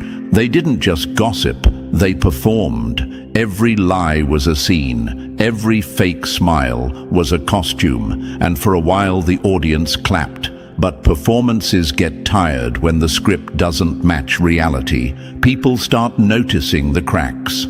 They remember what they saw with their own eyes. They start asking themselves, if what they said was true, why doesn't it add up? And slowly, one by one, the crowd stops believing. What they called destroying your name was really a confession of envy, of insecurity, of the discomfort they felt just knowing you were in the room. Your presence alone reminded them of every corner of themselves they refused to face. They wanted your absence, not because you wronged them, but because you were living proof of what they'd never become. And now, the energy they aimed at you has turned around like a boomerang. The same mouths that were eager to hear lies about you are now repeating truths about them. The same hands that clapped for their stories are now pointing at their mess. And the stage they built to mock you has become the place where their own downfall plays out in full view. You didn't have to fight for your reputation. You just had to stay consistent, stay grounded, and let time peel away the mask. And now the world sees they didn't tarnish your name. They only exposed their own. Number 5. They thought they shattered you, but they just hit the switch on your war mode. Some wounds don't close you off. They open doors you never knew existed. They were so sure the hit they dealt would be your final chapter. They thought the betrayal would drain you dry, that the loss would keep you crawling, that the trauma would turn you into a shadow of yourself. In their heads, They saw you folding in on yourself, retreating into silence, disappearing from the game entirely. But here's what they didn't know. Chosen ones don't break the way ordinary people do. Pain doesn't destroy us. It rewires us. Imagine this.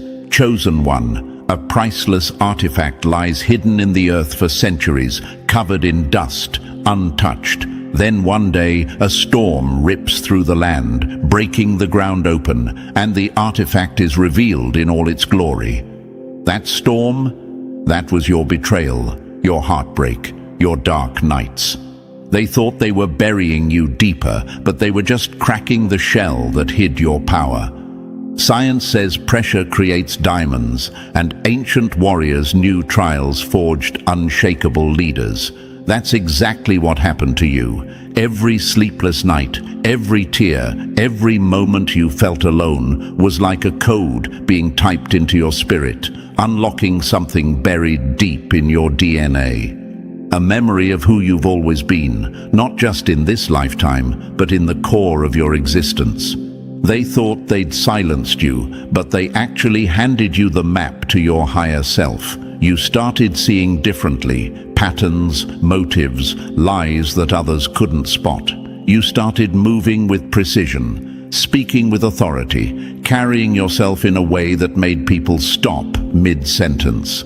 This wasn't just healing, this was activation. And here's what terrifies them now. You're not coming back as the person they knew. You're sharper, more strategic, fully guided. The same storm they thought would sink you ended up clearing the path ahead of you.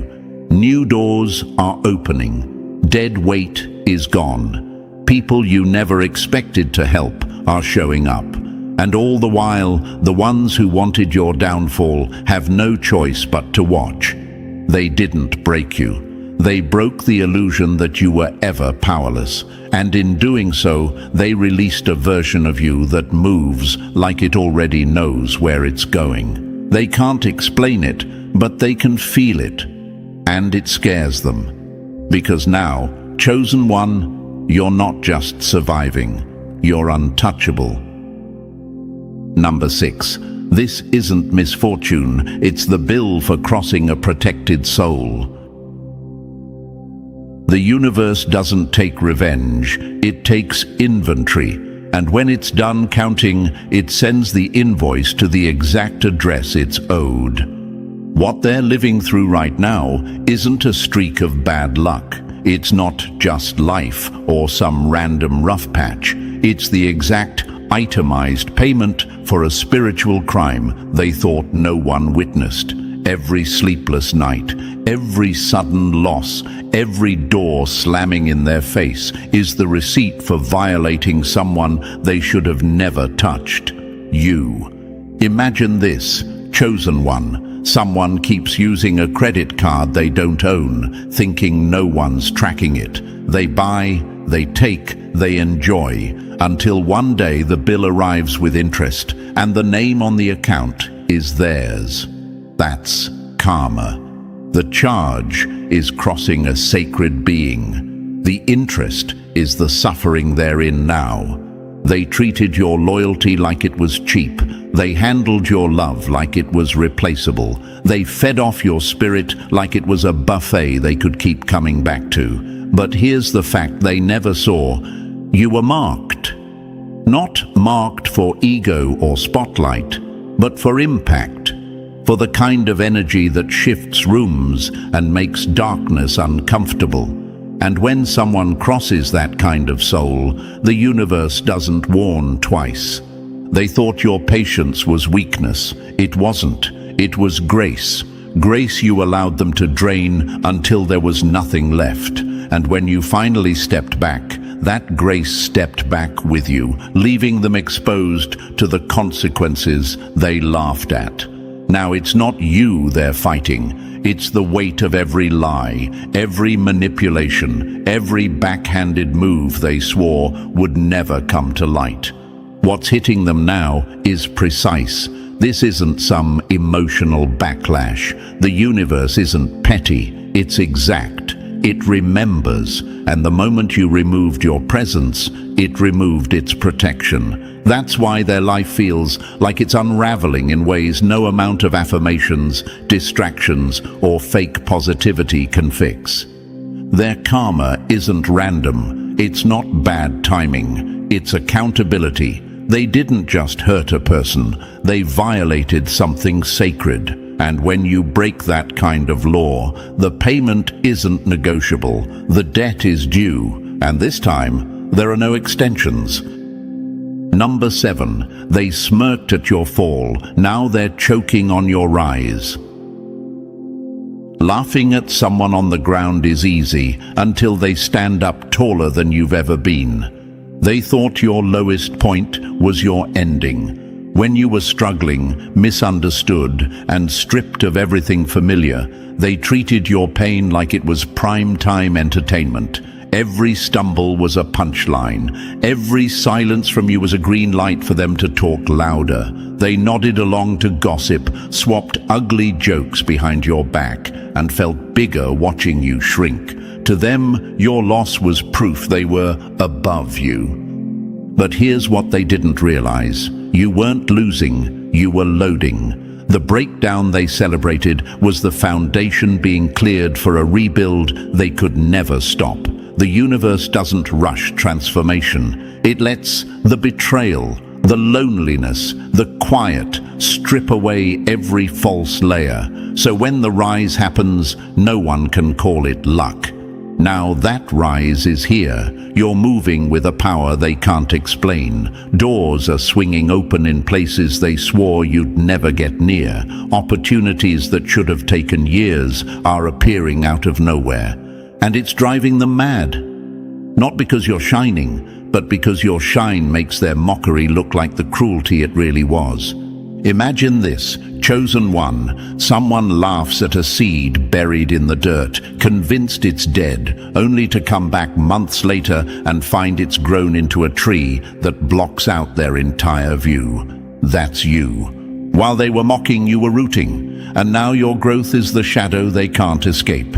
Here's the truth they can't shake. Your success isn't just personal victory, it's evidence. Evidence that they misjudged you, underestimated you, and bet against someone who was never finished. They weren't just haters. They were active characters in the chapter of your life that now makes your comeback hit harder.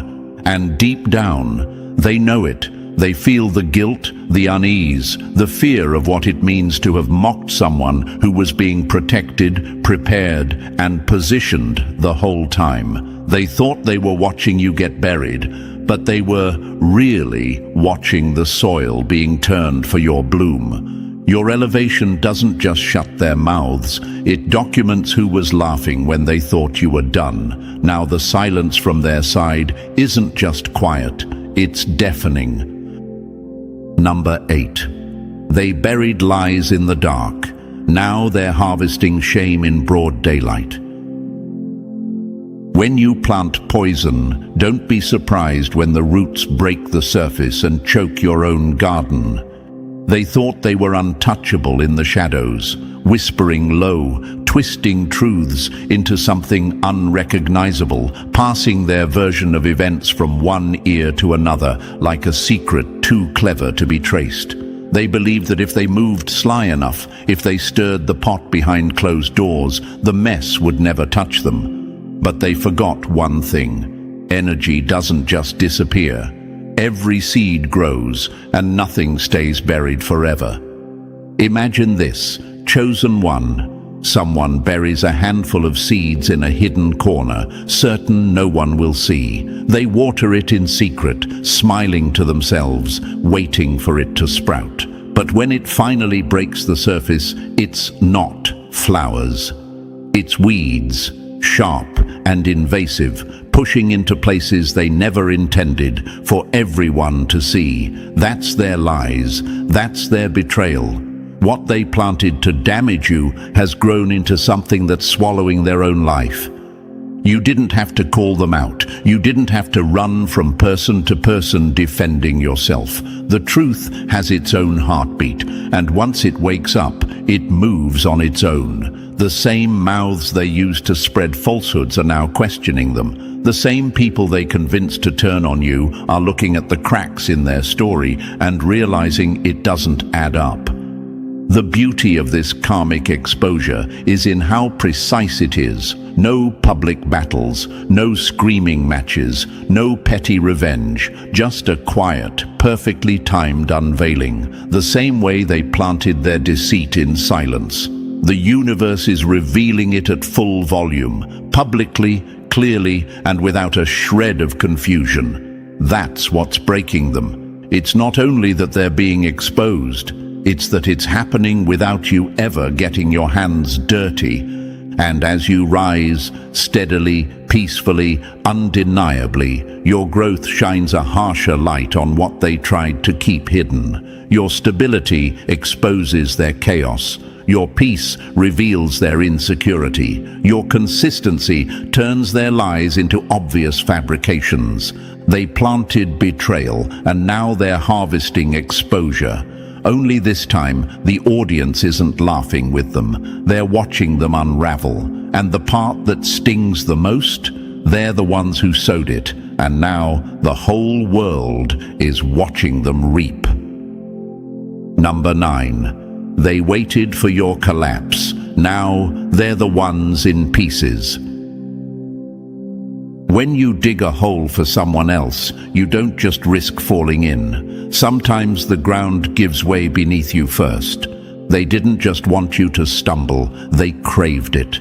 Your pain was their entertainment, your setbacks their proof that they were somehow better, sharper, untouchable. They circled your life like vultures, waiting for the moment you'd stop breathing in your fight, convinced they'd get to feast on what was left. When you went silent, pulling back to heal, they mistook that pause for your permanent end. But what they didn't know was that silence wasn't your surrender, it was your incubation. You weren't breaking, you were reforming. Piece by piece, you were becoming something they'd have no defense against.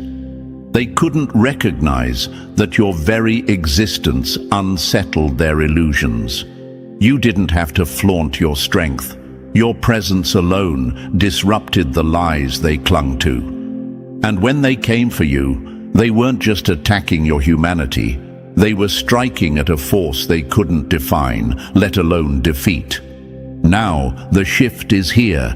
Every ounce of poison they aimed at you is dripping back into their own cup. The job losses, the broken relationships, the restless nights. It's not coincidence. It's the return on the intentions they sowed. The same energy they pushed out is circling back like a homing missile. Imagine this, chosen one. A storm they sent in your direction somehow missed you entirely and is now flooding their own house. That's exactly what's happening. While you rise from the rubble they tried to bury you under, they're tripping over the debris of their own making. And the cruelest part for them, the very trials they celebrated in your life became the blueprint for your transformation. What they thought would kill you ended up refining you, giving you an armor they can't pierce. Now, standing in your renewed strength, you're a living reminder of their weakness, and they can't unsee it. This isn't pettiness. This isn't revenge. This is balance, the universe returning everything to its rightful owner. You were never destined to remain broken, and they were never going to walk away untouched. The collapse they prayed for in your life is now erupting in theirs, loud, messy, and undeniable. Not because you asked for it, but because they built it with their own hands. Number 10. Their sorry can't unsend what they already delivered. An apology may ease their conscience, but it won't erase the invoice the universe already mailed out. They had chance after chance to turn back, subtle warning signs, gut-deep hesitations, dreams they couldn't shake. that eerie resistance in the air when they plotted against you. Their own spirit whispered, "Don't do this." But pride is a dangerous driver, and it pushed them straight past every caution light. Now that the storm they summoned is pounding on their own door, here they come. Awkward messages, shaky voices, sudden concern. But this isn't repentance, it's panic. They're not sorry for the wound they gave you. They're sorry because the cut they made is bleeding into their own lives now. It's not empathy driving them. It's the fear of the bill coming due. And the problem for them is this: karma isn't fooled by performance. It doesn't care about well-worded texts or teary phone calls. It reads energy. It remembers intention. It plays back the moments nobody else saw, when they laughed at your pain, manipulated your kindness, or pushed you further just to watch you crack. Imagine this: chosen one, a thief breaking into a house, setting off alarms, and then thinking they can stop the police by mailing the homeowner a letter that says, "Sorry." That's exactly how ridiculous their attempt is. Some doors, once opened, can't be closed on command. Some systems, once triggered, won't stop until the process is complete. They assumed time would dilute their actions, that if they ignored it long enough, it would fade away. But spiritual law doesn't have an expiration date.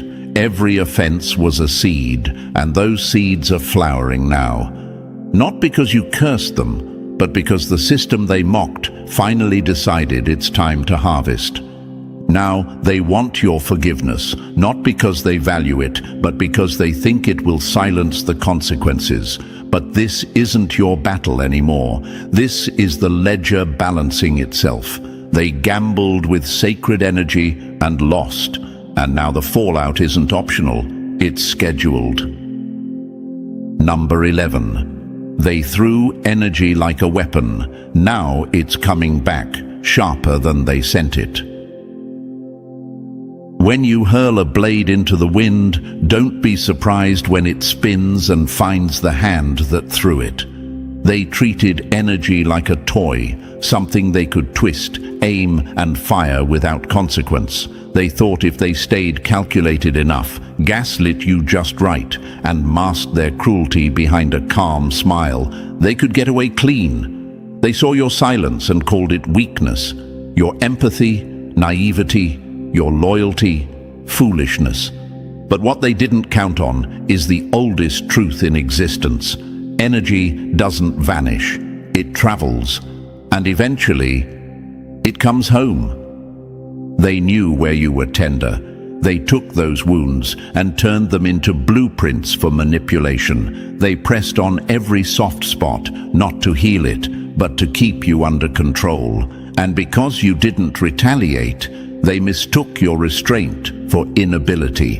What they didn't see coming was the moment you stepped away, removing yourself from their reach entirely. You didn't swing back. You didn't smear their name. You simply left. And that's when the boomerang began its return. Now, every lie, every whispered insult, every smirk behind closed doors is finding its way back to them. And here's the part that's tearing them apart. They don't have your grace to carry it. You took their blows in silence, rebuilt yourself in the dark, and still walked out with your heart intact. But now they're tasting just a fraction of what they fed you, and it's splitting them at the seams. Their mind won't rest. Their relationships are collapsing under mistrust. Their peace has been replaced by the same gnawing anxiety they once tried to plant in you, and unlike you, they weren't built to endure it. This isn't random misfortune, it's correction, the law of return at work. Not as petty payback, but as perfect balance. Because here's the truth, chosen one. Sacred energy doesn't just bounce back the same way it left. It comes back heavier, sharper, undeniable. And when it lands, it always lands harder on the hand that dared to misuse it. They weren't built to carry what they tried to load onto you, and now they finally know it. Number 12. They thought they could handle you. Now they're living with what they woke up. You don't just walk into sacred space with dirty hands and expect to leave untouched. Back then, they thought you were harmless, software forgiving, the kind of person they could drain, discard, and revisit if they ever wanted more. To them, you were an easy mark, quiet enough not to fight back, kind enough to keep giving chances. What they didn't realize was that beneath that calm exterior, you carried something ancient. You weren't just nice.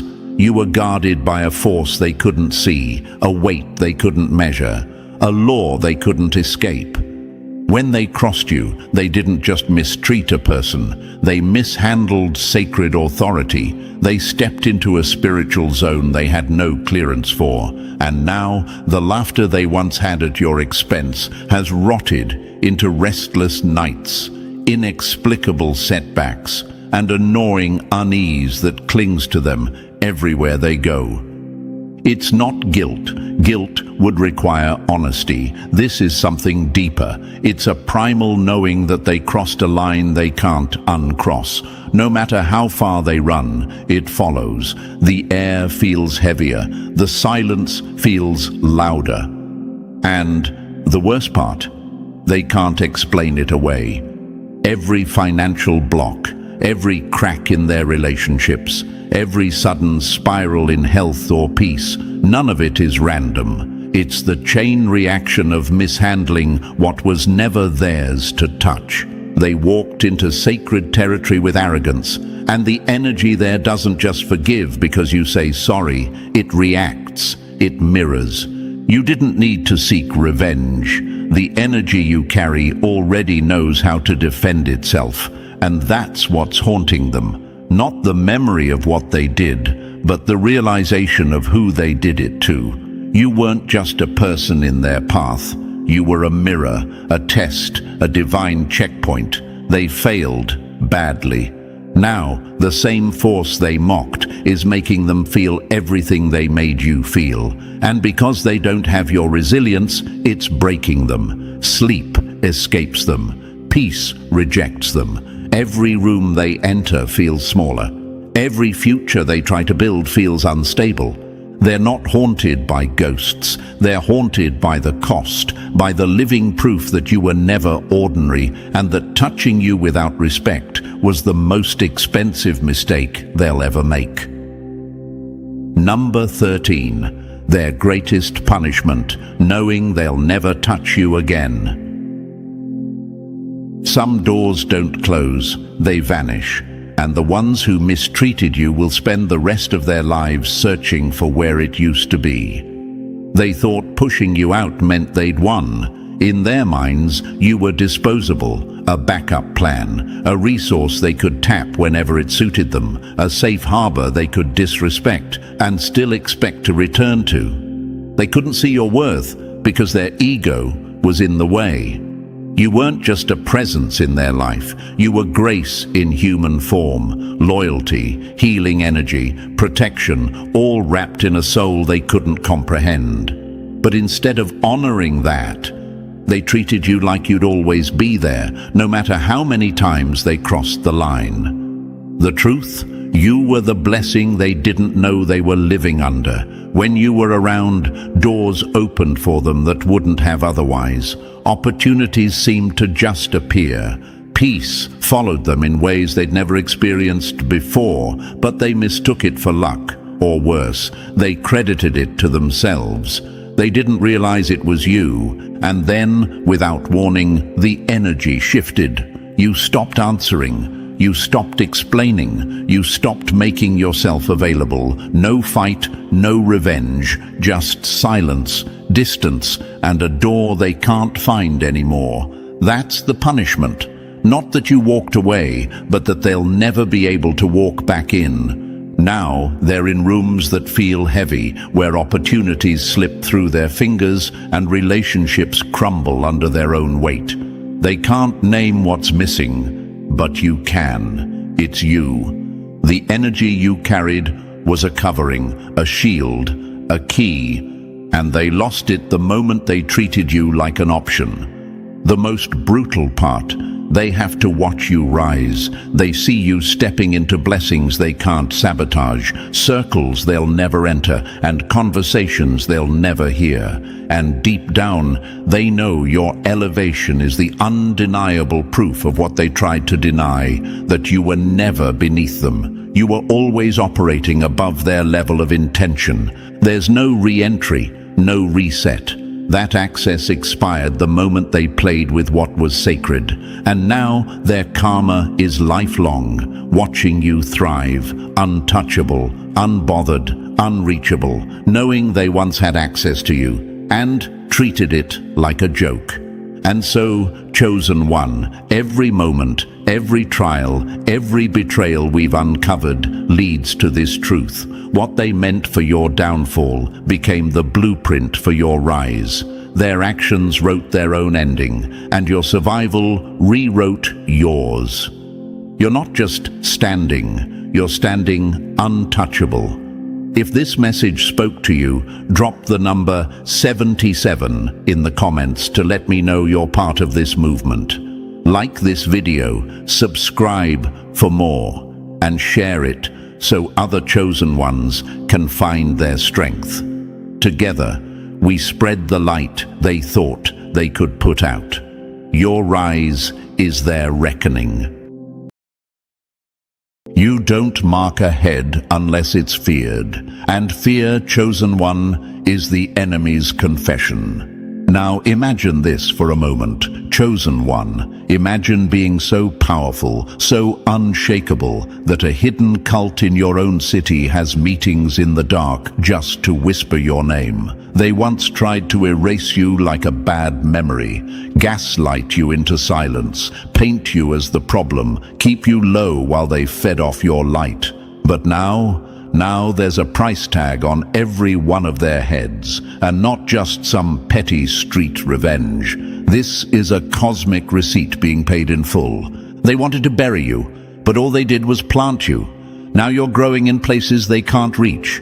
That's not just payback, that's poetic correction. Let this fact settle in your bones. The universe doesn't forget. It moves in silence, collects receipts, and returns everything with interest. It's not superstition, it's energetic law. And when that energy flips, when that pressure they tried to put on you returns back tenfold, that's when they realize the real threat was never what you could do. It was who you were becoming. And thank you, chosen one.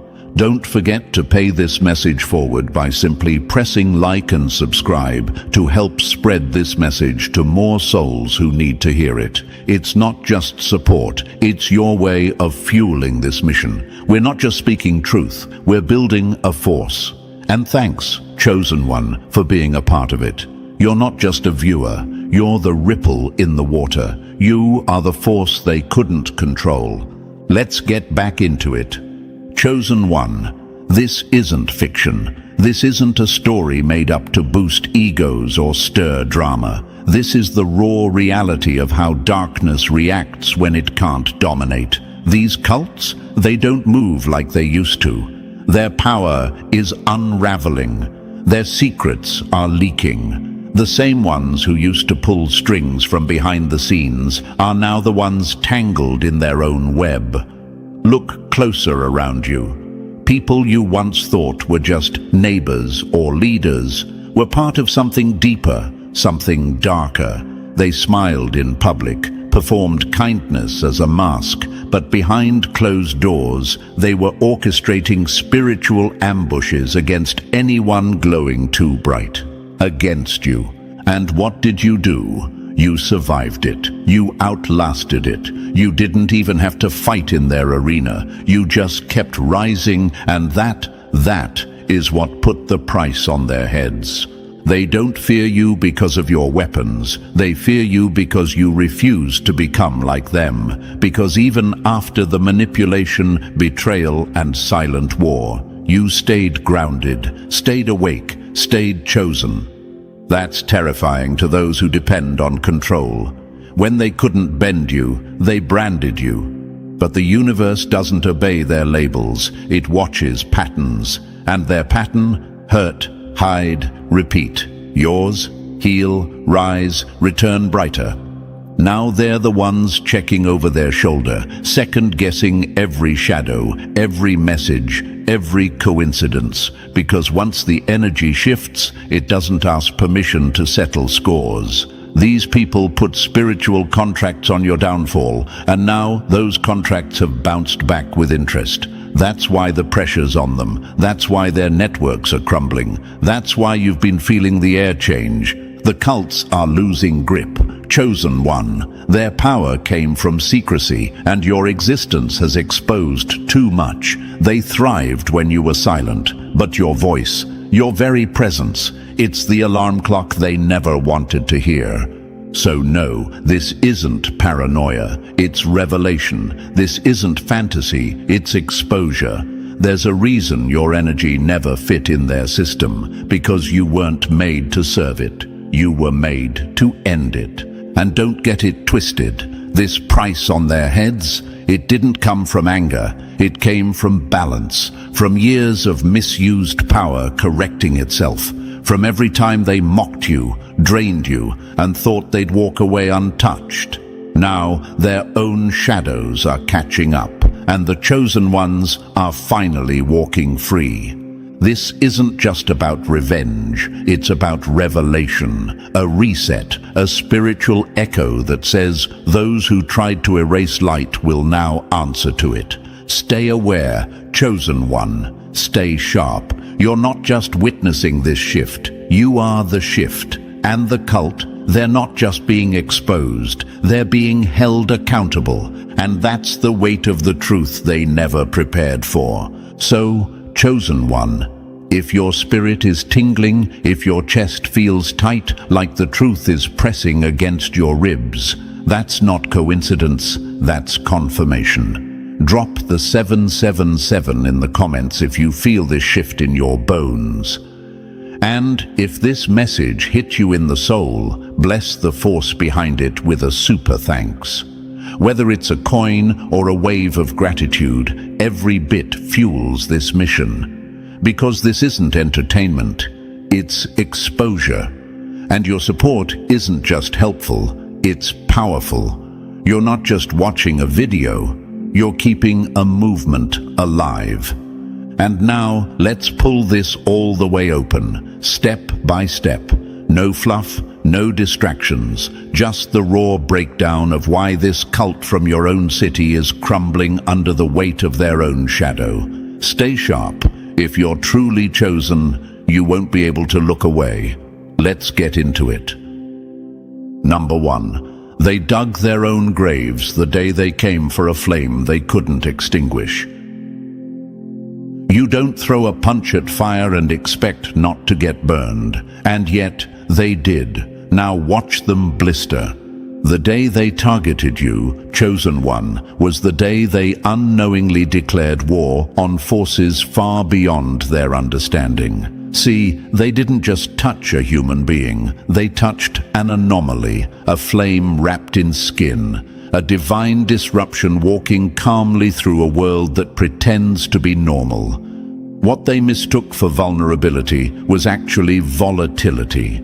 You weren't broken, you were just quiet.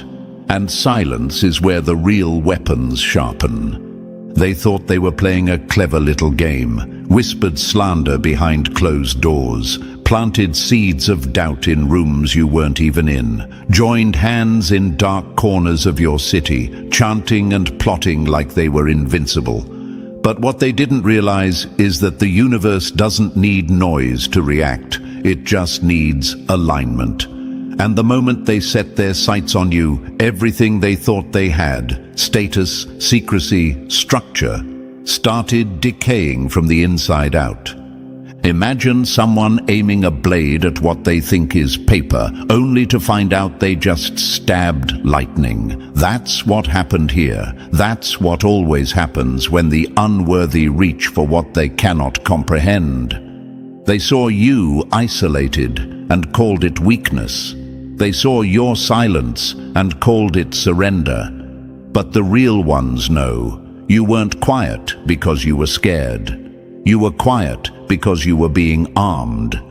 Chosen one, listen close. They didn't just misjudge you. They violated a spiritual boundary. And whether they believe in consequences or not doesn't change that consequences believe in them. Because the universe does not ignore violations against protected vessels. It doesn't forget betrayal cloaked in rituals. It doesn't overlook cruelty dressed up as control.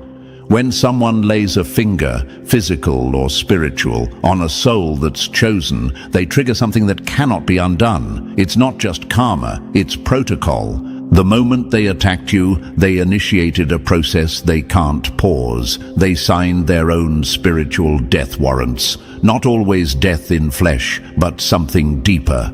A death of image, of influence, of identity.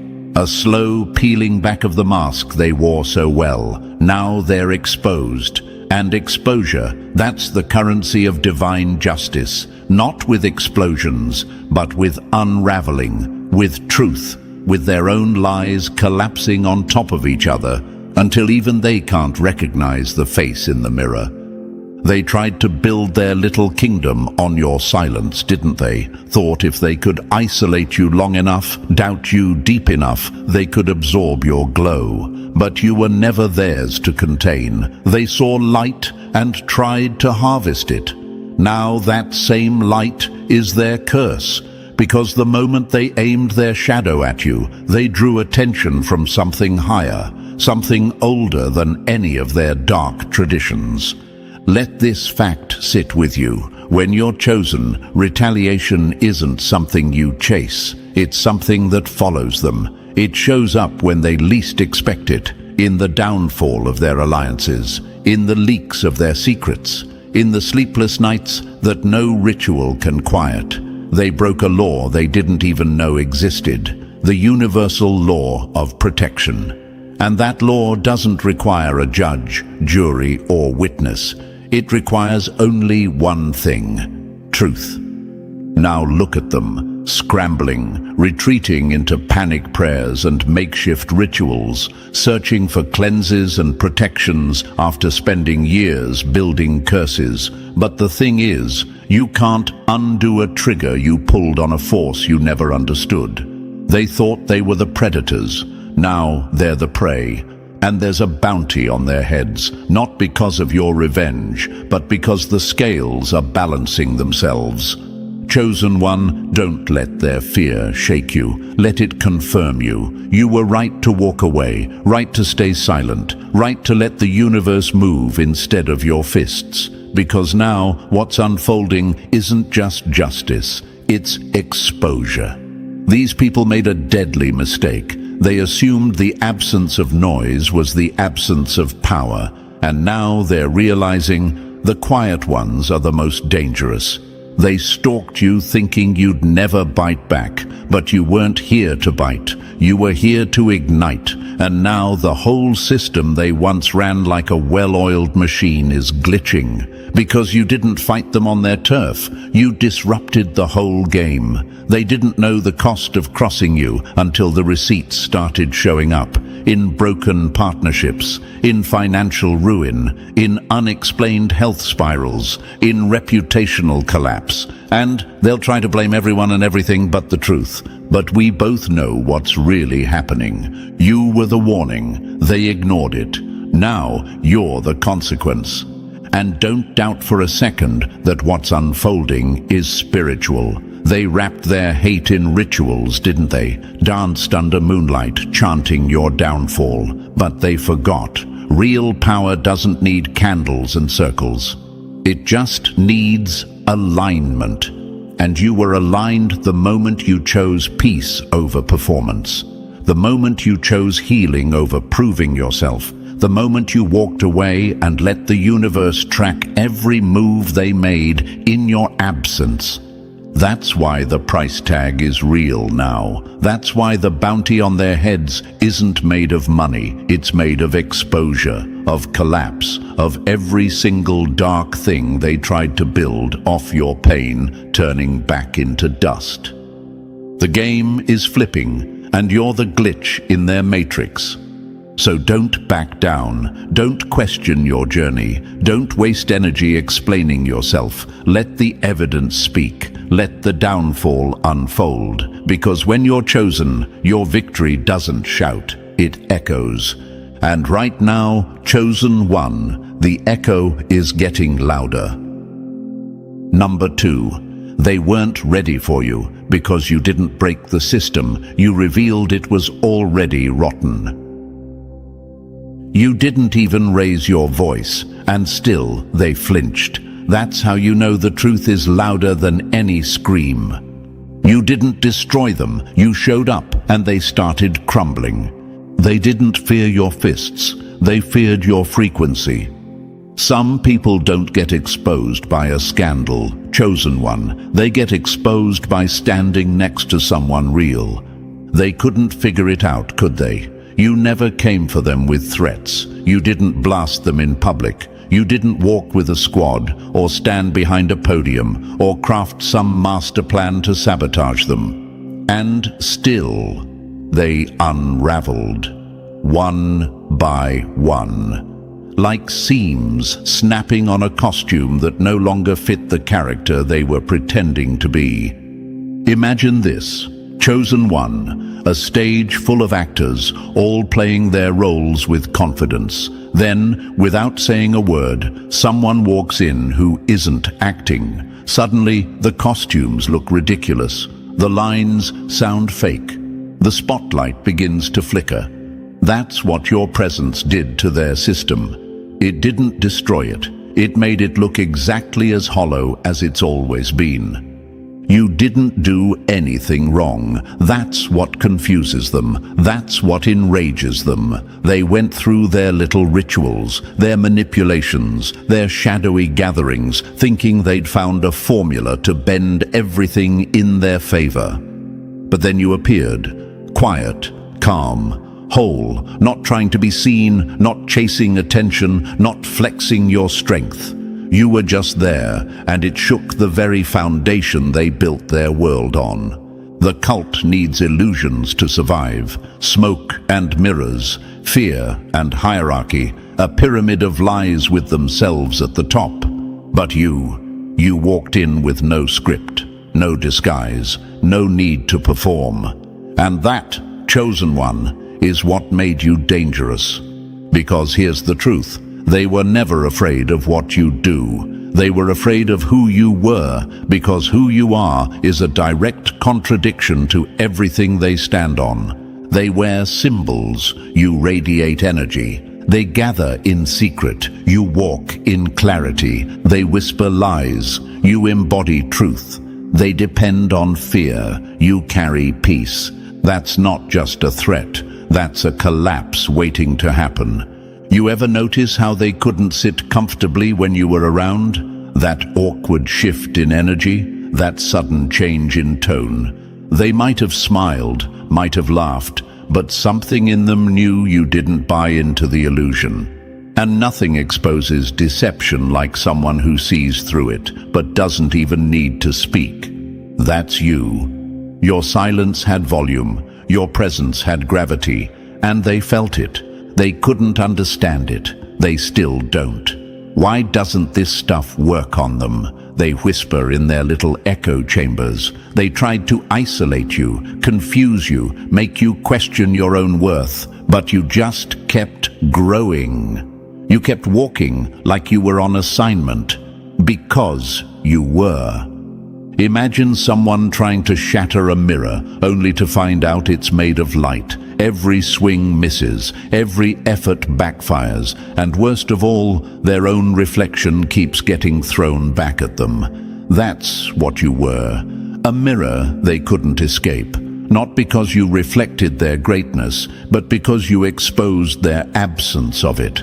You didn't ask for this, but your soul was encoded with a truth they couldn't copy, couldn't steal, and couldn't fake. They tried to mimic the light, but they never understood it. Because the kind of light you carry, chosen one, can't be borrowed. It has to be earned through pain, through healing, through walking the kind of roads they've never dared to step on. They assumed power was in volume, visibility, or alliances. They thought if you weren't performing for the world, you weren't important. But your importance was never rooted in visibility. It was in vibration. You didn't need a spotlight. The shadows moved for you anyway, and that's what broke them. Not your resistance, not your retaliation, but your refusal to play their game. You never needed to expose them. Your existence was the exposure. Your calm was the confrontation. Your elevation was the judgment. You didn't fight them with fire. You just walked through theirs and didn't burn. Now they're scattered, unsettled, questioning everything because they threw everything at you and you didn't fall apart. You didn't even flinch. You kept your energy clean. You healed in private. You loved in silence. You walked in your own lane, and all of that forced them to look at themselves in a way they never wanted to. They couldn't control you. That's the root of it. And people who rely on control don't know how to handle what they can't manipulate. That's why they tried so hard to label you, diminish you, exile you, not because you were weak, but because you reminded them of everything they weren't. You didn't need dark rituals. You didn't need alliances of convenience. You didn't have to fake your worth, and that made you the loudest message they've ever received. The system was never real. Let's be real, they thought this was just another spiritual game, another chessboard, another pawn to move. But you weren't a pawn. You weren't even on the board. You were the hand flipping the table, just by showing up, just by being you. And now the same people who thought they were safe in their little web of secrets are unraveling. Why? Because they based their strength on deception. You didn't even touch them, and still their foundations cracked. That's power. That's influence. That's the chosen frequency they can't replicate no matter how hard they try. Chosen one, don't ever think you needed to do more. Your energy was the action. Your stillness was the shift. You became their undoing not by attacking, but by existing. And no force in this universe can silence the kind of presence that stands on truth. So if you're wondering why they keep watching from the shadows, why they're still obsessed, still scheming, still trying to find a crack in your armor, it's because they still don't get it. They still think you're a problem they can solve, a threat they can handle. But you're not a threat. You're a reminder that they were never in control, that all their efforts to dominate were built on sand, that the game was rigged against them the moment you arrived. And the most brutal part, you never lifted a single finger. You just stood tall, stayed real, and let the truth do what it always does, burn illusions to the ground. Number 3, they built a castle on your bones. Now it's crumbling, and the bill just came due. They thought time would erase the damage, but the universe doesn't forget. It just waits. Every time they hunted you, they wrote a check their spirit couldn't cash. You weren't just a target, you were a test, and they failed loudly. The longer injustice is delayed, the heavier the price when it arrives. Imagine this, chosen one. Someone digs a pit for you, deep and hidden, thinking they'll finally watch you fall. They plant lies, throw shadows, and sit back, smiling. But what they never considered is this. Every trap they laid for you was being counted. Not by human hands, but by forces that see all. And now that pit, it's swallowing them whole. The price on their heads isn't drama, it's cosmic compensation, not for bruised egos or petty grudges, but for years of energetic warfare they launched against your peace, your growth, your purpose. While you were fighting silent battles just to breathe, they were stealing your name in circles, weaponizing your kindness, draining you spiritually, and pretending you were the problem. They wanted you broken, bent, and begging, but instead, you became unshakable. And that shift, that's when the universe started calculating the debt. They thought spiritual consequences work like human court, delayed, optional, forgettable. But the spiritual realm doesn't file cases, it records patterns. And when those patterns show intent, relentless malice, manipulation, psychic warfare, it doesn't just react. It responds with force, with correction, with a reversal they never saw coming. This isn't just karma, this is spiritual accounting, interest included. Every night you cried in silence, that was documented. Every smear campaign, noted. Every time they smiled in your face while stabbing your name behind closed doors, logged. They thought they were just playing the game, but they weren't. They were stacking debt with universal law, and now the repo is here. The bounty on their heads isn't just symbolic, it's energetic justice. You didn't even have to lift a finger. The universe did. Why? Because they didn't just try to hurt you. They tried to rewrite you, strip you of your identity, hijack your mission, turn your light into a curse by feeding off it like parasites. But every attempt made you stronger. Every betrayal became a push. Every hit just exposed how powerful you really were, because you still stood. Now the same people who hunted you can't sleep. They feel it, the collapse, the pressure, the anxiety that no ritual can fix. They tried to sacrifice your destiny, and now they're sacrificing their own stability. That's not revenge, that's return. Chosen one, you were never weak, you were under siege, and you didn't break, you evolved. They thought your delay was defeat, but really it was divine timing. You were being prepared. And now that the preparation is done, the exchange has begun. They gave you wounds. The universe gave you weapons. They gave you chaos. The universe gave you clarity. They tried to lock you in survival mode. The universe gave you authority. And now it's collection time. They didn't just lose your energy, they're losing their own. The very rituals they depended on are falling flat. The alliances are fracturing, their secrets are rising like smoke. Because when something isn't built on truth, it eventually collapses under the weight of its own lie. The price they're paying isn't just for what they did, it's for what they tried to prevent. You weren't just healing, you were on your way to becoming a force they couldn't predict. And their attacks were designed to stop that.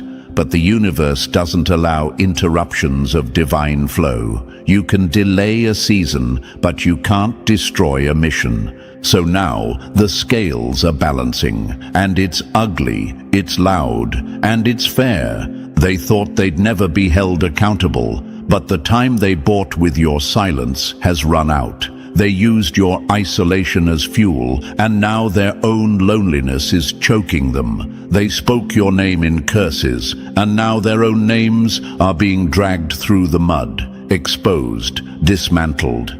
They built entire structures out of your pain, but they forgot. Structures built on stolen energy always collapse. The cracks are showing, and the universe is making sure everyone sees it. So let them look confused, let them play the victim, let them cry about being misunderstood. It's too late. The universe heard your cries, it measured your restraint, and now it's repaying everything in full. This is balance. This is exposure. This is what happens when a chosen one survives. Number 4. They tried to complete the mission, but you were the puzzle their darkness couldn't solve.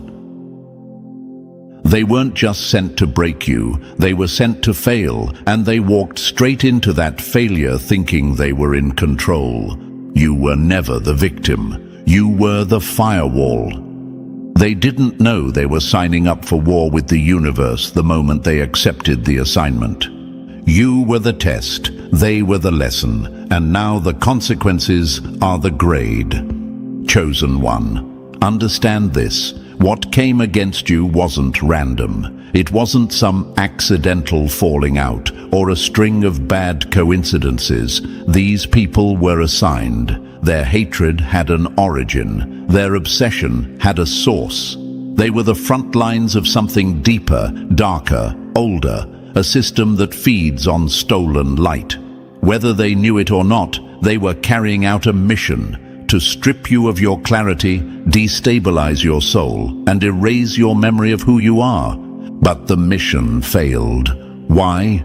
Because you were the one thing they couldn't manipulate. You weren't made to fold under pressure. You were built to reveal it. And when their spiritual playbook ran out of pages, the truth became undeniable. They couldn't touch what was protected. Imagine this. A hacker tries to breach a system, confident in their tools, certain of success. But the code is encrypted. The firewalls are alive. The deeper they dig, the more they trigger alarms. That's what happened with you. Every attack they launched tripped another cosmic tripwire. Every ritual, lie, and smear bounced off something they couldn't name. Because you weren't just living, you were fortified. They thought your quietness was permission, your forgiveness was weakness, but those qualities weren't flaws. They were barriers, they were shields. Your silence didn't invite more attacks, it recorded them, and every extra move they made was noted, not by you, but by the very laws of universal balance they tried to dance around. And here's where the trap snapped shut. They didn't stop when they lost. They could have backed away, could have admitted they were wrong, even in private. But they doubled down, recruited more hands, buried themselves deeper into obsession. And when you survive an attack and they still come back swinging, that's when it stops being a mistake. It becomes defiance. Now they're marked, not by your hand, not by rumor, but by their refusal to let go of something they were never meant to hold. Their spiritual debt is sealed, not just because they tried to harm you, but because they refused correction. They didn't just sin against light, they mocked it. The universe isn't blind, chosen one. It saw every time you kept your head down while they plotted. It saw the crossroads, the moments they could have walked away, but they didn't. And that's why this isn't just karma. This is judgment. They failed the assignment, and worse, they rejected the lesson. Now they're spiritually locked, their frequency tagged, their path flooded with the consequences they created. And the weight? It's heavy, not just because of what they did to you, but because they did it after knowing it didn't work. Think about that. They saw the armor and still swung the sword. They saw the protection and still pushed forward. That's not ambition, that's spiritual suicide. And now, everywhere they turn, there's blockage. Nothing flows. No peace, no clarity, no victory. Why? Because they touched what they were warned not to touch, and they kept touching it. You weren't their downfall, you were their test, and now the test has become their haunting. Every lie they told circles back, every ritual reversed, every energy they threw out is now dragging their own names through the same trenches they tried to bury you in. Let them scramble, let them pretend it's all falling apart, out of nowhere. You know the truth. This is earned. This is the cost of obsession, pride, and disobedience to laws they never believed applied to them. They thought they were the hunters. Now they're the ones being tracked by their own choices, their own resistance, their own refusal to release you from their grip. And there's no place to run from a judgment that lives in your shadow. So stand tall, chosen one. You were never just the target. You were the truth they couldn't twist. And now that truth is chasing them down, and it doesn't miss. Number 5. They sent spells like arrows. Now those arrows are piercing their own throats. They thought you were the sacrifice. Turns out they were offering themselves. You can't summon darkness to swallow light and expect it to stay loyal. Every curse cast in secret was a receipt printed in public. They tried to bankrupt your soul, but paid for it with interest, in blood and silence. Let's break this wide open, chosen one. They weren't just playing with candles and chants. They were trafficking in spiritual warfare, and you were the bullseye. But what they didn't realize was simple and fatal. The weapons they used: charge, interest. Those curses, they weren't free. The rituals, build the energy drains, metered. Every time they whispered your name into darkness, they were handing over a piece of themselves. And the worst part, it didn't even work. Imagine someone taking out a massive loan in your name, thinking they'll walk away rich, only to find out the account is spiritually protected. Not only is the transaction denied, but now they owe the debt. That's what just happened. They launched attack after attack, layering you with their envy, their hate, their twisted prayers, and none of it landed. Why? Because you weren't just covered, you were out of range. You didn't block them. They missed because you sit in a realm they can't access. They tried to curse a frequency that doesn't bend to manipulation. And in doing so, they triggered the one outcome they never prepared for: destruction by their own hand. Here's a truth they never learned in their little covens. Curses return home hungrier. They don't vanish, they orbit. They circle like spiritual vultures. And if they don't find a match in you, they turn on the sender. It's not divine revenge. It's law. That's why the sicker they feel, the quieter they become. Why they've started aging faster. Why their relationships are rotting. Why their homes feel cold no matter how much sage they burn. And the energy they summoned, it's not impressed by failed missions. The spirits they invoked don't care that you were too strong. All they know is the assignment failed. And failure doesn't void the agreement. It activates the penalty clause. They thought candles and jars would do the trick. Bury your name, bind your energy, burn you down from a distance. But all they managed to do was ignite their own collapse. Because you, chosen one, weren't just immune. You were radioactive to their darkness. Their curses bounced back, not just rejected, but weaponized. Imagine lighting a fuse to burn someone's house down, only to find out the flame wins its way back to your own gas line. That's what happened.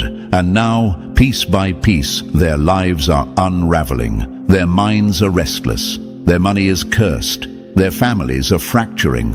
Why? Because those curses didn't disappear. They converted. Every ounce of negative energy they sent your way became currency, and now it's being spent against them with interest. These dark energies don't want flowers and tears. They don't want fake apologies. They want repayment. And repayment always comes in bloodlines, legacies, and sanity. You see it, don't you? The ones who once stalked you spiritually are now being stalked by everything they summoned. They're paranoid, sick, confused, searching for a way out of contracts they signed in ignorance and pride. But the doors they opened don't close just because they're scared now. They tore the veil and let something through, and that something is hungry. And here's the brutal truth. They're not being punished because they failed to destroy you. They're being punished because they dared to try. You weren't just hard to curse. You were the wrong address entirely. The mail got returned, but it came back carrying fire. They dismantled themselves while trying to dismantle you, thought they were powerful, thought they had control, but now their own lives are unraveling, slowly, painfully, publicly, not because you hexed them, not because you wished harm, but because unearned malice always turns on its master. So let them Google how to reverse a curse. Let them light their panic candles. Let them chant for peace. It's too late. The spirits they courted don't forget failure, and they're not merciful. Chosen one, remember this. You didn't win because you fought harder. You won because you are the weapon. And the battlefield is now littered with the consequences of daring to aim darkness at a light that cannot be dimmed. Number 6, they thought cosmic law was a joke. Now it's kicking down their door. They mocked divine order like it was folklore. Now they're choking on the precision of a system older than time. You can't outrun balance when you're the reason the scale tipped.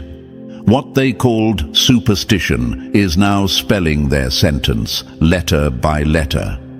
Retribution doesn't yell, it arrives, measured, cold, exact. That's not revenge, that's divine order.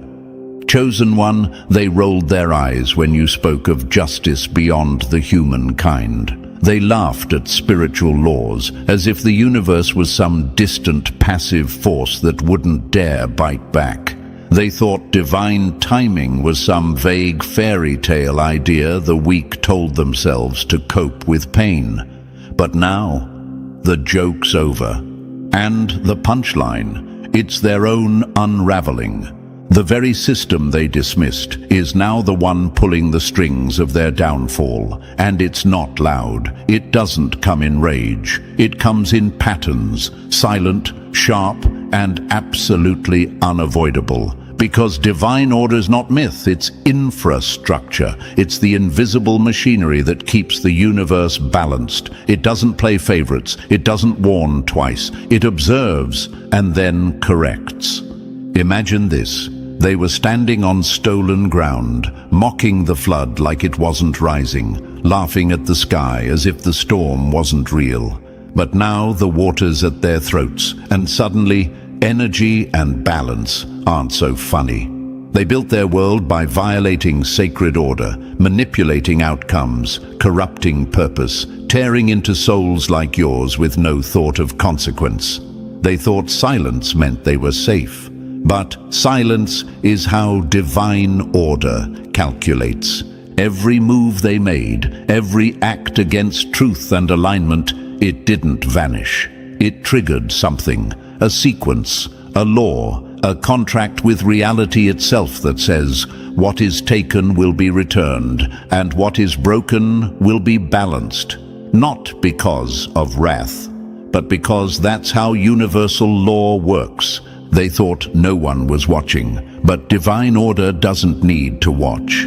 It knows, it waits, and when the time is right, it moves with the kind of efficiency that leaves no room for escape.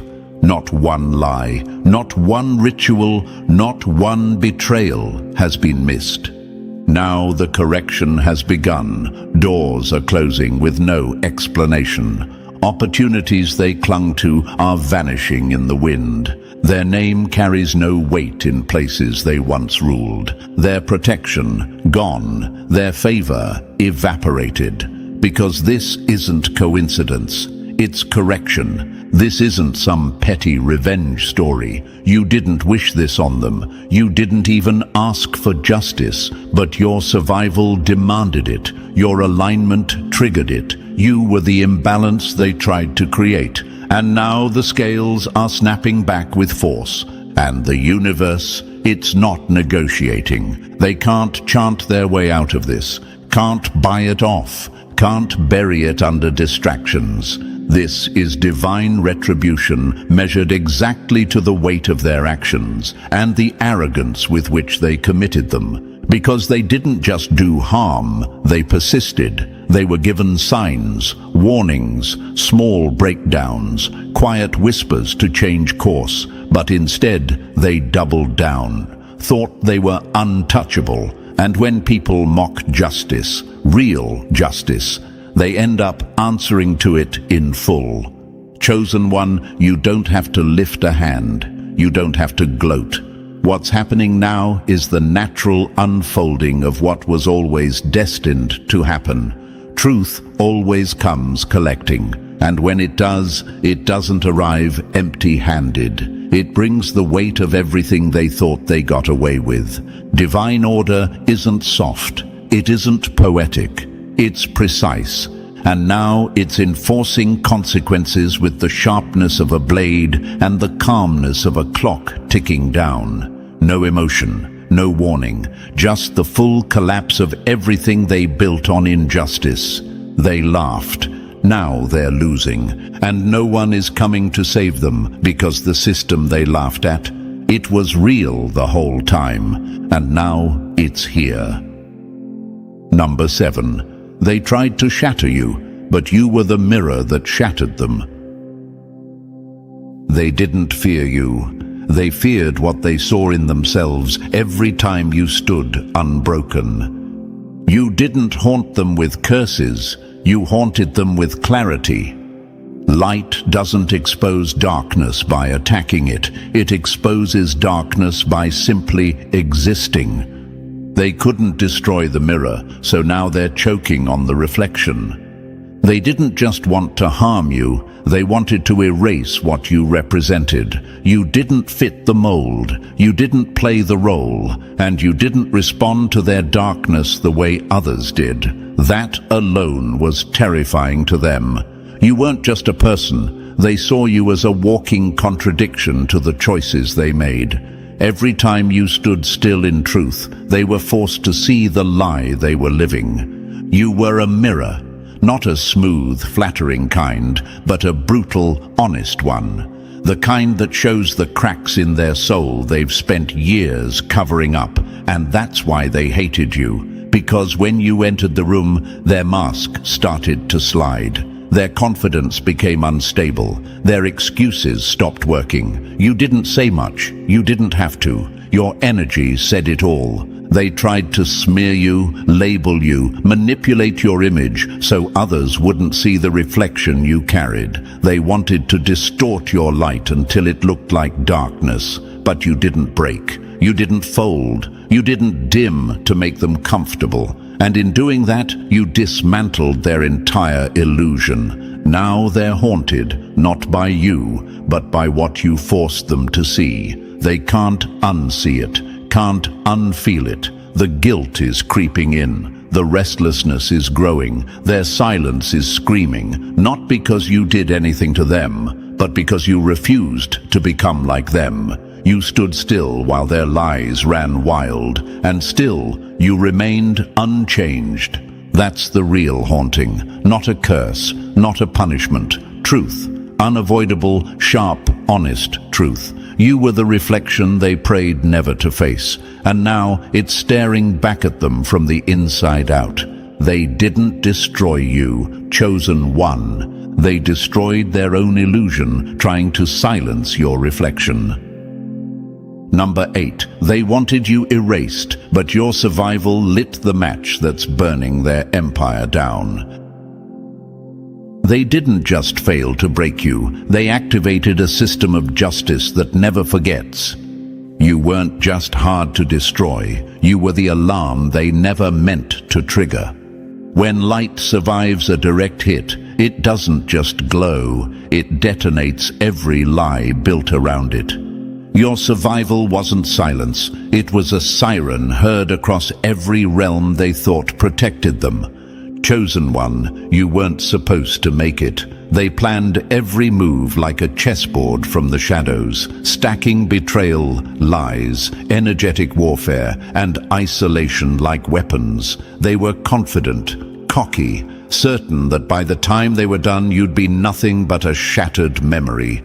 They didn't just want you gone, they wanted you erased, mentally dismantled, spiritually paralyzed, emotionally destroyed. But instead, you rose. You didn't just survive, you healed. You woke up with wounds turned into wisdom, with scars that became scripture, evidence of everything they tried and everything they failed to do. And that's where it all flipped. Because your survival didn't just embarrass them, it exposed them. You walking upright, sane, and still in alignment sent a message far louder than any curse they cast. They failed. And failure, especially when powered by darkness, comes at a price. What they didn't know is that the spiritual world doesn't ignore collapse. It investigates it, and the moment you stood, alive and untouchable, the system that once backed them began to fall in on itself, not because of your rage, but because your survival triggered a hit list they never saw coming. The very spirits they played with have now turned, because the entities they summoned for power and control, those energies they swore allegiance to, demand results. And when the results don't show, when their mission collapses around a glowing, rising chosen one, those spirits don't forget. They collect. Your healing signed the contract.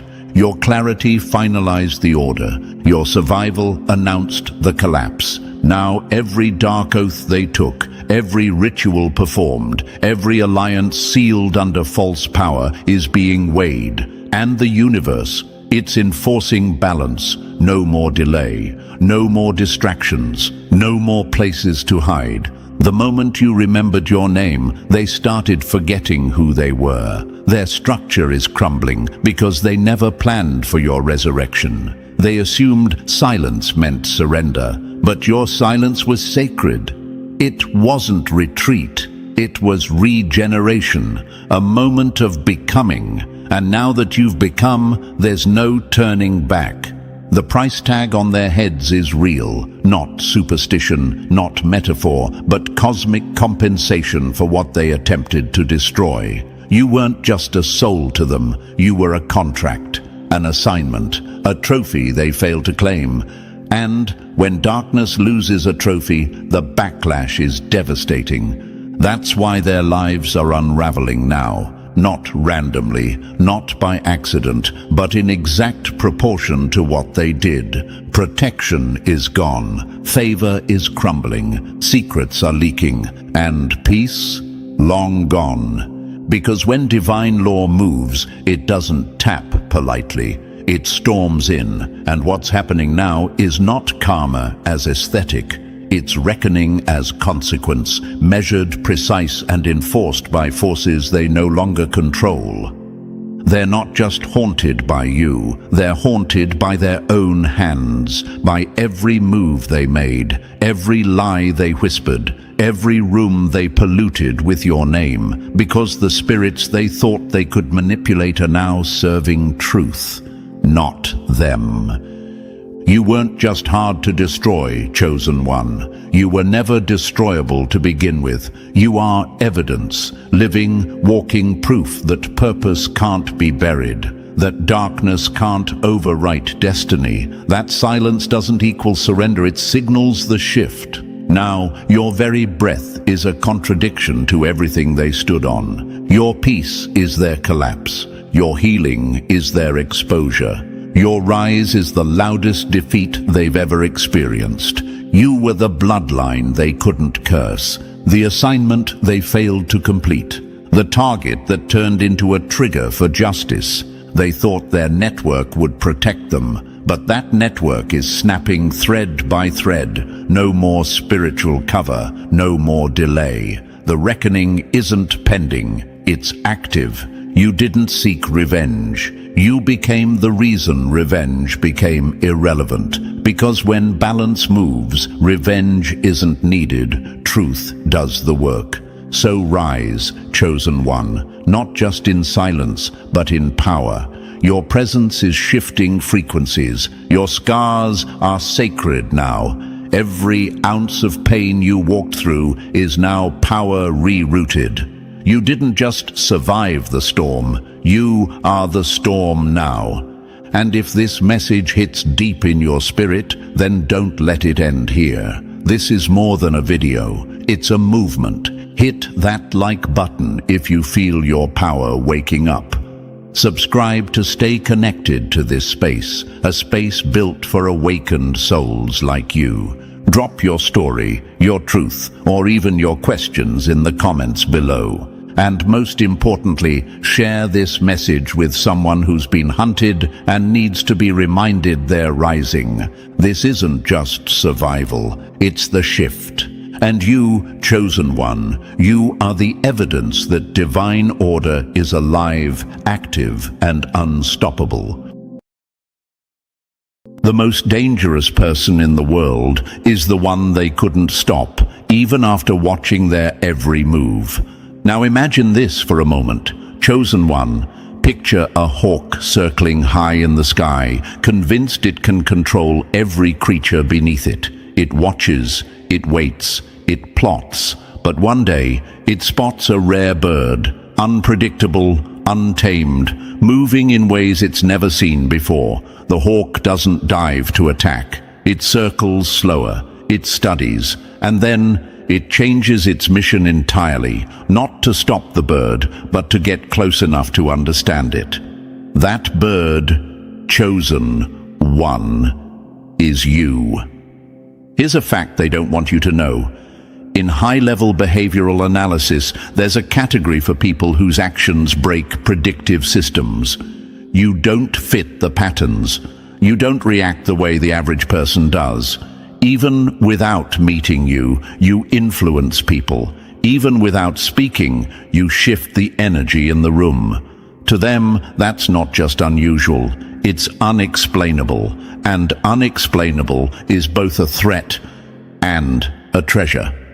And thank you, chosen one. Don't forget to pay this message back by simply pressing the like and subscribe to help spread this message to more souls. It's the responsibility of all of us to spread the light. And thank you, chosen one, for being part of this mission. You are part of a force. So here's where it gets interesting. What started as surveillance has now turned into pursuit, but not the kind you think. We're not talking about your neighbor peeking through blinds or an ex scrolling through your feed at 2 a.m. No, this is a different level. We're talking about top-tier observers, agents, analysts, people trained to detect patterns in chaos, realizing the chaos was you, and realizing they weren't dealing with chaos at all, but with a kind of order they couldn't decode. You've been on their radar for a long time, longer than you think. They weren't just recording your actions, they were mapping your choices, trying to figure out how someone could move through storms without sinking, walk into hostile rooms without losing control, and somehow inspire people without even trying. You became a puzzle piece that didn't belong to the picture they thought they were building. And that's when everything changed. The fear they once had, it shifted. Curiosity took over. Respect crept in. They stopped asking, how do we contain this? And started asking, how do we get close enough to learn from this? You're not just a file in their database anymore. You're a case study in resilience, intuition, and precision. They've studied your setbacks, your comebacks, your silences, your sudden moves. Every step you've taken has been more than just a step. It's been a statement, one they couldn't ignore. And now, chosen one, they want to meet you. They want to look you in the eye, not as someone they were tracking, but as someone they've been learning from without even realizing it. They want to thank you, not because you worked for them, but because your existence proved something they didn't think was possible, that a single person, without an army, without an institution, could move the needle of an entire system just by being who they are.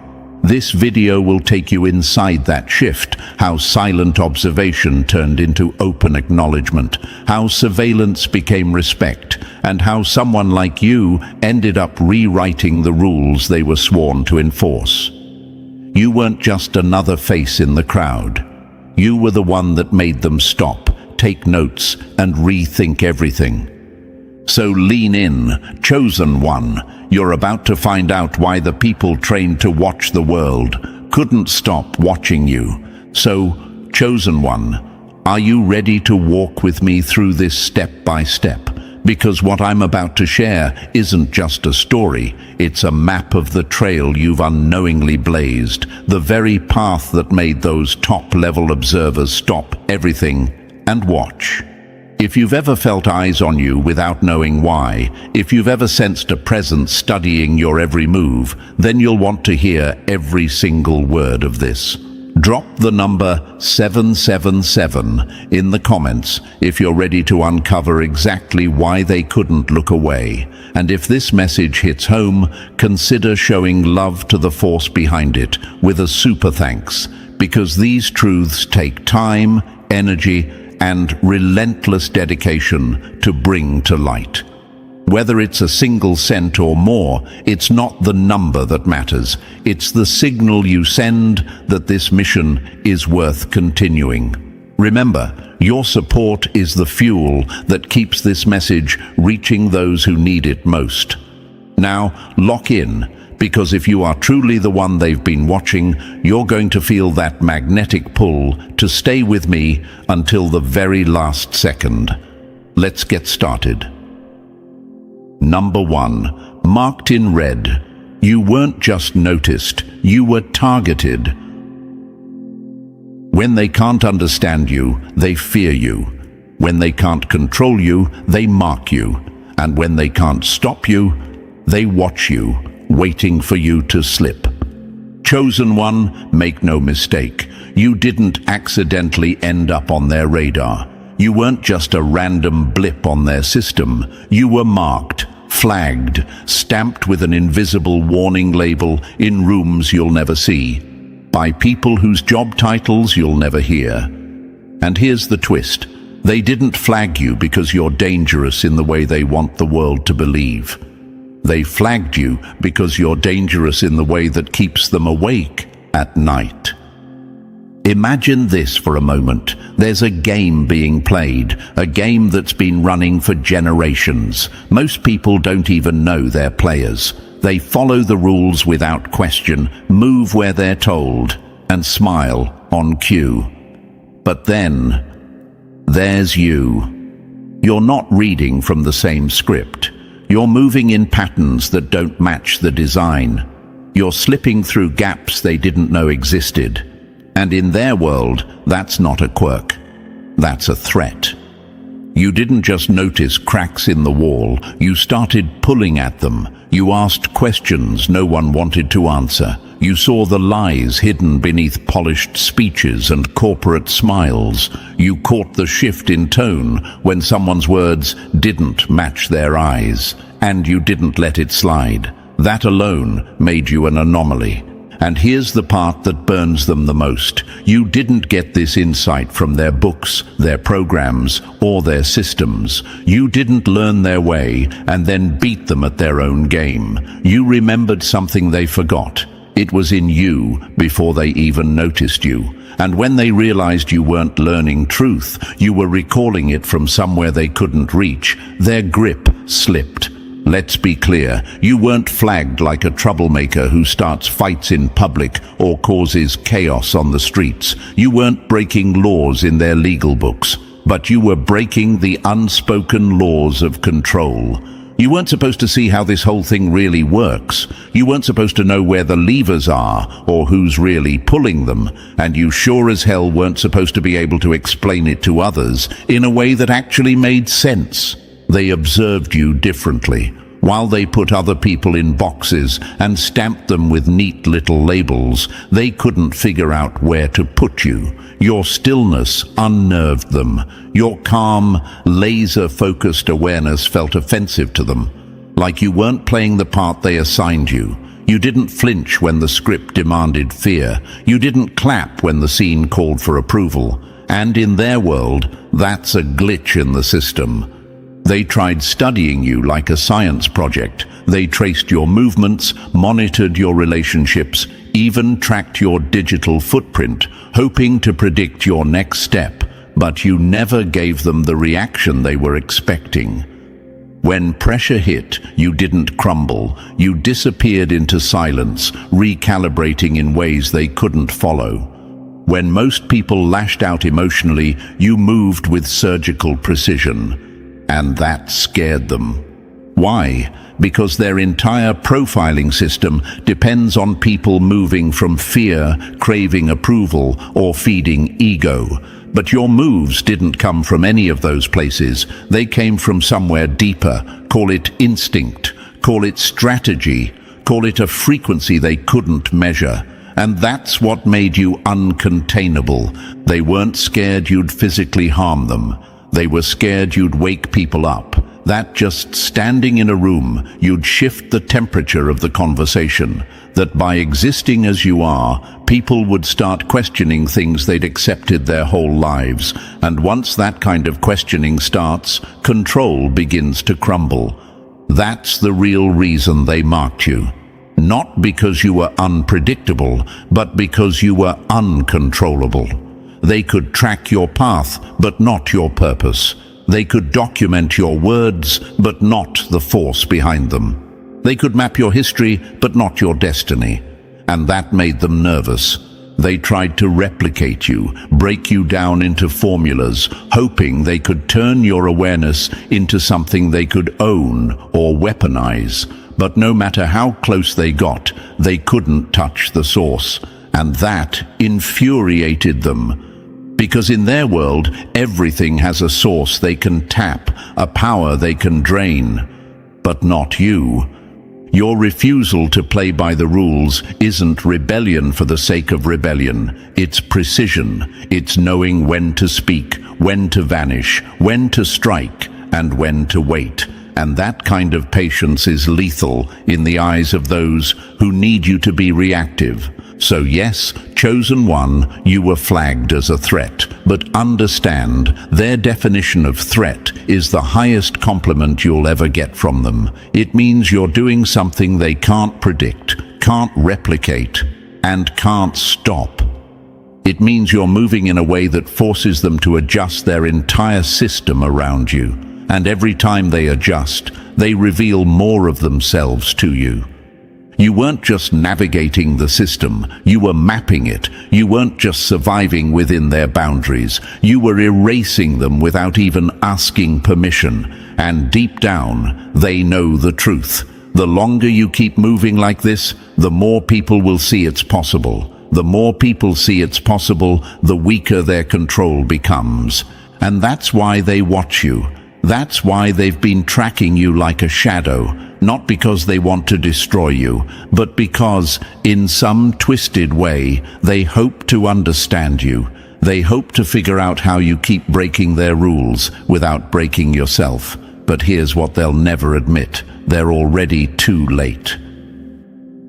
Number 2. They couldn't read you because you weren't written in their language.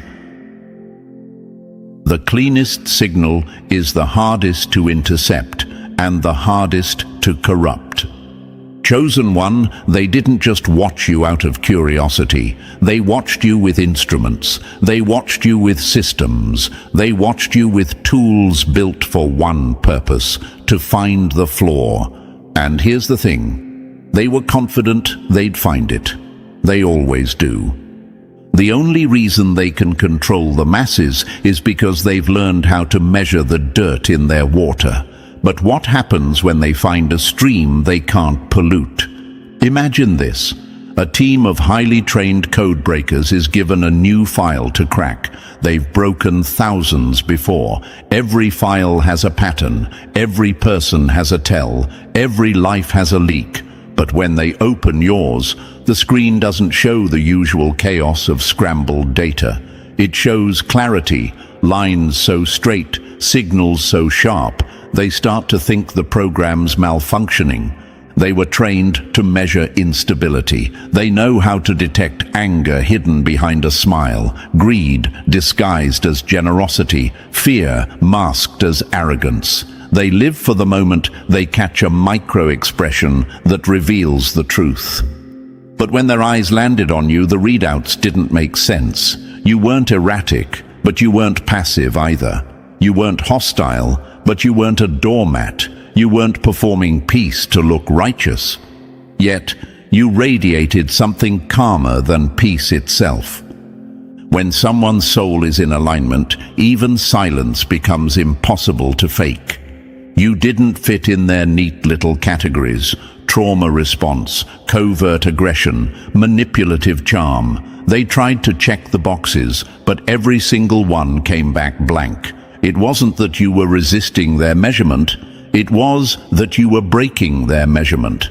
The metrics were designed for noise, and you were transmitting pure frequency. Imagine a lie detector that never misses, except with one person. It works on criminals, politicians, con artists, and even the most disciplined undercover agents. But with you, the machine starts giving readings it's never seen before. At first, they assume it's a glitch. They recalibrate. They run the test again. Still nothing. No spikes, no false fronts, no hidden stress signatures, just a clean, consistent hum. That hum was you, and that hum made them nervous. See, chosen one, you weren't walking around with perfection. You weren't pretending to be untouched by life, but you were carrying something rarer: clarity. You had burned through the illusions that keep most people fogged. You weren't masking an agenda. You weren't projecting for approval. And because you weren't blasting static into the air, your signal came through too clear for their comfort. Clarity is the enemy of control because it can't be manipulated by distortion. Their tools glitched, not because you were hiding, but because you weren't hiding anything at all. And for them, that's worse than deception. Deception can be tracked. Purity, they have no manual for that. Imagine them in their control room, screens lit with data, expecting to catch the usual pulse of dysfunction, the emotional fingerprints of a soul still tangled in bitterness or ego. Instead, you showed up as something steady, something whole. They kept asking themselves, is this person real? Because in their training, this doesn't exist. People crack, people break, people bend. But here you were, aligned, aware, and untouchable. At first, they whispered about software errors. Maybe the facial recognition program wasn't calibrated. Maybe the behavioral charts were outdated. Maybe you were a good actor. But the longer they watched, the less plausible those excuses became. You weren't performing calm. You were living it. You weren't faking integrity. You were functioning from it. And that's when the shift happened. One of them said the thing no one else wanted to voice out loud. This one isn't from here. Now, whether they meant it literally or just as a way of saying you don't belong to the mold, it didn't matter. The statement landed. The room went quiet. And suddenly, you weren't a subject in an experiment. You were a variable they couldn't account for. When you walk in purity, you stop being a person to them. You become a mirror that shows them everything they've lost. See, they were trained to track dysfunction because dysfunction is predictable. Anger will eventually spill. Fear will eventually fold. Ego will eventually overplay its hand. But you moved like someone who had already faced those battles and wasn't ruled by them anymore. And that made you dangerous, not because you were going to attack them, but because your existence made them question their own. Imagine a chess master who's played 1,000,000 games, memorized every opening, and knows how to force an opponent into checkmate in under 10 moves. Now imagine sitting down at the board with them, and instead of playing by the rules, you start moving in ways that aren't part of the game at all, yet somehow still winning. They can't track you because you're not playing for the same prize they are. You became that unsolvable game, that glitch they couldn't patch, that song that stayed stuck in their head because it didn't sound like anything else in their library. They weren't prepared for someone whose silence was stronger than noise, whose presence commanded attention without demanding it. They weren't ready for someone whose energy didn't leak manipulation, whose intentions didn't hide behind performance. And the more they looked, the more they realized. The system they trusted to define the world couldn't define you. So what happens when the system can't define someone? It starts to fear them. And here's the part they'll never admit out loud. They envy it. They envy that you can walk through storms without absorbing the rain. They envy that you can see through masks without wearing one yourself. They envy that your signal doesn't bend when the pressure comes, because deep down, they remember when they had some of that themselves, before they traded it for a paycheck and a set of rules to follow. They fear you not because you're pure, but because you remind them of the moment they chose not to be. Chosen one, your inner clarity didn't just distort their metrics. It exposed their limits. It showed them that for all their tech, all their training, all their control systems, they still couldn't touch someone who isn't playing their game. You were never just being observed. You were being studied. And every day they studied you, they learned something uncomfortable. You can't control what you can't corrupt. And that's why they're still watching. Number 3, they thought you were disposable. Then you flipped the entire board. The most dangerous player is the one they never saw coming until the game was already theirs. Chosen one, they studied you like a chess piece. They thought they had you pegged, a pawn, harmless, replaceable, the kind of piece you sacrifice early without a second thought. You didn't wear their badges of status. You didn't sit in their elite circles or echo their pre-approved language. You weren't trying to flex, impress, or prove. And in their world, that made you invisible, or so they thought. But invisibility in the hands of the right player isn't weakness. It's a weapon. Imagine this, a quiet figure on the edge of the board, underestimated by everyone, suddenly making a move so clean, so unexpected, it shifts the entire momentum of the match. That was you. Your steps weren't random. Your silence wasn't submission, it was calculation. Your calm wasn't confusion, it was control. Pawns don't change the energy of a room. Pawns don't make people stop mid-sentence and reassess their position. Pawns don't stand still and still shift the balance of power. But you did, again and again. They kept trying to predict you, but how do you predict someone who isn't playing for their trophy?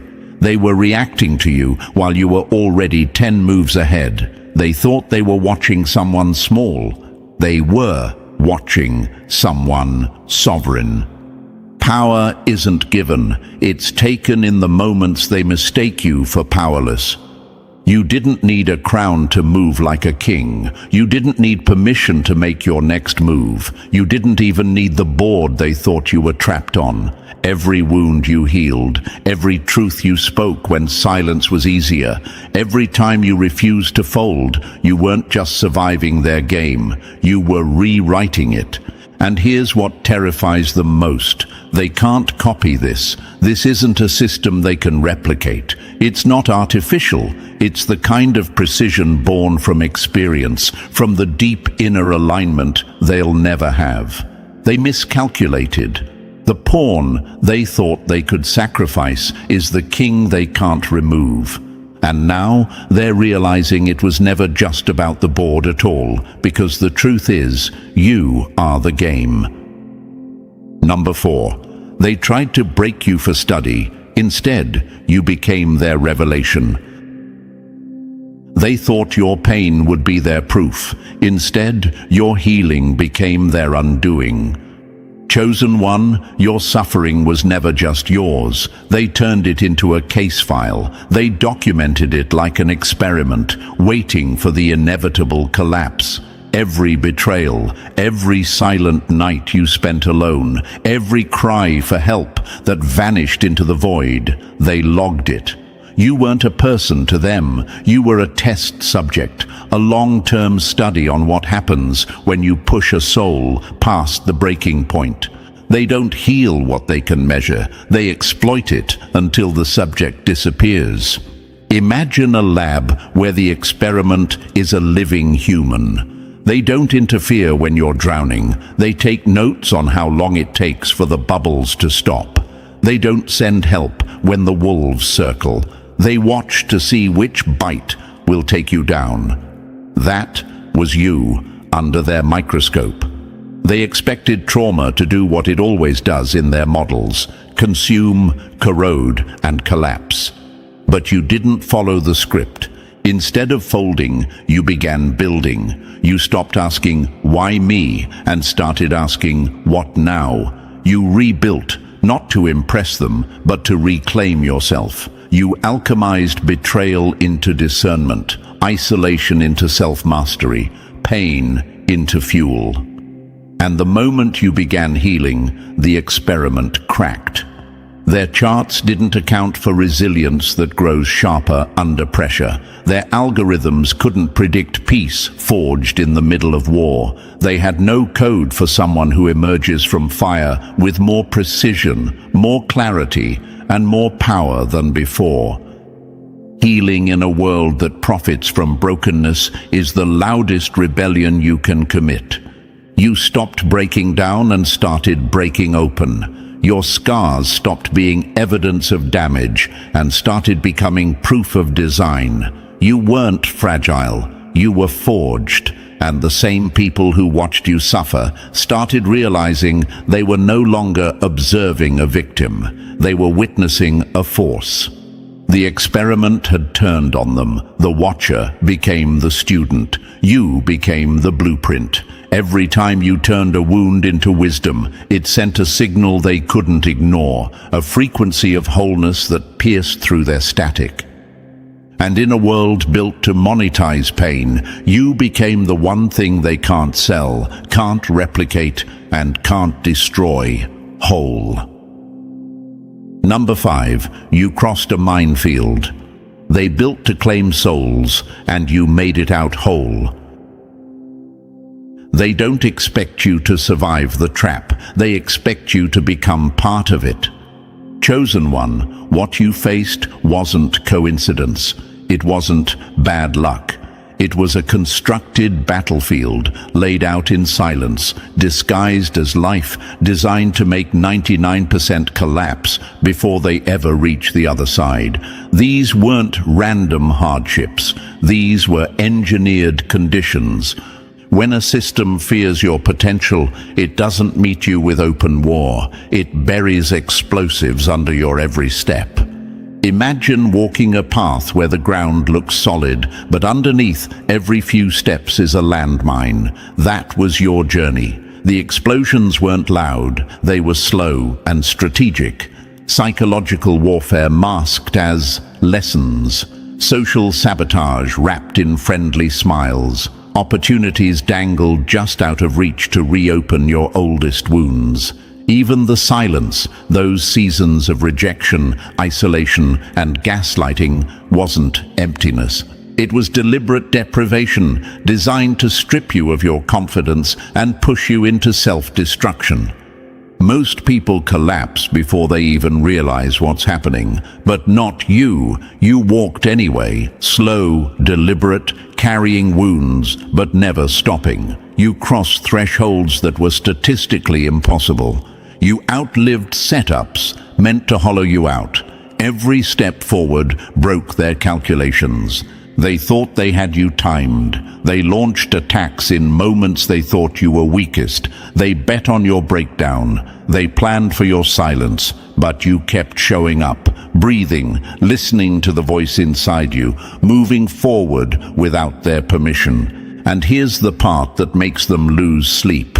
Your endurance wasn't powered by desperation or ego. It came from a deeper intelligence, a knowing they could never control. You didn't just sidestep their traps. You rewired the entire game as you walked.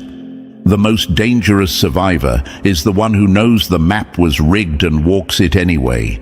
Now they're asking themselves the questions they never wanted to face. How did you see through the illusions? How did you hold your mind steady when the whole design was meant to fracture it? How did you keep your soul clean in a system built to stain it?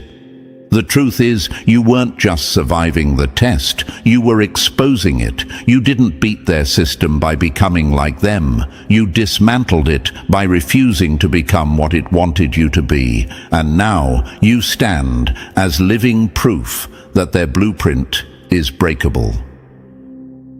Number 6. They wanted to chart your steps. Instead, you scrambled their signal. They came looking for a pattern they could predict. They found a frequency they could never own. Chosen one, they thought you'd be just another case study, a set of routines, triggers, and breakdown points they could plot neatly on a chart. That's their game. Map the rhythm, find the weakness, control the outcome. In their world, everyone eventually fits the mold. Everyone has a breaking point. Everyone's steps can be predicted. But when they turned their tools on you, the blueprint didn't appear. Instead of a rhythm they could track, they found something stranger, something alive. Not a pattern, but a pulse. Not a cycle, but a signal. They measure behavior because behavior can be manipulated, but a frequency, that's untouchable. Imagine them in their control room, expecting to see neat little graphs of your emotions. Instead, the readings spike and dip in ways their models can't explain. You walk into a room and the atmosphere changes. Conversations shift, tension breaks, or pressure builds without you saying a word. You move quietly, but the effects ripple loud. And then came the glitches. Devices misfiring, sensors lighting up without cause, surveillance feeds blurring at the wrong moments. It was as if your very presence was bending the field around you. They couldn't label you as passive because your peace wasn't the absence of power, it was the mastery of it. They couldn't call you afraid because your restraint wasn't rooted in fear, it was strategy. You weren't clawing for control, yet somehow you were always holding it. When you carry a signal they can't decode, they stop trying to control you and start trying to copy you. They dug deeper, thinking maybe this was an accident, a quirk. But the more they observed, the more they realized it wasn't random. You were operating on a code they didn't have access to, something precise, something ancient.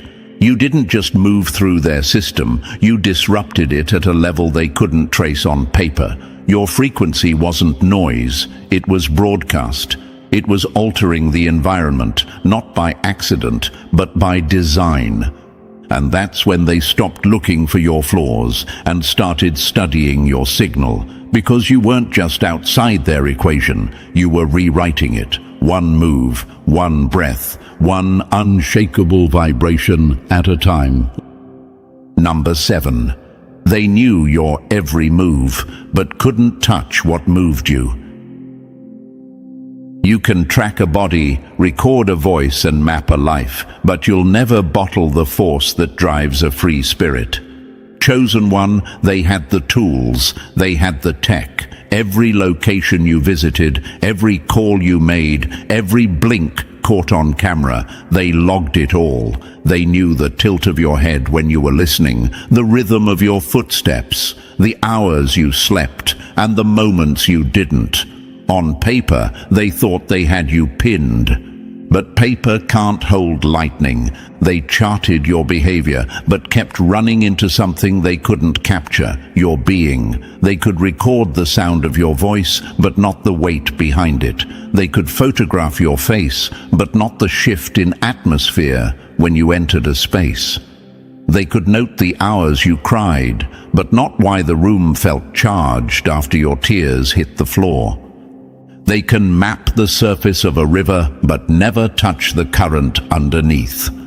When you broke down, it didn't read like defeat. It sent out a pulse they couldn't measure. When you went silent, it wasn't absence. It was concentration, the kind that makes people around you straighten without knowing why. Even grief in your hands became a force that rearranged the air. And influence. You never chased it, yet it trailed you. People gravitated toward you without understanding the pull. Doors opened in places you hadn't even knocked. Stillness in you was louder than most people shouting. That's when they realized their intel was missing the only thing that mattered, the engine inside you. It wasn't charisma, strategy, or manipulation. It was something they couldn't plug into a program, something they couldn't reverse engineer in a lab. They thought they were studying a person. What they were really studying was an event. You weren't just moving through space, you were shifting it, and no matter how many hours they spent watching, they couldn't define the source. The data failed, the profiles fell short. Now, they want proximity, not because they need more footage, but because they've realized the truth. To understand you, they'd have to feel you. And for people who built their lives on control from a distance, that's the most dangerous temptation of all. Number 8, you didn't just beat the program, you made it obsolete. They built the system to break you. You became the proof it could be broken. Chosen one, you weren't just living, you were being run through a long-term simulation. Behind closed doors, you were a project, a file, a test bed. They designed the conditions with one goal: see how long it would take for a soul to collapse under sustained pressure. The setup was calculated: layered trauma, social sabotage, emotional abandonment, financial strain, all drip-fed like a slow poison. Their model ran on one core belief: everyone decays eventually. Apply enough chaos, strip away enough support, bury someone in isolation, and the spirit will erode. That was the bet they placed on you. But you didn't play their odds. Instead of spiraling, you woke up. Instead of drowning in the mess they built, you started moving with a clarity they didn't think was possible in such polluted conditions. You didn't lose yourself, you located yourself. Every psychological snare they set became a stepping stone. Every emotional toxin they pumped into your environment became fuel for something stronger. Pressure doesn't just crush, it can crystallize, and you became the diamond they never saw coming. You broke the algorithm because you refused to follow it. You were placed in an environment designed for spiritual rot, and instead, you cultivated power. Where others absorbed poison, you transmuted it. Where others crumbled, you built. The data couldn't account for your resilience, your groundedness in chaos, your sharpness in confusion. You didn't just survive, you upgraded. You became an outlier so rare they had to reconsider the entire framework. Their prediction models failed. Their psychological maps burned out. Their simulations, years in the making, collapsed under the weight of one undeniable truth. You cannot quantify a spirit in alignment. And here's what rattles them most. You didn't just walk out of their maze intact. You rose from it carrying a blueprint they can't reverse engineer. You became proof that even in the most spiritually starved, psychologically rigged and energetically hostile places on Earth, activation is still possible. You weren't supposed to escape. You were supposed to disappear. Instead, you left a trail of light behind you. Now they're not just tracking you, they're studying you. Not because you're the next subject, but because you're the glitch that forced the system to rewrite its code. You didn't survive their test, you rewrote it. And no algorithm on this planet was built to handle that. Number 9, you dismantled them without raising your voice. They built walls for rebels to crash against. You slipped through without making a sound, and the cracks are still spreading. Chosen one, they were trained for noise. Their systems are fine-tuned to detect the sound of protest, the fire of uprising, the roar of defiance. They know how to meet a challenger who storms the gates. They have a plan for chaos.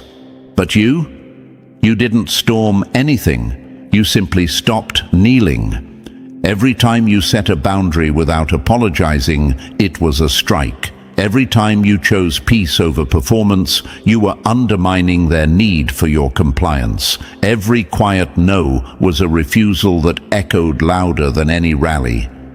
You didn't throw yourself against their doors, you just walked past them as if they weren't there.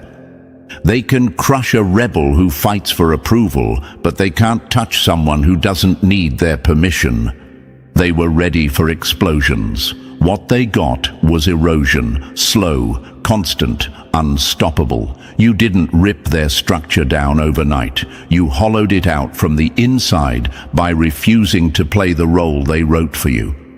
You walked away from manipulation without explaining yourself. You turned down money that came with invisible chains. You stopped reacting to bait designed to pull you back in. And here's why it shook them. Systems of control don't know what to do with internal freedom. They can't chain someone whose mind and spirit no longer live inside the cage. They couldn't label you as a threat because you weren't screaming. You were smiling. You were still. You were choosing differently. Quiet sovereignty spreads like wildfire because it doesn't announce itself. It simply changes the air. People around you started noticing. They saw you break patterns they'd been trapped in for years. They saw you choose self-respect over validation, truth over comfort, alignment over approval, and that woke something in them. Without trying to lead, you became a living example that another way is possible.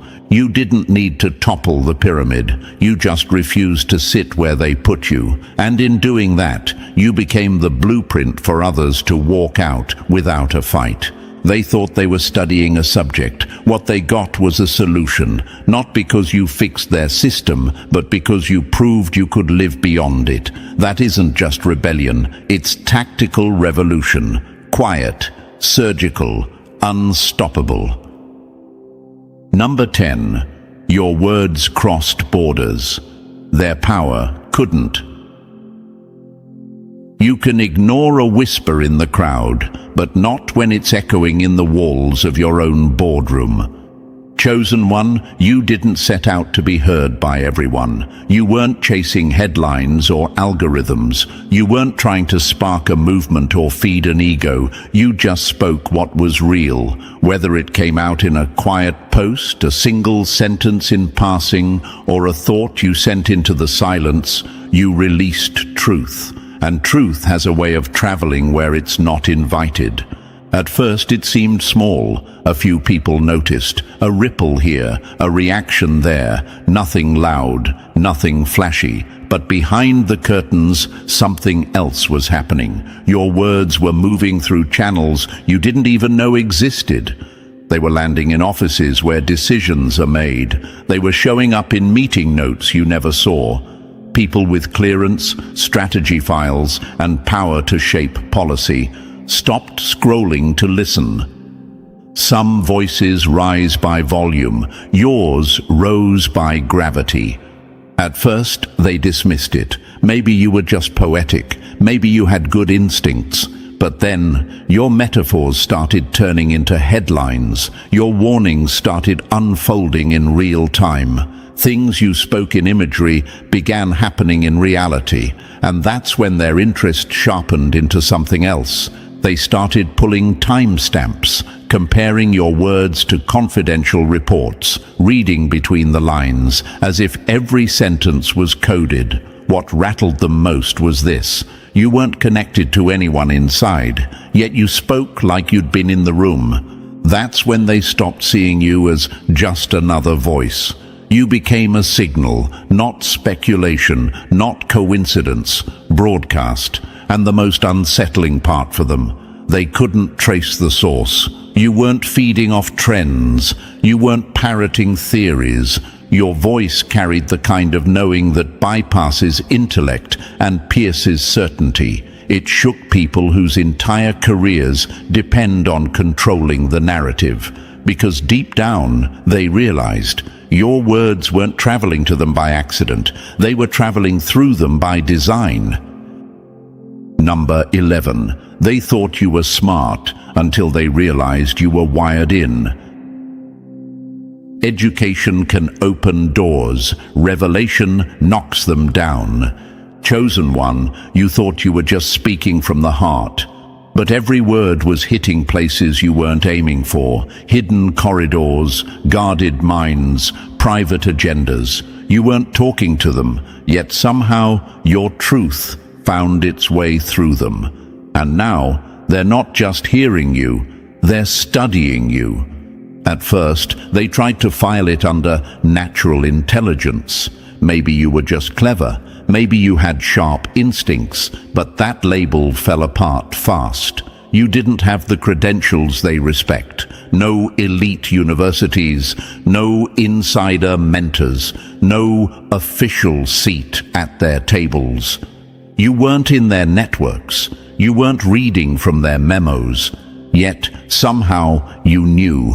Not the surface-level trivia anyone can Google, but layered truth that forces even the most guarded to stop and think. How do they know that? You spoke of events before they unfolded. You named strategies before they launched. You answered attacks that hadn't even been made public yet. And you didn't stumble over your delivery. You spoke with the calm weight of someone who was certain. In their world, knowledge comes from leaks. In yours, it comes from light. That's what rattled them. They couldn't trace the source. No whistleblowers, no hacked documents, no overheard conversations. Just you, in stillness, writing, speaking, revealing. And the consistency of your accuracy broke their theories. This wasn't luck. This wasn't coincidence. It was too clean, too precise, too timely.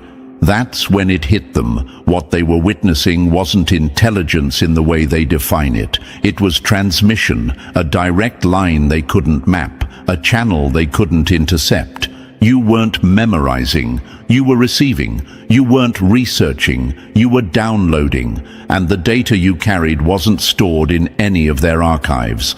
Now the questions have shifted. Not what you know, but how you know. Who's feeding you? What frequency are you tuned to? Can they access it? And here's the truth they hate to admit. They don't want to understand you anymore. They want to join you. They want in. Because in a world drowning in noise, you're not just another voice. You're a signal. And in rooms built to control the flow of power, the one thing they can't outmaneuver is the person who gets their updates from a source they can't touch. Number 12, you broke their blueprint just by standing there. They built their empire on the belief that people like you couldn't exist. Then you walked in. Chosen one, your very presence was the contradiction they couldn't reconcile. Their data said you should have been destroyed by now. The equations were clear. Pile on enough trauma, layer enough rejection, bury you in sabotage, and you'll either vanish into obscurity or rot from the inside out. But you didn't. You stayed rooted when they expected collapse. You stayed kind when they engineered bitterness. You stayed awake when the system was designed to keep you asleep. That alone sent shockwaves through rooms you've never stepped in. Because institutions, especially the ones built to control, don't fear loud resistance. They're prepared for protests, slogans, and shouting. What they fear is the quiet, undeniable proof that their power doesn't work. And you became that proof. The most dangerous rebellion is living well in a system that wants you broken. Every smile you gave in the middle of chaos was an act of sabotage against their narrative. Every moment you chose forgiveness over revenge was a strike at their psychological framework. Every time you kept your integrity intact, when they designed the conditions to crush it, you sent out a signal. Healing is possible without their permission. You weren't supposed to be whole, you weren't supposed to be clear, but you were, and that dismantled more than one institution. It undermined the very foundation of their authority. You became living evidence that spiritual strength outranks institutional force, that peace can be built from the inside out, that human potential cannot be confined to their charts and predictions. They tried to reduce you to a statistic, but every time they looked, the math didn't add up. You rose without consistent support, without resources handed to you, without shortcuts. And the fact that you stood there whole, unshaken, thriving, wasn't just survival. It was defiance. You didn't just outlast oppression, you evolved beyond it. And in doing so, you didn't challenge a single program or policy. You rattled the belief that human beings can be permanently broken. That's why their eyes are on you now. That's why whispers have started in places you'll never see. Because you didn't just beat the odds, you made the odds irrelevant. Number 13. They came to catch you. Now they guard you. The longer you stand in truth, the more it bends the ones sent to break it. Chosen one, they didn't just watch you from behind screens. They put real people on you, trained eyes, agents, analysts, observers whose entire job was to find the crack in your armor. They were sent with one mission: expose you, document your mistakes, catch the lie, confirm the suspicion. They expected a flaw because that's what they're used to finding. Everyone slips eventually. Everyone has a hidden motive if you dig deep enough, or so they believed. But you didn't give them what they came for. You didn't try to convince them you were good. You didn't try to perform for their approval. You simply lived, raw, steady, unfiltered. Nothing disarms control faster than authenticity it can't corrupt.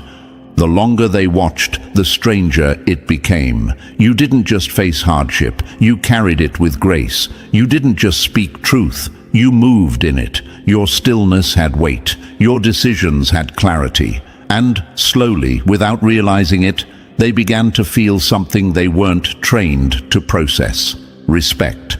Some of them started questioning the mission. Others started questioning themselves. No matter how closely they monitored, they couldn't find the darkness they were told to uncover.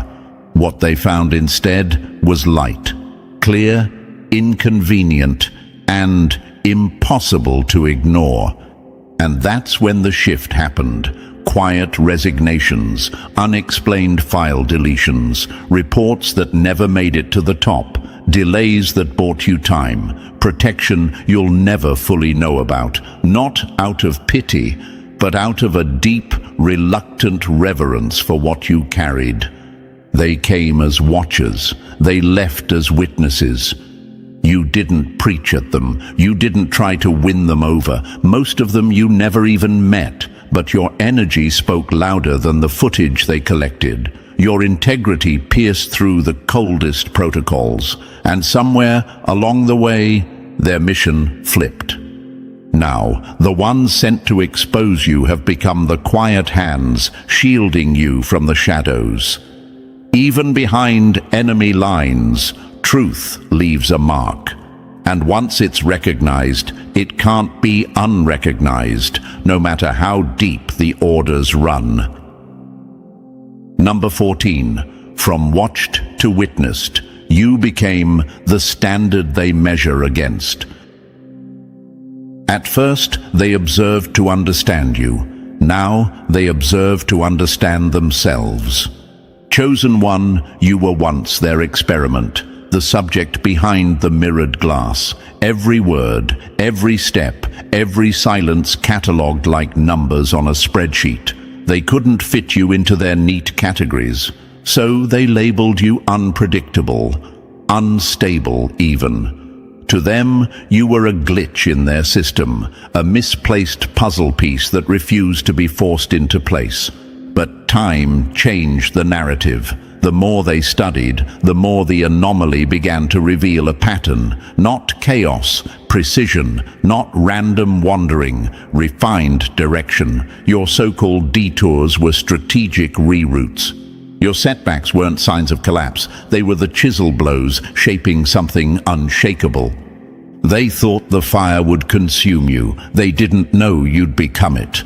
Every betrayal sharpened your discernment, every delay deepened your vision, every season of isolation tuned you into frequencies they couldn't hear, and while they thought they were documenting a slow decline, what they were really recording was the rise of a soul that refused to be reduced.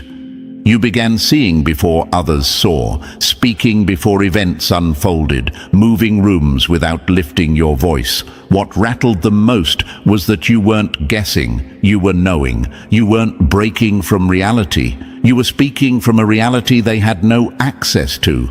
That's when the tables turned. You stopped being the observed and became the reference point. Not the case study they analyzed for weakness, but the blueprint they now measure against. You weren't malfunctioning. You were ahead. And the closer they looked, the more they saw that this wasn't learned. It was lived. Oracles don't demand authority. They become it.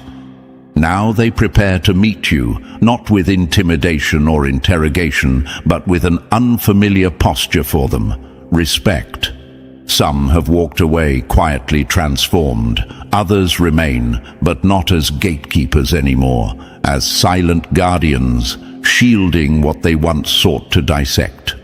Because the truth is, everything they threw at you, the tests, the traps, the delays, only revealed the strength they underestimated. You didn't just survive, you set a precedent. You shattered their blueprint of what a soul could endure and still emerge whole. So if you still feel eyes on you, don't shrink. It's no longer suspicion, it's reverence. You're not just the one they watched, you're the one they couldn't break. You are the signal they couldn't filter, the standard they can't deny, the living proof that some forces can't be contained. They laughed because they thought you were behind. Now they're panicking because you never told them you were building in silence. Now imagine this for a moment, chosen one. You're a vault. No noise, no leaks, no previews, just presence. One day you were silent in the shadows, no clout, no crowd, no chaos. And then, boom, you show up with receipts, results, and a glow that can't be copied. People are staring like they just missed an entire season of your life. That's not magic, that's mastery, that's strategy they never saw coming. And here's the hard truth. The universe doesn't bless noise, it blesses alignment. While they were performing for approval, you were building for legacy. You didn't ask for a seat at their table, you built your own. And now they're choking on their pride, trying to figure out how you made it without them. Here's a fact for you, chosen one. Most people aren't confused by your success. They're offended by your silence, because in their world, success is loud, fake, bought, or borrowed. But yours came from quiet consistency, from sacrifice they didn't see, from faith they never understood, and from a patience that exposed their addiction to shortcuts. And thank you, chosen one. Don't forget to pay this message back by simply pressing the like and subscribe to help spread this message to more souls. It's the responsibility of all of us to spread the light. And thank you, chosen one, for being part of this mission. You are part of a force, an unseen, unstoppable force that changes everything it touches. Let's talk about what's really happening right now. People are trying to figure you out because they never imagined someone like you could survive the storm they thought would break you. They watched you walk through fire and expected ashes. But instead, they're watching you rise with clean hands, clear eyes, and a power they can't track. What you just pulled off doesn't make sense to them because they've never moved in silence, never walked in truth, and never trusted the universe over trends. You're the anomaly, the glitch in their expectations. They had you boxed in, quiet, overlooked, underestimated. They thought you were too sensitive, too kind, too small to play the big game. What they didn't know is that quiet people carry the loudest truth. Sensitive people have the strongest discernment. And the ones they ignore, those are the ones who flip the script entirely. Your rise didn't come from luck. It came from discipline, from knowing when to speak and when to vanish, from understanding that private growth beats public performance. And that's why they can't figure you out. Because they only know how to chase attention. You mastered how to attract energy. You're not showing off, you're showing up. And the difference is spiritual, untraceable, untouchable. They want the blueprint, but they can't handle the silence. They want the outcome, but not the evolution. Because your glow isn't from filters, it's from fire, from breaking and rebuilding in secret, from aligning with something the world can't measure, but deeply feels. And that's why they're whispering, lurking, decoding, but still confused. Let them wonder. Let them scroll through your life like it's a case study. Let them compare, copy, mimic, because what you have can't be duplicated. It's not a trend. It's a frequency, and only those who've faced the darkness and chose light will ever recognize it. So don't shrink, don't explain, don't try to make sense to people still performing for claps. You didn't pull this off by chance, you pulled it off by truth. And now, every step you take becomes another unsolvable riddle to the ones who only knew how to fake strength. Let them look, let them guess, let them spiral. Because the mystery they can't solve is the masterpiece you've become. Let's get into why this is happening and why you, chosen one, have become the very force they underestimated. So, are you ready to find out why they can't stop watching your every move? Why your glow has them confused, obsessed, and low-key inspired, but too proud to admit it? Drop the number 777 in the comments. If you've ever felt people studying you like you're a mystery they can't crack, and if this message is already hitting something deep, bless the mission with a super thanks. Whether it's a word, a dollar, or a share, it all helps fuel this light we're spreading. You're not just watching, you're part of the reason this message is moving through the world. And now, let's break it down step by step. And believe me, if you're truly the chosen one they tried to overlook, you'll feel the pull to stay till the very end. Let's get into it. Number 1, they can't crack the code because you were never playing their game.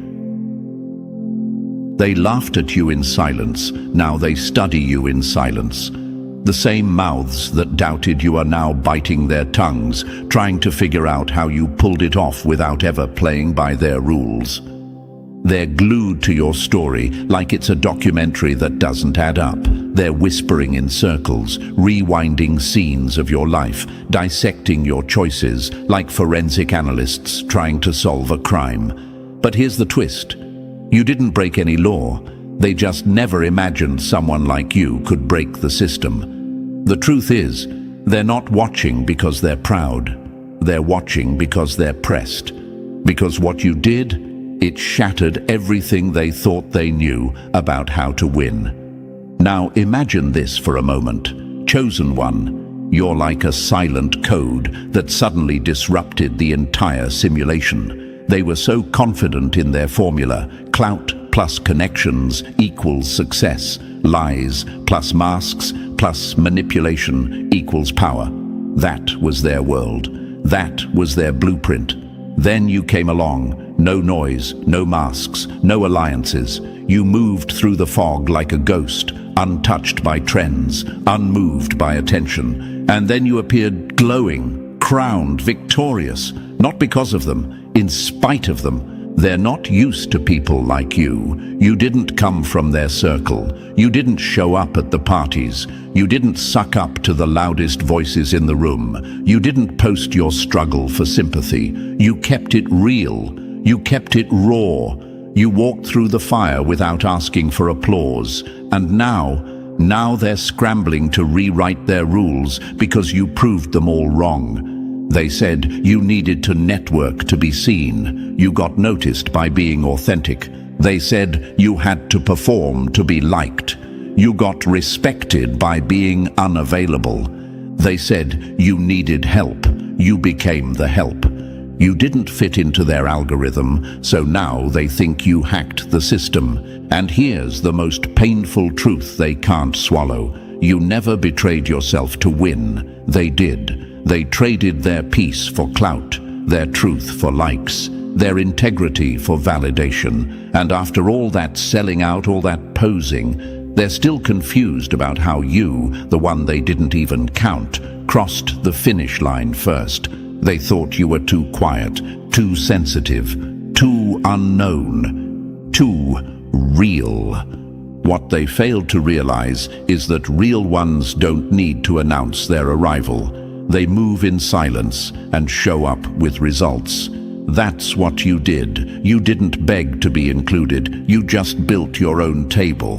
And now they're showing up with questions they don't deserve the answers to. Wait, how did they do it? Who backed them? Who put them on? That's the question echoing in their insecure minds. But the answer? Nobody. The universe, the grind, the resilience, the consistency, that's who backed you. They had group chats. You had vision. They had clicks. You had clarity. They had attention. You had alignment. And now they can't sleep. Not because you stole their spotlight, but because you became the light and didn't need their approval to shine. Your presence now disturbs them, not because you're loud, but because you're solid. And silence mixed with results is the loudest scream they can't ignore. They built their identity on being seen. You built yours on being whole. They bought their followers. You earned your respect. They curated an image. You cultivated a soul. And now, every step you take, every post, every room you enter, every new level you unlock, reminds them that they chose the shortcut, and it still couldn't outrun your purpose. They wanted you to stay hidden. They told people you wouldn't make it. They used your absence to talk down on your name. But now they're refreshing your page like it's gospel. Now they're showing your moves to others like, look at this. Not in admiration, but in disbelief, because in their eyes, you weren't supposed to make it.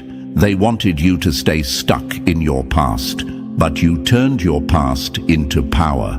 They wanted you to stay lost, but you mapped your way to something greater. They wanted you to need them, but you mastered needing no one but the truth. So let them watch. Let them rewind, let them spiral, let them break their minds, trying to break your method down. They won't find the answer, because what moved you can't be taught in workshops. What shaped you can't be copied from a PDF. What birthed this version of you came from pain, patience, and purpose, and they don't know the first thing about that. You're not just a mystery, you're a mirror. Every time they try to decode you, they're confronted with their own shortcuts, insecurities, and shallow wins. That's why they flinch. That's why they whisper. That's why they're obsessed. Because your glow exposed their shadows. Your calm exposed their noise. Your rise exposed their rot. This wasn't luck. It was legacy. It was earned in silence, crafted in isolation, sealed with self-respect. And now, the same people who treated you like an afterthought are treating your story like a case study. The same ones who wrote you off are writing notes trying to catch up. And the best part? You didn't do it to prove anything. You did it because you refused to lose yourself. You did it because you knew your value wasn't up for debate. You did it because the universe doesn't miss. And now, every time they try to figure you out, they come face to face with a brutal truth they can't unsee. You were never playing their game. You were building your own. And now, game over. You won, and they're stuck trying to understand how, when they never even tried to understand you. Number 1, they're stuck in loops. You turned pain into leverage, and that's why they can't keep up. You were handed pain and turned it into power. They were handed pain and turned it into poison. That's the difference, and they know it. Imagine this for a moment, chosen one. 2 people go through fire, same heat, same loss, same betrayal. But one walks out stronger, clearer, and more alive than ever. The other, still coughing up smoke, blaming the fire for what they refuse to learn inside it. That's what separates you from them. You didn't just go through the storm, you let the storm rebuild you. They went through it and let it rot their soul. You pulled this off because you made pain your professor, not your prison. Every wound, every heartbreak, every silence you had to survive taught you something. You didn't flinch from it. You didn't drown in it. You studied it. You stared it in the eye and said, "You're not taking me out. You're teaching me who I really am." They don't get it, and they never will. Because while you were doing inner work in the shadows, they were throwing tantrums in the spotlight. While you were healing, they were hiding. While you were asking, "What can I learn from this?" they were crying, "Why me?" And now they want the shine without the shadow work. They want your strength, but not your scars. They want the crown without walking barefoot through the glass that shaped it. Pain reveals character, but only to those willing to face the mirror without flinching. They keep asking, "How are you still standing after all that? How are you still soft? How are you still kind? How are you still open when people ripped you apart?" And the answer is simple, but it terrifies them. You chose not to become like the people who hurt you. You could have become bitter. You could have become cold. You could have become cruel, but you didn't. Because some part of you knew, deep down, that the world didn't need another broken, angry soul playing victim in disguise. It needed someone to break the pattern, and that someone was you. They let pain shut their hearts. You let pain sharpen your vision. You didn't have fewer problems. You probably had more, and not the kind of pain that posts well, the kind that doesn't even have language, the betrayal that leaves you questioning your own reflection, the loss that doesn't even come with a funeral, the kind of emotional chaos that could have destroyed you quietly, but instead it built something sacred inside you. And now they see your peace and it makes them itch. They see your glow and it bothers their spirit, not because they hate you, but because you remind them of the version of themselves they were too afraid to become. You remind them of the growth they avoided, the healing they skipped, the depth they feared. And now they're stuck in a cycle of resentment while you've turned your past into wisdom. Bitterness is the comfort food of cowards. You chose truth and it tasted bitter, but it set you free. They're clapping for your light now, but they weren't there for the nights you wanted to disappear. They weren't there for the tears no one saw, for the nights you questioned your worth, for the mornings you got up with a cracked heart and still chose to be kind. That's the part they'll never understand. That's the process they'll never respect. They scroll through your victories like spectators, not realizing what it took behind the scenes, because they think this was a one-time glow-up, a stroke of luck, a fluke. But this was slow, sacred work. This was choosing to rebuild yourself with no blueprint. This was crying without witnesses and healing without applause. This was evolution in silence. Imagine this, chosen one. Two people fall from grace. One chooses revenge, the other chooses redemption. One chooses to repeat the pain they went through, the other chooses to end the cycle. You were the second, and that's what makes them uncomfortable. They say they want peace, but they feed their soul drama. They say they want love, but they carry knives in every interaction. They say they want truth, but they lie to themselves every day. You didn't do any of that. You let pain strip you down, tear you open, and rebuild you with cleaner hands. You let the pain educate you on who you are and what you will never become. And that kind of clarity, that kind of emotional intelligence, it terrifies people who are still blaming the world for the wounds they refuse to heal. Your scars are your credentials. Their bitterness is their ceiling. They're not confused by your success.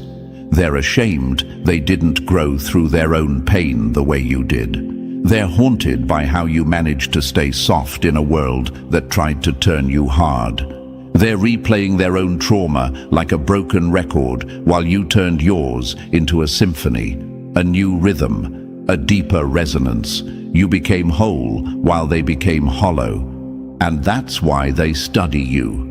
That's why they stalk your page. That's why they whisper your name like it's a plot twist. Because deep down, they know. They had the same storms, but they chose a different path. You walked through hell and came back with heaven in your chest. They walked through the same fire and chose to become ash. Now imagine this. You're standing in a room full of people who once pitied you, misunderstood you, even mocked you. But now they can't look away. They can't stop watching, because the one they thought was too soft to survive is the only one who came out with peace, purpose, and power. That's not just confusing to them, it's threatening. They expected you to be angry. They expected you to get even. They expected you to spiral like them. But you didn't. You rose, quietly, consistently, authentically, and now your presence makes noise without a word. So let them study, let them stare, let them Google healing like it's a shortcut they can buy. They'll never understand the process because they were too busy running from the very thing that shaped you. You didn't escape the pain. You let it evolve you. That's why they're watching. That's why they're confused. That's why they'll never replicate you. Because while they picked at their wounds looking for sympathy, you turned your wounds into wisdom, and now you walk like someone who's been through war and came back carrying peace. And that, chosen one, is what truly makes them uncomfortable. Not your glow, not your strength, not even your success. It's the fact that you didn't let pain ruin you. You let it refine you. Number 1. You went quiet because timing was sacred, not because you had nothing to say. They thought your silence was weakness. Turns out, it was weaponized wisdom waiting to detonate. They said you disappeared. No updates, no stories, no loud declarations. And in their shallow minds, silence equals failure. But the truth? You were in a deep season of becoming, of realignment so powerful. Even you didn't fully recognize who you were turning into. And you couldn't explain it, because how do you explain a transformation still under construction? Imagine this, chosen one. A seed buried underground doesn't look impressive to the eye. It looks gone, forgotten, covered in dirt. But below the surface, something sacred is happening. Roots are forming, strength is growing, the foundation is being built where no one can see it. And when it breaks the ground, that's not sudden. That's timing, that's precision, that's purpose unfolding right on schedule. You weren't missing, you were maturing. You weren't irrelevant, you were evolving. You weren't passive, you were preparing. Every moment you stayed quiet was a moment the universe was rewiring your spirit, upgrading your perception, detoxing your path. While they were busy posting every half-baked move for attention, you were in the lab, building something real. They thought silence meant stuck, but silence was your sanctuary. It was where you learned to hear yourself again. It's where you shed what didn't serve you and found what actually did. And when you re-emerged, clear, calm, calculated, they were caught off guard because your process didn't match their expectations. Your silence wasn't absence, it was sacred alignment, moving in a realm they couldn't reach. They don't understand how you're glowing now, how you're walking in rooms with peace, confidence, and a presence that wasn't there before. It's because while they rushed for claps, you waited for confirmation. They moved for approval, you moved for alignment. And now they're scrambling, whispering, replaying. How did they do it? The answer: privately, patiently, powerfully. You didn't skip steps. You just didn't parade your pain. You didn't decorate your breakdowns for sympathy. You chose depth over display. And now that your season has arrived, your silence is echoing louder than their noise ever did. They thought you were fading, but really, you were becoming unstoppable. Number 1, you didn't pull it off. You survived what was meant to break you. They talk about your glow, but they didn't see the grit. They see the win, but they missed the war. People keep staring at your results like it was some kind of miracle play. They assume you figured out a cheat code, that you must have had a lucky break. But here's the raw truth. You didn't pull it off. You outlasted what was meant to kill you. What they call a win is really a survival story dressed in peace.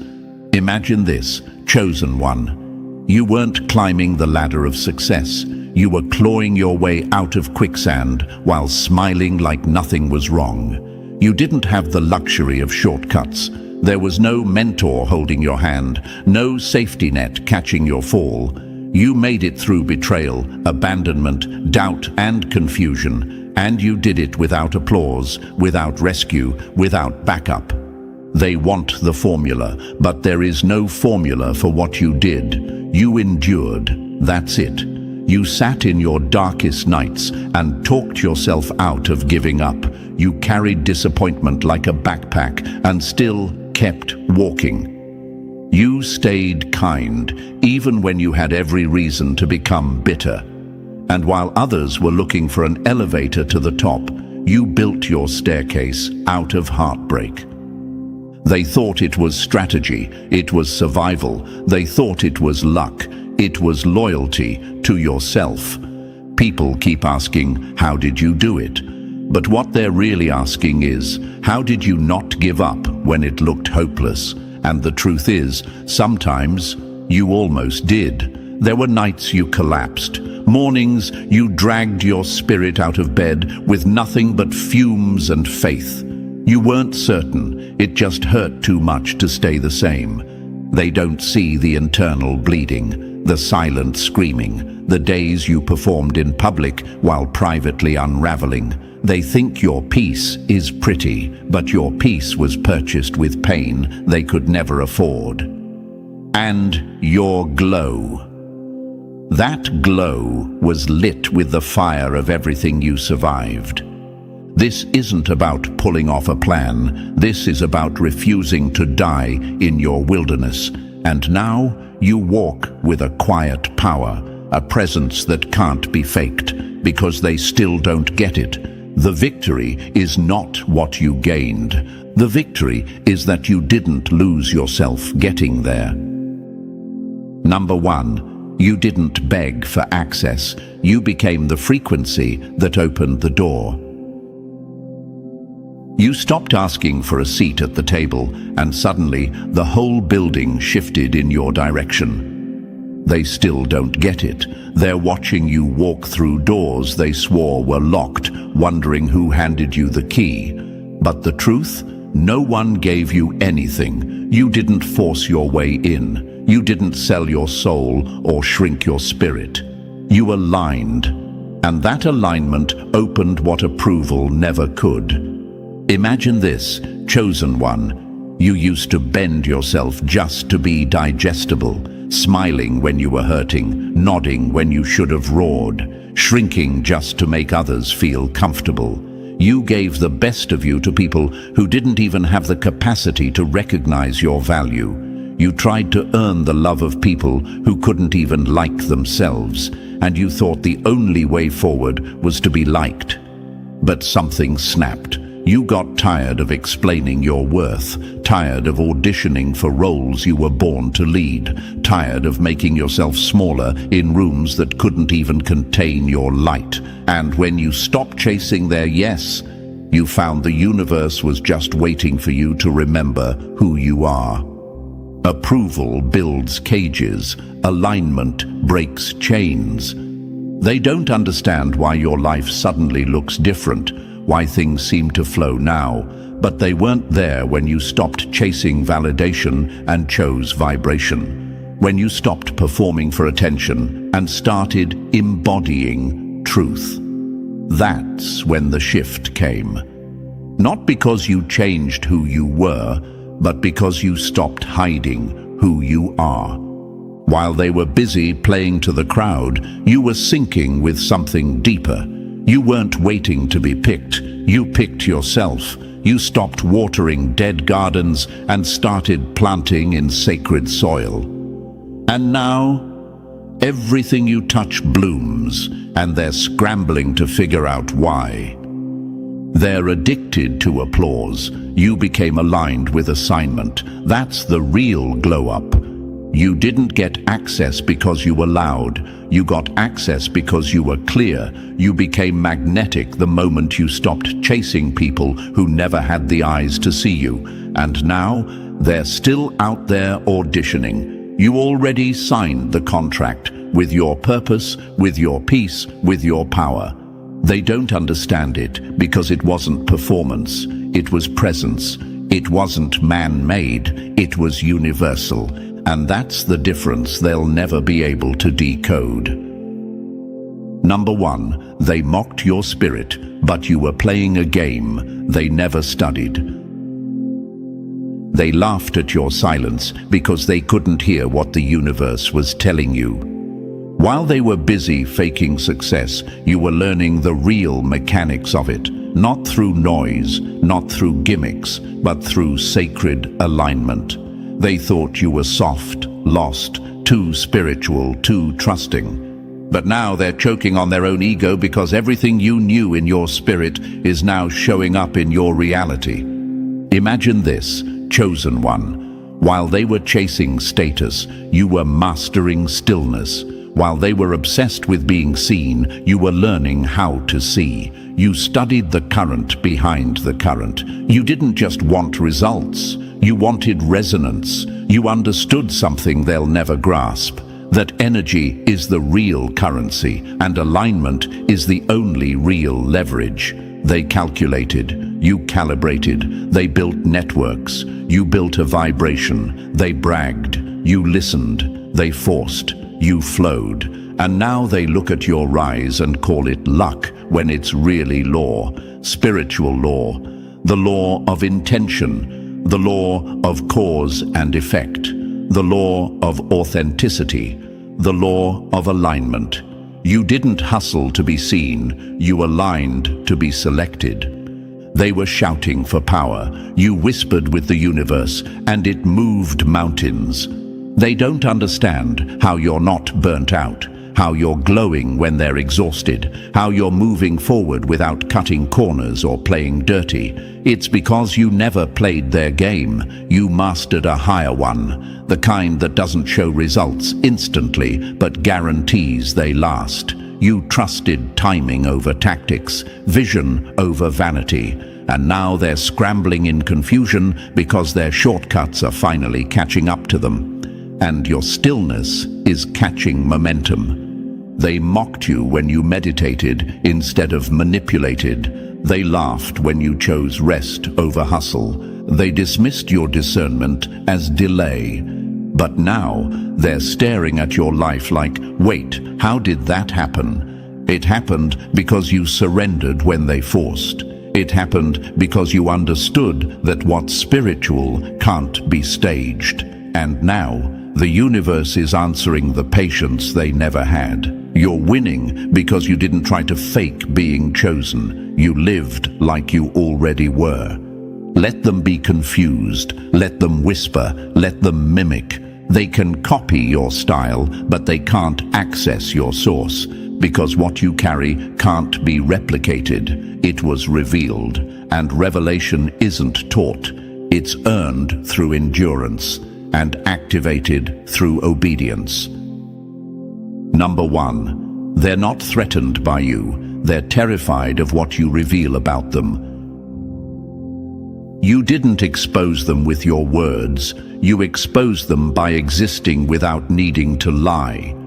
They're spiraling right now, and not because you did anything to them. You didn't shade them. You didn't drag them. You didn't even speak their name. You just kept it real. You healed out loud. You grew in front of the same people who thought they had you figured out. And that's what's got them panicking, because you didn't just win. You proved you could win without selling your soul to do it.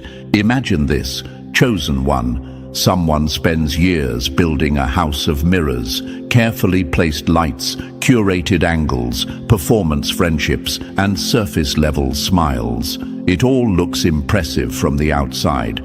But then you walk in, no props, no disguise, no game face, just you, real, raw, aligned. And the whole illusion starts cracking just because your truth showed up in the room. Your success didn't expose them. Their reaction to it did. They built a life on false foundations. What looks good, what sounds powerful, what trends well. But your quiet confidence, your grounded presence, your peace that doesn't scream for attention, it disrupts them. Not because you're attacking, but because you're revealing. Your existence is proof that it was never about followers, filters, or faking it. You didn't beat them at their game. You exposed that the game itself is a lie. They're not mad because you hurt them. They're mad because you didn't have to play dirty to win. You didn't gossip to gain access. You didn't compete for crumbs. You didn't wear masks to feel seen. You showed up in your truth. And that alone burned through their facade like fire through paper. They performed success. You embodied healing. That's what broke them. Now they're scrambling. They whisper, oh, they just got lucky. They search for cracks in your shine. They call your peace fake because theirs is performative. But deep down, they know you're the real thing. And nothing is more humiliating than realizing someone got further than you with less manipulation and more integrity. What they can't admit is this: they want what you have, not your shoes, not your clout, your peace, your clarity, your wholeness, but they can't fake their way to it, because your kind of success comes with healing. And healing requires honesty. That's the part they still run from. You didn't just rise. You became the mirror, and now they can't look away because you showed them exactly what they could have been if they didn't betray themselves. Now that's why they're really shook. Number 1, you didn't beat them. You survived what they prayed would break you. They threw stones to bury you, but you built a throne with every single one. They thought they ended you, quietly, strategically, without even having to say your name. Gossip was their weapon, rejection was their ritual, silent sabotage was their sport. But you didn't fold, you didn't flinch, you didn't even respond. You outlasted them, and that's the part they can't swallow. Because in their minds, you were supposed to disappear. Imagine this, Chosen one. They lit fires behind closed doors, hoping the smoke would suffocate your future. But instead, you learned how to breathe in chaos. You didn't get ahead by shouting louder or showing off. You got ahead by learning how to walk through the heat with grace. They didn't expect that. They expected you to break, to beg, to fade. But you didn't. You built. You didn't rise by being stronger. You rose because their weapons couldn't reach your roots. They watched you get betrayed and assumed you'd bleed out. They celebrated your silence, thinking it meant surrender. They smiled in your face, all while twisting the knife deeper. But what they didn't know is that you weren't driven by ego. You were driven by destiny. You weren't seeking revenge. You were answering a calling. While they were plotting your collapse, life was shaping your resilience. Every betrayal became another layer of armor. Every rejection, another compass toward your real path.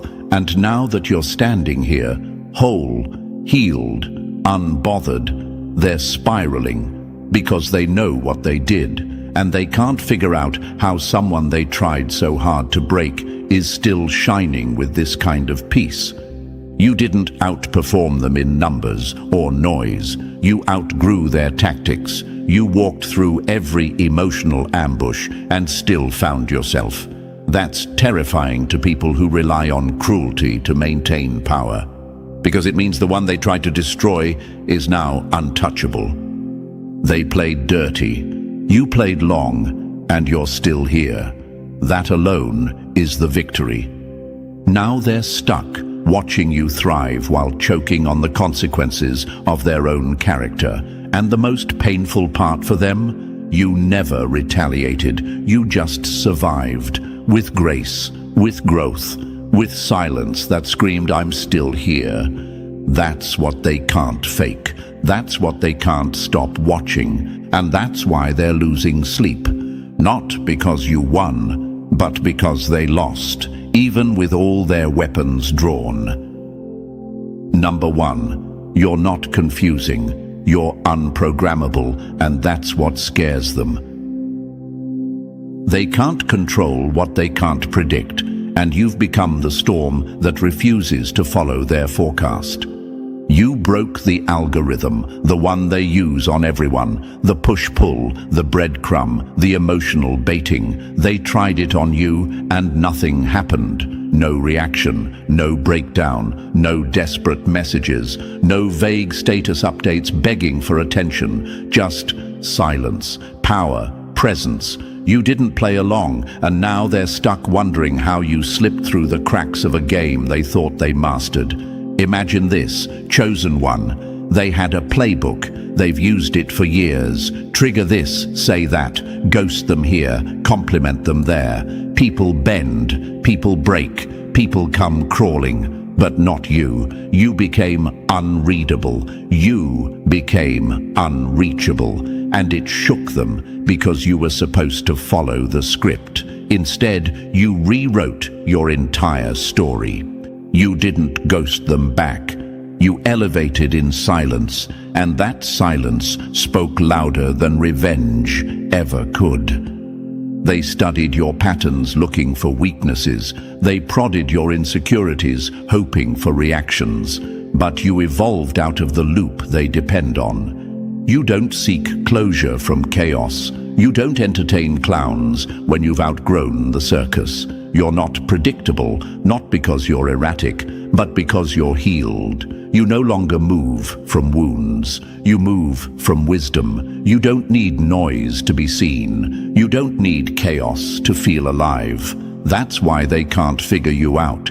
You don't chase what walks away. You don't perform for approval. You don't play emotional chess with people who never respected the board in the first place. While they were busy crafting strategies to bait you, you were building a mind they couldn't hack, a soul they couldn't shake, a calm they couldn't counterfeit.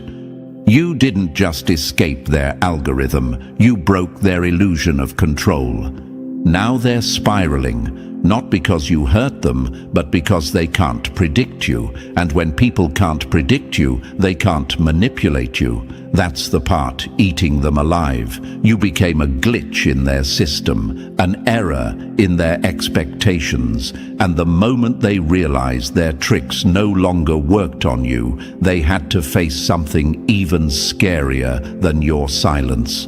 The truth that they never had power in the first place. You don't owe them energy. You don't owe them explanation. You owe yourself peace. And peace, chosen one, is the greatest rebellion of all.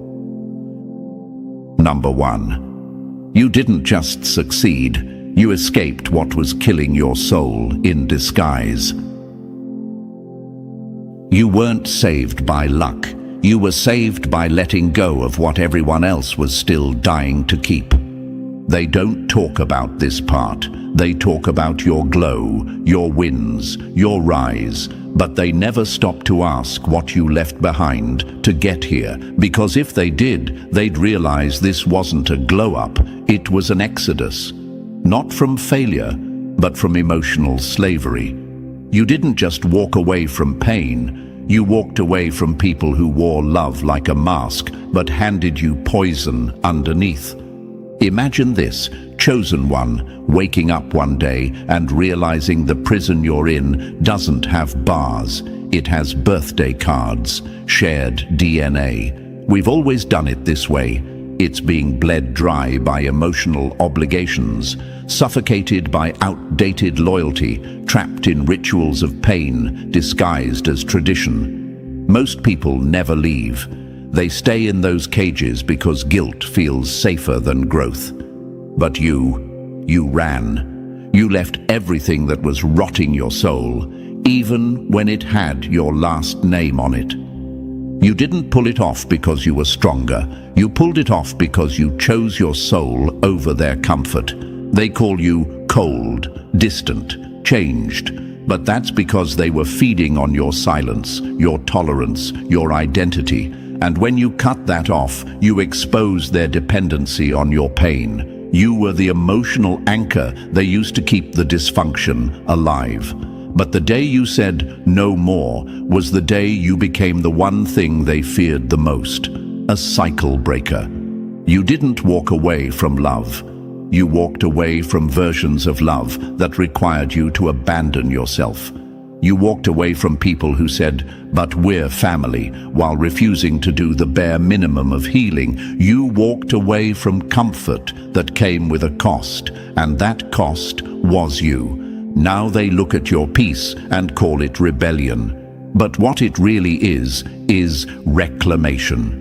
You reclaimed your mind, your time, your future. You stopped playing the role. You stopped absorbing generational shame. And you rewrote the script that everyone else was too afraid to question. They're still loyal to the cage. You flew out of it.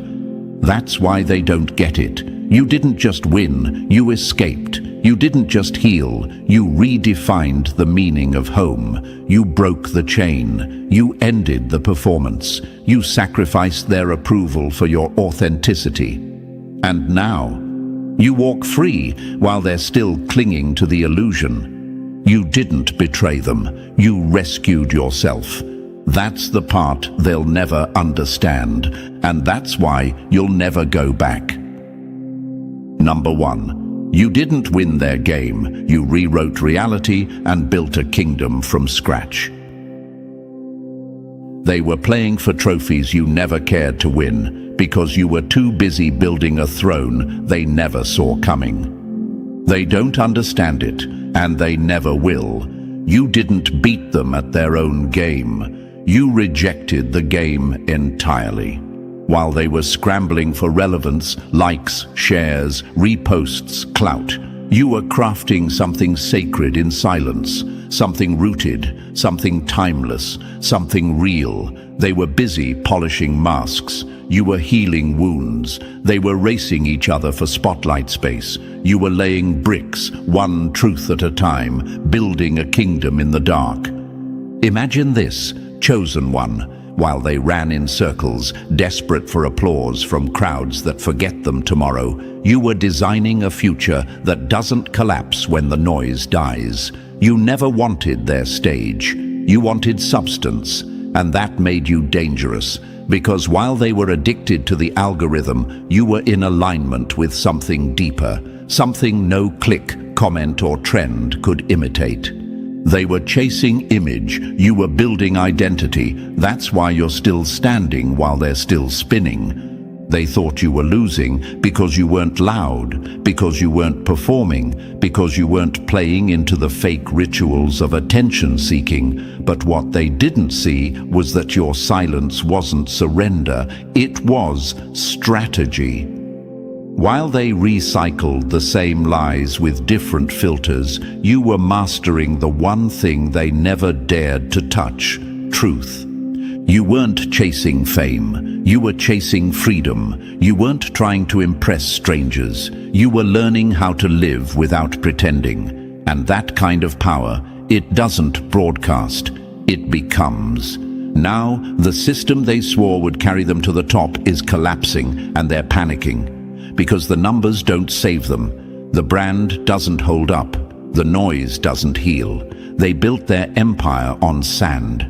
You were pouring your pain into purpose. You were writing chapters they never bothered to read. You weren't just building a business, a brand, or a platform. You were building a kingdom, not to rule over people, but to finally rule over yourself. They performed for the crowd. You prepared for the storm. And now that it's here, you're unshaken. That's why they can't trace your blueprint. It was never meant to be copied. It was meant to be carved from truth. While they chase illusions, you live in your own world now. Not because you escaped reality, but because you built a better one. And now, they're exhausted, confused, and burning out in a game you stopped playing a long time ago. And now you know the truth. They're not watching you because they admire your strategy. They're watching because they've realized your strategy was survival, your success was forged in fire, and your glow was born from battles they've never had the courage to fight. You didn't go viral, you went vertical. You didn't follow a plan, you followed purpose. That's why they're stuck studying your steps while you're walking in a realm they'll never reach. Let them wonder. Let them mimic. Let them try to decode a frequency that was never meant for them. Because you didn't come this far to explain. You came to embody. If this message hit deep, like it, subscribe to stay locked in, and drop the number 777 in the comments if you know you've been misunderstood because of what you carry, and share this with someone else who's walking through fire to build something real. We rise, chosen one, because we were never meant to blend in. We were built to become. They laughed when you warned them. They're trembling now that your warnings are becoming reality. They called you paranoid. They called you delusional. But now they're the ones panicking behind closed doors, rereading their own lies, praying the truth doesn't make it to the surface. And chosen one, the universe made sure you'd be watching. Front row, center stage. As every mask begins to rot and peel, as every secret they swore would stay hidden starts to leak through the cracks like poisoned water under pressure. They can't hide it anymore. The show is falling apart. And now they're freaking out. Now imagine this for a moment. Chosen one, the same people who mocked your intuition, whispered about you behind your back, and made you feel like you were the problem, are now quietly deleting old texts, covering their digital footprints and pretending their memory's fuzzy. They're shaking hands that once threw daggers, smiling nervously in rooms they once dominated with pride. Why? Because the truth they tried to bury is breathing. And every step you take now is a signal to the rest of the world. Something's not right, and it never was. Watch closely, listen carefully, look at how their tone has changed. The same ones who had so much to say about you, Suddenly, they've gone silent. Why? Because when truth rises, even the most carefully stitched mask slips. Even the loudest denier stumbles. Even the puppet master becomes a prisoner of their own lies. And you, chosen one, are the reason that truth is rising. You were never meant to bow. You were meant to expose. And thank you, chosen one. Don't forget to pay this message forward by simply pressing the like and subscribe buttons to help spread this message to more souls. It's the responsibility of all of us to spread the light. And thank you, chosen one, for being part of this mission. You're not just watching history shift. You are the shift. You are part of a force that has no leader, no face, but moves with the power of a storm. Now, let's get back to what matters. They can't hide it anymore. The guilt is leaking through their pores like sweat in a courtroom. You don't even need to confront them. Just be present. Just exist. Your very energy is triggering tremors in the illusions they spent years constructing. And the wild part, most of them still don't even understand how you see it all so clearly now. But you do. You've been shown the behind-the-scenes footage. You've felt the invisible strings they used to manipulate not just you, but the entire room. And now that you've cut those strings, oh, they're panicking. This isn't just exposure, this is collapse. This is when the villain of the story finds out the cameras were rolling the whole time. This is when the universe starts collecting receipts in public. This is when the same voices that silenced you start echoing with regret, because your silence wasn't weakness, it was strategy. You've always known something was off, that their smiles didn't match their energy, that their words were rehearsed, that their stories had holes too perfectly patched. But you stayed quiet, hoping they'd come clean, hoping they'd evolve. And when they didn't, you evolved without them. That's what they can't process. That's what's making them unravel. And now that unraveling is visible, you're not imagining it. They're really shifting when you walk into a room. They're really lowering their voice when you pass by. They're really avoiding your eye contact because the fear is real now. Not fear of you hurting them, but fear of you revealing them. The truth is their biggest enemy, and guess what, chosen one? You carry it like a torch, and torches expose shadows.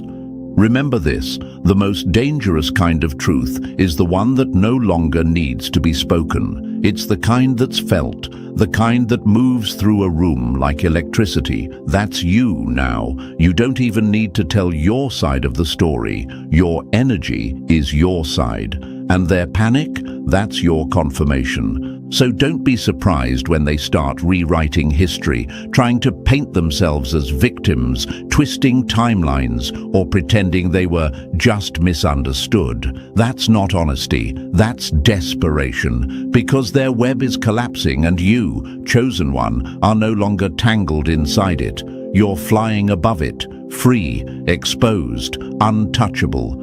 This isn't the time to question your vision, it's the time to trust it more than ever. The illusions are burning, the lies are choking their creators, and every time you stand in your truth, another mask falls. Every time you breathe without shame, another illusion dies. They know it's over, and that's why they're freaking out. And chosen one, don't blink now, because what you just heard, that was the warning shot, the full exposure. It's coming in waves, and we're about to walk through each one, step by step, until every hidden thing is dragged into the light. So, if you feel the chills, if something inside you knows this truth is personal, drop the number 777 in the comments to confirm you're aligned with this frequency. And if this message hit deep, bless the mission with a super thanks. It fuels the fire, because this isn't just content, this is a takedown, and you're holding the torch. And now, let's dive into it, piece by piece. Stay sharp, stay tuned, because if you're truly chosen, something in your soul won't let you click away. The storm's already started, and you're not here by accident. Let's begin. Number 1. They thought no one would catch them until you remembered everything. The worst kind of exposure is the one that happens without warning, while they're still lying. They thought they won because you went quiet. They mistook your calm for confusion. They laughed when you walked away, but they never realized the ones who walk away in silence are the ones who come back with truth. And truth doesn't knock. It kicks the door off the hinges. Chosen one, the biggest mistake they made wasn't the betrayal. It was thinking you'd forget, thinking the pain they caused would be too blurry to trace. But what they never expected was the sharpness of your memory, the clarity of a soul that was born to see through shadows. While they were spinning lies, you were studying their patterns. While they were smiling to your face and sabotaging behind your back, you were clocking every shift, every slip, every stutter in their script. You weren't silent because you were blind. You were silent because you were watching. Now imagine this for a second. Chosen one, the same ones who said you're overreacting, are now scrambling to hide what they swore never happened. The same ones who whispered behind your back are checking every mirror now, terrified the mask might finally crack. They had the nerve to call you paranoid, but now they're the ones looking over their shoulders. And that's what poetic justice looks like. Because here's a fact that can't be denied. When someone remembers from the soul, not the mind, they don't just expose people, they dismantle legacies. They don't need revenge, they become proof. And that's what you are now, living proof that not only did you survive, but you remember the truth with surgical precision. Their timeline is collapsing because your memory is aligning. They lied in layers, but you remember in sequence. And that's what's ripping the veil off, piece by piece.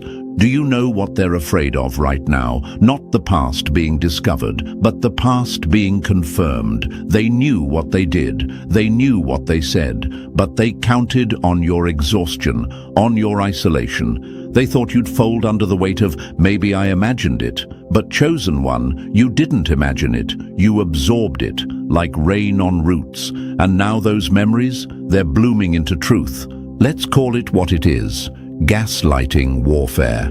They played psychological games to distort your reality, to make you second-guess your gut, but they underestimated the universe's backup plan. They forgot that truth has a boomerang effect. What's thrown away always circles back. And now that it has, they're choking on their own denials. Let me give you a metaphor they hate. Imagine a vault. Inside it are moments they swore would never see daylight again. Conversations, actions, betrayals, cover-ups. But here's the twist. That vault wasn't locked by them. It was held by your soul. And now, that vault is opening. Not because they slipped, but because your memory finally connected to your purpose. And now, everything clicks. They spent years trying to rewrite the story while you were still living it. They ran PR campaigns in silence, painting you as emotional, unstable, or bitter. But all you were was accurate. The worst part? They thought they were clever. They smiled through sabotage, toasted to their deceit, and thought karma was just a bedtime story for the naive. But the universe doesn't forget, and neither did you. And here's something they never prepared for. The chosen one never needs a crowd. They just need clarity. You're not looking to expose for attention. You're here because exposure is alignment. Because the moment the truth hits the surface, the illusions die. The moment you confirm what others only felt, they wake up too. And that's what's happening now.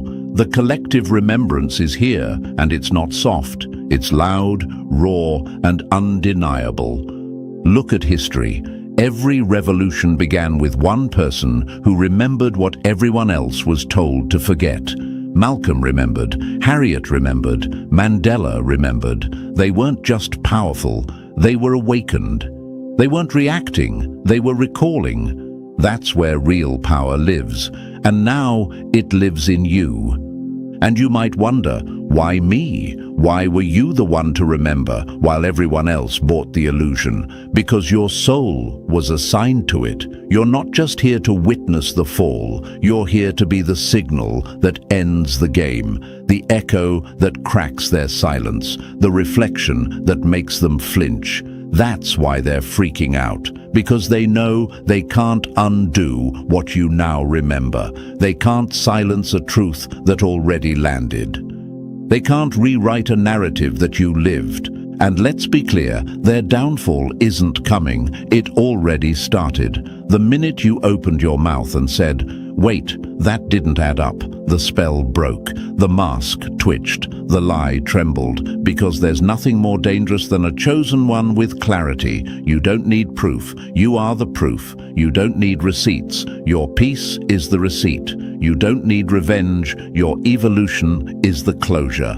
So now they're panicking, not because you're loud, but because your silence now holds weight, because the calm before your confirmation is what's making their secrets sweat. Their lies are no longer protected. Their manipulations are no longer subtle. And their mask, it's not slipping, it's melting. Because when you remember, you don't just confront the past, you activate the future. And chosen one, your memory isn't just a weapon, it's a map. It's the final piece they hoped you'd never find. And now that you have, their show is over. They thought no one would catch them, but you did. And now they can't hide it anymore. Number 2. You weren't supposed to heal, you were supposed to break. They hid the truth behind your trauma, hoping you'd never look past the pain. They never feared your weakness, they depended on it. Your pain was their smokescreen, your confusion, their comfort zone. Every time they betrayed you and watched you fall apart, it fed the illusion that they were in control. Not just of your relationships, but of your reality. Because when you hurt, you hesitate. When you bleed, you second guess. And that hesitation is what they were banking on. That you'd stay locked in trauma loops while they rewrote the script and cast you as the villain. But chosen one, you didn't just survive, you healed. And that's what ruined their plan. Because healing doesn't just mend wounds, it unlocks vision. You started seeing who was holding the knife, not just where you were bleeding. You saw the hand behind the curtain. You felt the strings they tried to pull. And suddenly, they weren't puppeteers anymore. They were exposed manipulators, losing control of a story you were never meant to live in the first place. Now imagine this for a second. Chosen one, they built entire stories around your brokenness. They counted on your silence, your withdrawal, your shame. They thought the trauma they handed you would become your cage, that you'd decorate it, make peace with it, and never try to leave.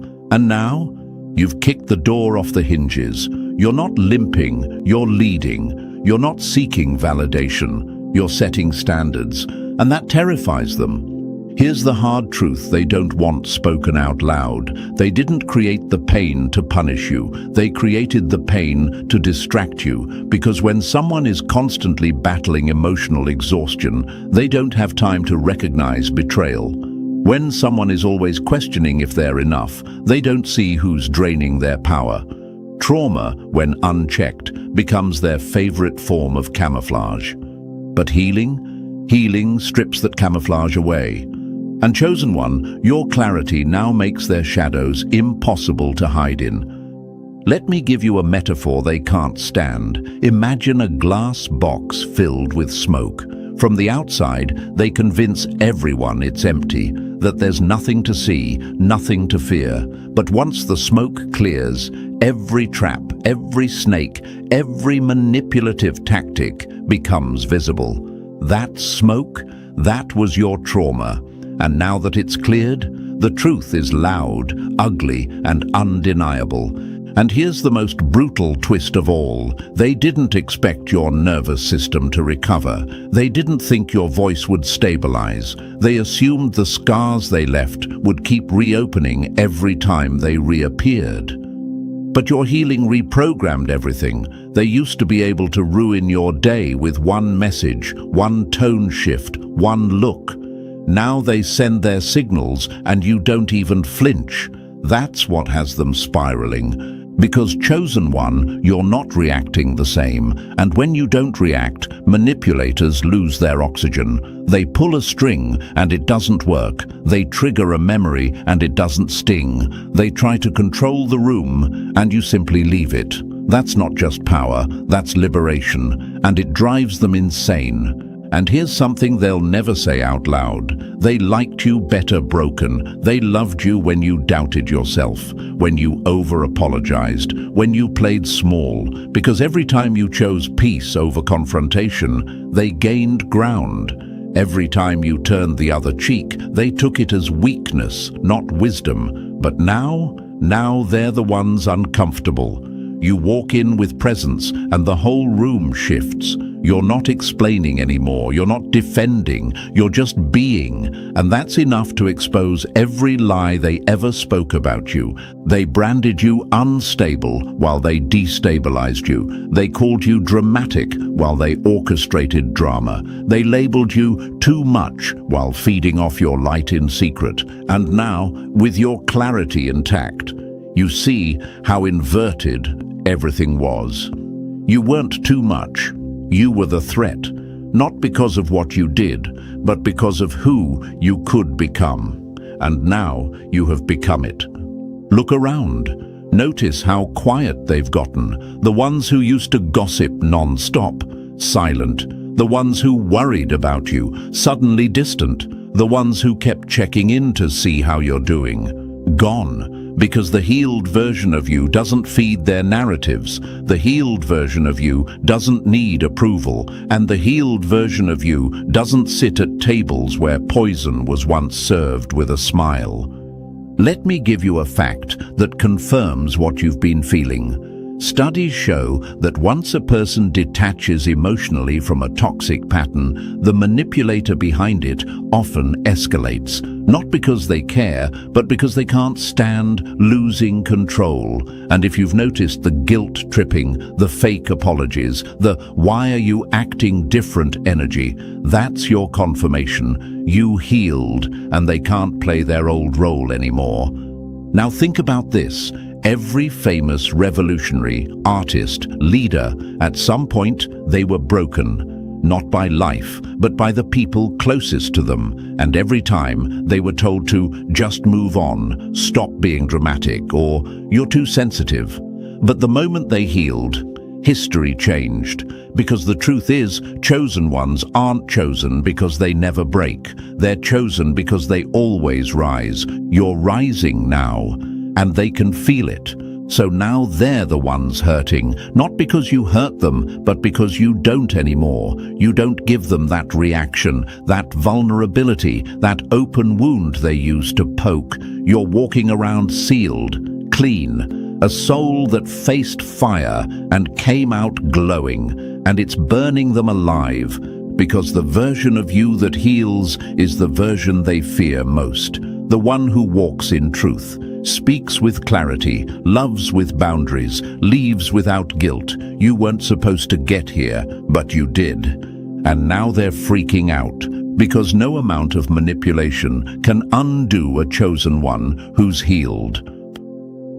Number 3, they told a story so loud, they forgot you still had a voice. Narratives collapse when the truth speaks calmly. They screamed, slandered, twisted timelines, and rewrote entire chapters of your life, loud enough to drown out your truth. But they made one fatal miscalculation. They mistook your silence for surrender.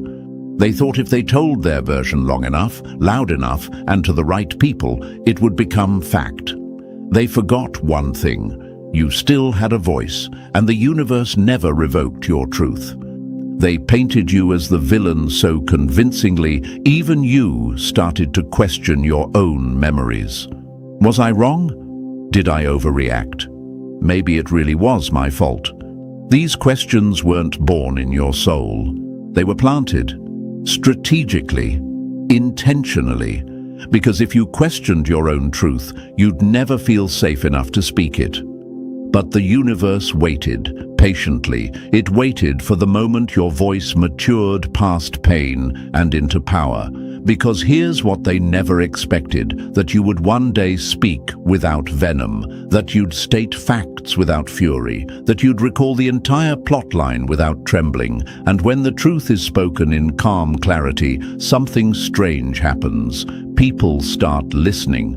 Now imagine this, chosen one. The same people who used to lean in to hear gossip about you are now leaning in to hear your side. Not because you're yelling, but because they feel the calm certainty of someone who no longer needs to prove anything. Your voice doesn't sound like revenge, it sounds like truth. And that's what they fear most, that their story is starting to sound like a lie next to your peace. Even science confirms this. A 2021 study on misinformation found that people remember emotionally calm, consistent facts longer than reactive or aggressive messages. The truth that survives isn't the one shouted the loudest, it's the one spoken with unwavering conviction. So let them panic, let them spiral. They gambled everything on you, staying silent forever. But now you speak, you remember. And the moment your voice met your healing, the lie collapsed like a house of cards in a still wind. Let them choke on their own noise, because your clarity is the sound of the universe correcting the record. Number 4, their guilt is getting louder than their denial. A guilty conscience will always speak, even in silence.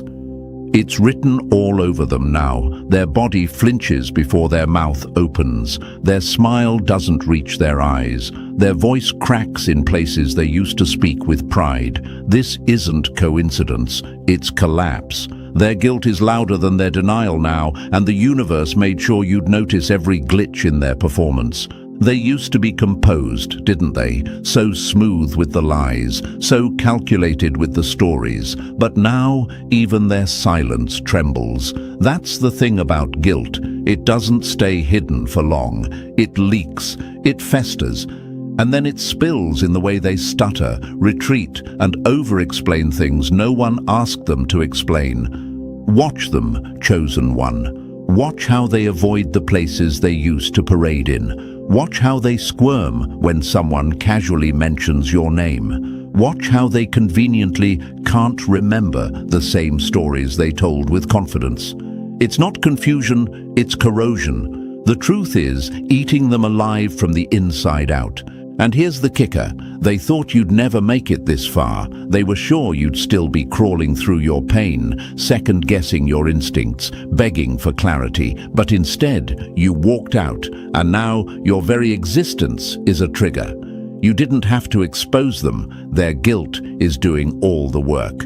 The universe has a strange sense of justice. Sometimes it doesn't roar, it whispers. It lets the weight of silence become unbearable. And right now, they are carrying the weight of every lie, every betrayal, every cover-up they swore would never surface. And the louder their conscience gets, the quieter their crowd becomes. Why? Because even those who once clapped for the performance can feel something's off now. The energy doesn't lie.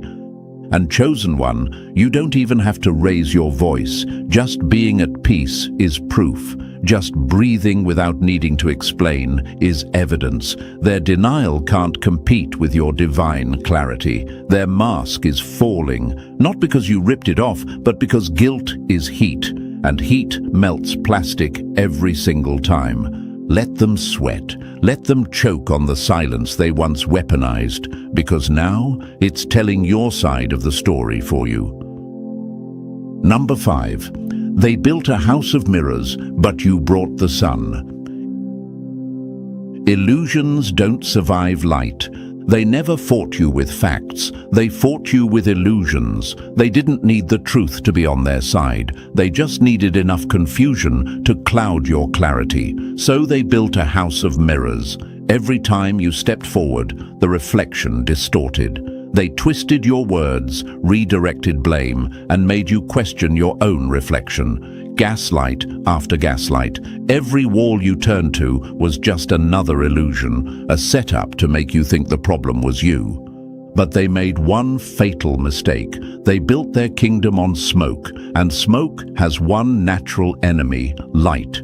Chosen one, the light you walk with now is not soft or apologetic. It's sharp, it's exposing. It doesn't ask questions, it reveals answers.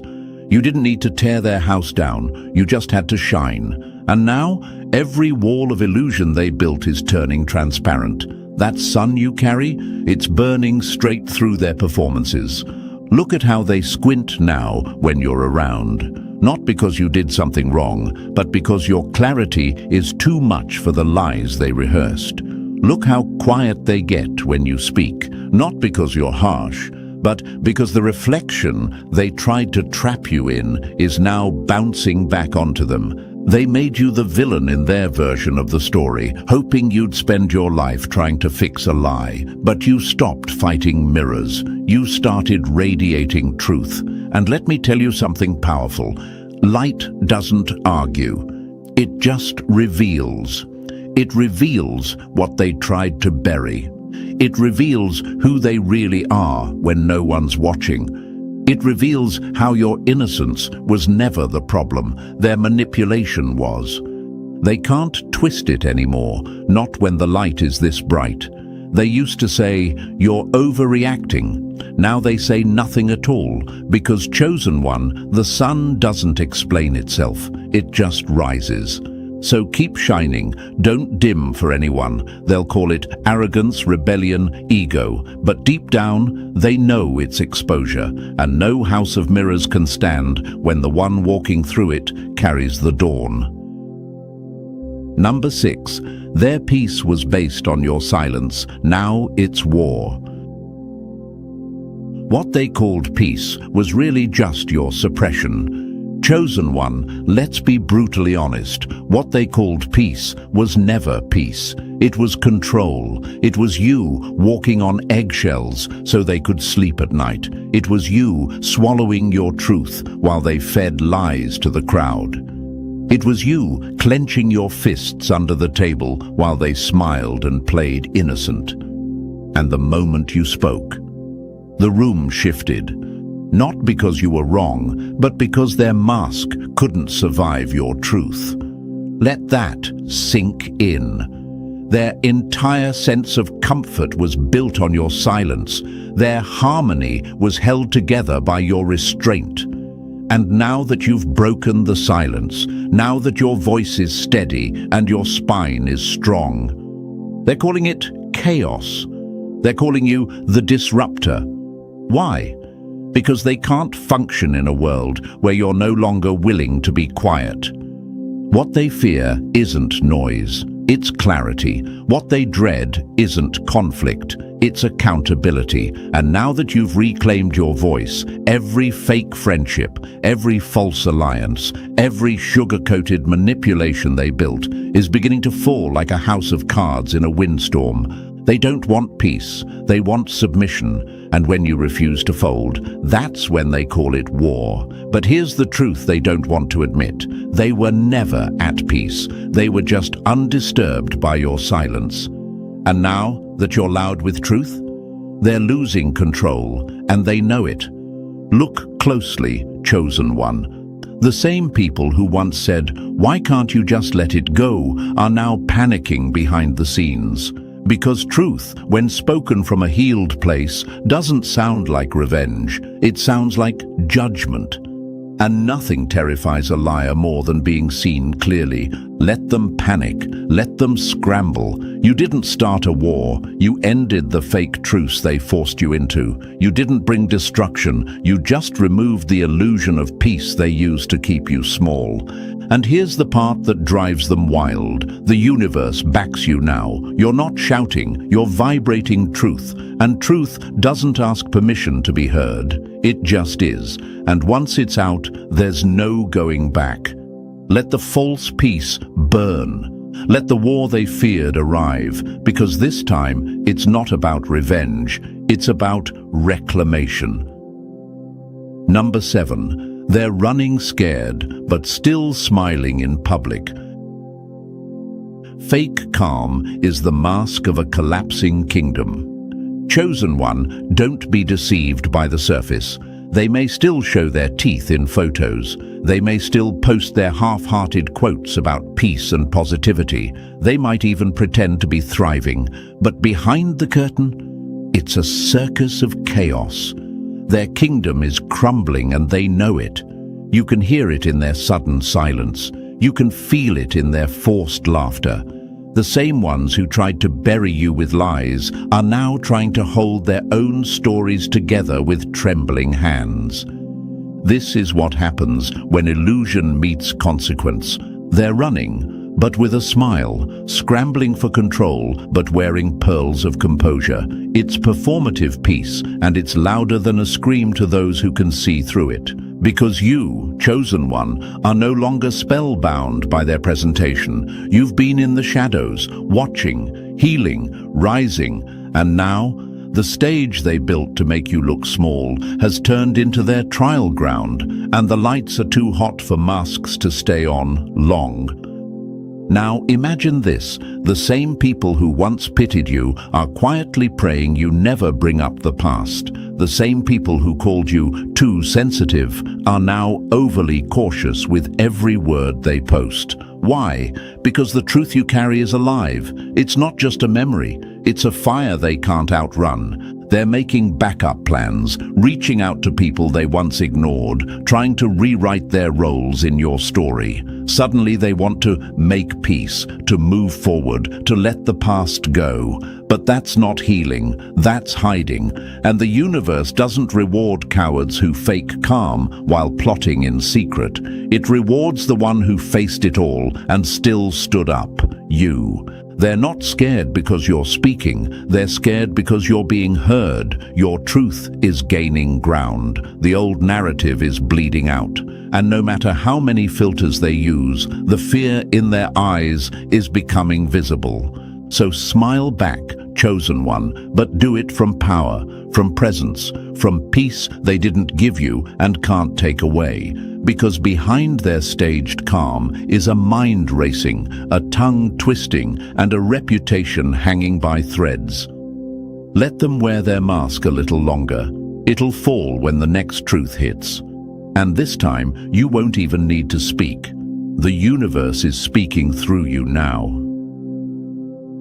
Number 8. You were the warning, now you're the evidence.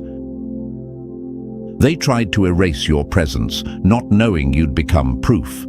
Chosen one, you were never the problem. You were the pattern breaker, the early signal, the uncontainable energy that triggered alarms in their quiet little kingdom of control. But instead of learning from you, they labeled you. Instead of listening to you, they tried to silence you. They called you the issue.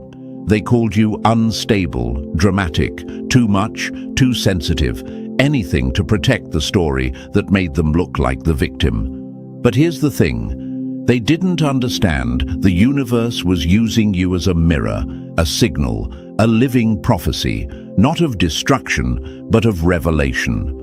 Now look at what's happening. The very lies they told about you are unraveling, and not because you screamed, not because you fought back, but because you survived, because you healed, because you kept going, and now your existence is the receipt.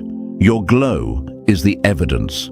Your peace is louder than their denial. You were the warning that things weren't what they seemed. And now that others are waking up, you've become the blueprint of what it means to break free.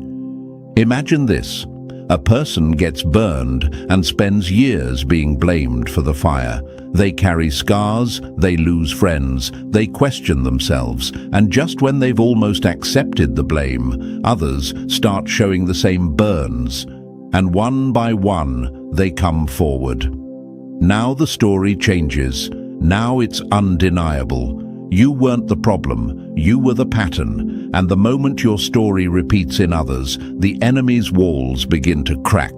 They tried to hide you, discredit you, exile you, but in doing so, they made your journey unforgettable. And here's the twist. They never thought you'd survive long enough to tell it. That's why they're panicking now. Because the energy you carry is not bitter, it's magnetic. And people are listening, people are relating, people are looking at your scars and finally realizing they were there too. You're not just a survivor, you're a symbol. You're the evidence that truth always rises, that darkness always exposes itself when faced with light, and that one chosen one who refused to disappear is more powerful than 100 who pretend to be clean. So hold your head high. You don't have to prove anything. They've already proven themselves by the way they scrambled to erase you. But the more they tried to delete you, the more permanent you became. Their denial gave you clarity. Their silence gave you focus. And their lies, they gave you legacy. You were the warning. Now you are the evidence. And chosen one, they can't hide from that anymore. Number 9. They can't explain why you're still standing. Survival is rebellion when they tried to erase you. They crafted every detail of your downfall, whispered rumors like poison, dismissed you with a smile while sharpening the knives behind your back. And yet, here you are, still standing, still breathing, still rising. Chosen one, they calculated everything except your resilience. You weren't supposed to make it out of that betrayal. You weren't supposed to smile again after that heartbreak. You weren't supposed to rebuild after they tried to burn every bridge beneath you. And yet, you didn't just survive, you transcended, you evolved. You became someone they can no longer categorize, explain, or predict. Because survival in a world designed to silence you is loud. It's a defiant act. It's a rebellion against the narrative they spent years building. You were meant to stay down, to disappear, to drown in shame. But now, your presence feels like thunder in their quiet little fantasy. They can't hide from what you've become, because you weren't supposed to become anything at all. Imagine this, chosen one, a flower grows through concrete, not watered, not planted, not protected, and everyone who walks by has to question what they thought they knew about what was possible. That's you. You are that impossible bloom. You were never meant to survive the storm, but the fact that you did is the very reason people are starting to believe in the unexplainable. And make no mistake, they are freaking out. Because when someone survives what you did and comes out even more aligned, even more radiant, even more grounded, it shatters the illusion that they had any real power. Their influence relied on your silence. Their status thrived off your invisibility. But now, you are proof that truth can't be buried. You're the kind of truth that resurrects itself. And it haunts them. Every time they see you glow, they hear the scream of their own failure. Every time someone asks, "How did you make it through all that?" It's another crack in the mask they wear. And that glow of yours, that peace you've earned, it's louder than any story they ever told. Because peace after chaos is revolutionary. So don't shrink, don't downplay it. Your very existence is offensive to those who thought they had written your ending. You're standing in the middle of their broken script, rewriting it without their permission. And that, chosen one, is the most beautiful revenge of all. Number 10. Their secrets are slipping through the cracks. What's done in darkness doesn't just come to light, it leaks slowly and publicly. Chosen one, they built their whole world on secrecy, on shadows, on illusion. They convinced everyone that you were the unstable one, the overthinker, the liar. They counted on the fact that the truth wouldn't have the strength to climb out of the grave they buried it in. But here's what they forgot. Truth doesn't need to shout. It doesn't need to beg. It just waits and leaks. Now it's happening. Their web of lies is unraveling. Their polished image cracking. People who once stood by them are quietly stepping back. Old allies are going silent. Supporters are getting skeptical. Why? because the cracks are getting harder to ignore and the stench behind their mask is starting to seep through. Secrets that were once tightly locked in the dark are now slipping out like smoke under a closed door. You can't unsee what's now being revealed. Imagine this for a second. Chosen One, a massive dam holding back dirty, contaminated water. On the outside, it looks stable, secure, but one small leak starts to drip, then another, and another. Soon, the pressure becomes unbearable, and before they can patch it, the whole thing explodes. That's what's happening right now. Their carefully curated persona is beginning to rot, and no matter how many smiles they fake, people are noticing the tremble in their voice. And the universe? It's not letting them hide anymore. The timing isn't random. The exposure isn't accidental. This is divine alignment. Every hidden file, every deleted message, every manipulated conversation, it's being drawn into the light. Not because you're chasing revenge, but because you stood in truth, and the universe rewards that. They're panicking, watching timelines fold in ways they can't control, watching people they used to manipulate start to question them, because once doubt enters the room, it multiplies fast, and once one person sees through the mask, others follow. That's what they fear most. Not your voice alone, but the echo of others saying, "I see it too." So don't be surprised if they start blaming you for the very chaos they caused. Don't be shocked when they accuse you of stirring things up just because people are finally paying attention. That's what desperate people do when their shadows stop cooperating. They point fingers at the light. But here's what they can't stop now. The unraveling has begun. The cover story is decaying, and the moment they mocked you for, it's arriving right on schedule, one whisper at a time, one leak after another, until nothing they built in the dark can stand in the light you now walk in. Stay grounded, chosen one. The spotlight isn't just exposing them, it's validating you. Number 11. They're watching the narrative collapse in real time. You can't control a fire once the forest catches. They built their kingdom out of dry lies, hoping no spark would ever reach it. But chosen one, they forgot you were the spark. And now, the whole forest is catching. The fire they once laughed at, mocked as just your emotions, your drama, your overreactions, is now burning through the very walls they built to hide behind. You didn't have to scream to be heard. You just had to stay lit long enough for others to notice the smoke. At first, they gaslit you like a magician misdirects a crowd. They waved their hands at your reputation, twisted stories like smoke rings, and hoped the audience would never peek behind the curtain. But now the curtain's in flames, and everyone's watching in real time. You see, when it's just one person telling the truth, they can manipulate the narrative. But when it's 2, 10, a crowd, that's not a whisper anymore. That's a wildfire, and it doesn't need permission to spread. The truth has a way of multiplying when it's ready. And now, the same energy they once used to isolate you is being used to expose them.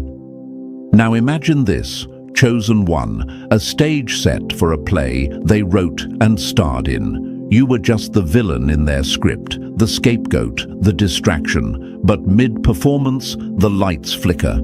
The lines don't make sense. The crowd starts murmuring. Someone in the back whispers, "Wait, that's not how it really happened." And suddenly, the illusion breaks. They're standing there, center stage, exposed, script in hand, but no audience left to fool. That's what's happening now. People are whispering, stories aren't adding up, patterns are emerging. And the beauty, you didn't have to force it, you just had to survive it. That alone was enough to start the collapse. Because truth doesn't need to knock down the door, it just seeps in through every crack. And when enough chosen ones align, the walls implode from within. And they know it. That's why they're panicking behind the scenes. That's why they're scrambling to shift blame, suddenly playing victim, trying to rewrite the plot again. But it's too late. The narrative isn't theirs to control anymore. The moment they lost control of the truth, they lost control of the outcome. Stay steady, chosen one. The fire's working for you now. Keep walking. Let the flames handle the rest. Number 12. Their fall is your confirmation. When the tables turn, the masks fall with them. This is not just karma. This is confirmation. Chosen one, what you're witnessing isn't just their downfall. It's the universe validating everything you felt in silence, everything you knew in your spirit, and everything they tried to convince the world was false. You didn't have to lift a finger. You didn't have to plot, scream, or even explain. You just had to align. And now that you did, the universe is doing the rest, loudly. See, the most poetic part of all this is that their collapse isn't dramatic. It's undeniable. It's not a scream. It's a series of slip-ups, confessions, public stumbles, exposed messages, and awkward silences. It's energy that once screamed, "I won," now begging to not be seen. It's eyes that once stared you down, now refusing to meet yours. That's what real justice looks like. Natural, divine, unstoppable. Now imagine this, chosen one. You're walking through a battlefield of people who once threw stones at your crown, and now they're the ones crawling through the rubble of their own deception. Not because you fought back in vengeance, but because the truth you carried was too powerful to stay buried. You were the seed they tried to stomp out, not realizing the pressure only made your roots stronger.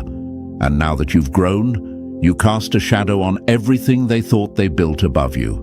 Let's be honest, some of them are still pretending, smiling through panic, posting through collapse, acting unbothered while watching every move you make. But that's just the final twitch of a mask in free fall. The fall isn't coming, it's happening. And the silence they're offering now, it's not peace, it's panic. Because truth, when fully embodied, doesn't need a witness, it creates waves. And you've become the living proof that no lie survives the light for long. They can't laugh now, they can't hide now, and most painfully for them, they can't deny now. Not when your glow is confirmation of their guilt. Not when your rise screams louder than their smear campaigns ever could. So stay calm, chosen one. Stay grounded. Their fall is not your revenge. It's your reward. You didn't just win, you were right. And the universe just proved it. And so, chosen one, here we are. The truth didn't just whisper, it roared. Their downfall was never your goal, but it became the proof. You rose without dragging anyone down, and now their collapse confirms your calling. Let this remind you. The universe never forgets. So keep walking in alignment, because what's ahead is bigger than anything they tried to block. If this message hit home, drop the number 777 in the comments to confirm you're awake and rising. Like, subscribe, and share this with someone who needs the truth more than comfort. We're not done yet. This mission is just beginning. Loving a chosen one is like playing with fire in a room full of mirrors. You're not just gonna get burned, you're gonna see exactly why it hurts. Let that burn for a moment. Now imagine this for a second. Chosen one. Someone walks into a room with full control, not making noise, not chasing attention, but suddenly the atmosphere shifts. People get quiet, smiles drop, conversations turn awkward. Why? Because your presence doesn't just enter the room, it exposes the room. You didn't even speak, but now they feel watched, known, uncomfortable. That's what having feelings for you feels like. It's not sweet, it's unsettling. It's not just attraction, it's revelation. Here's a fact to back that up. Psychological studies show that people instinctively avoid those who make them feel emotionally vulnerable, even if the person didn't say a word. That's because the human ego fights like hell to protect its image. But you, chosen one, walk around with an invisible flashlight in your soul. You don't play games, you don't sugarcoat energy, and people sense it deeply, viscerally, like their truth just got caught staring back at them. And that's why they're all asking about you behind closed doors. That's why your name lingers in rooms you've left. Because loving you, liking you, or even noticing you opens a portal, one that forces them to question everything they thought they buried. You are not a crush. You are a mirror to everything they've been running from. And thank you, chosen one. Don't forget to pay this message back by simply pressing the like and subscribe buttons to help spread this message to more souls, because it's the responsibility of all of us to spread the light. You're not here by accident. You're part of a force, a mission, and we're grateful you're walking this path with us. Now, let's go even deeper into what this really means. They keep asking about you, obsessively, almost suspiciously. It's not curiosity, it's anxiety. It's the way your name doesn't just remind them of you, it reminds them of the feeling they had when they stood next to you. That strange mix of awe and exposure, that unsettling comfort. You didn't try to charm them, and that's exactly why they can't stop thinking about you. Because you didn't manipulate their feelings, yet they still felt something move inside them. That's a rare kind of energy, chosen one. When people fall for you, they're not just falling into a romance, they're falling into a confrontation with themselves. And most people aren't built for that. Most are used to love that hides their flaws, not love that reveals them. You don't just love purely, you love transparently. And that's the danger. That's the power. You won't lie to make someone feel safe. You won't pretend for connection. Your presence demands honesty, and most folks aren't ready to offer that, not even to themselves. And it shows. One day, they're acting all confident, loud, like they've moved on. The next day, they're asking mutual friends, "Hey, how's that person doing? They good?" That's not caring. That's haunting. Your energy doesn't leave quietly. It echoes. You didn't just touch their life. You touched their shadow, and now they can't unfeel it. What makes it more intense is how unpredictable you are, not in a reckless way, but in a divine way. One moment, you're gentle. The next, you're fierce. You walk with silence but carry thunder. You don't chase, but still they feel followed by the memory of you. Even if months pass, your voice, your stare, your energy, it lingers. And this isn't fantasy. This is energy science. Empaths, people with high intuitive frequencies, often leave emotional imprints on those around them. And you, chosen one, are leaving footprints in places they thought were sealed shut.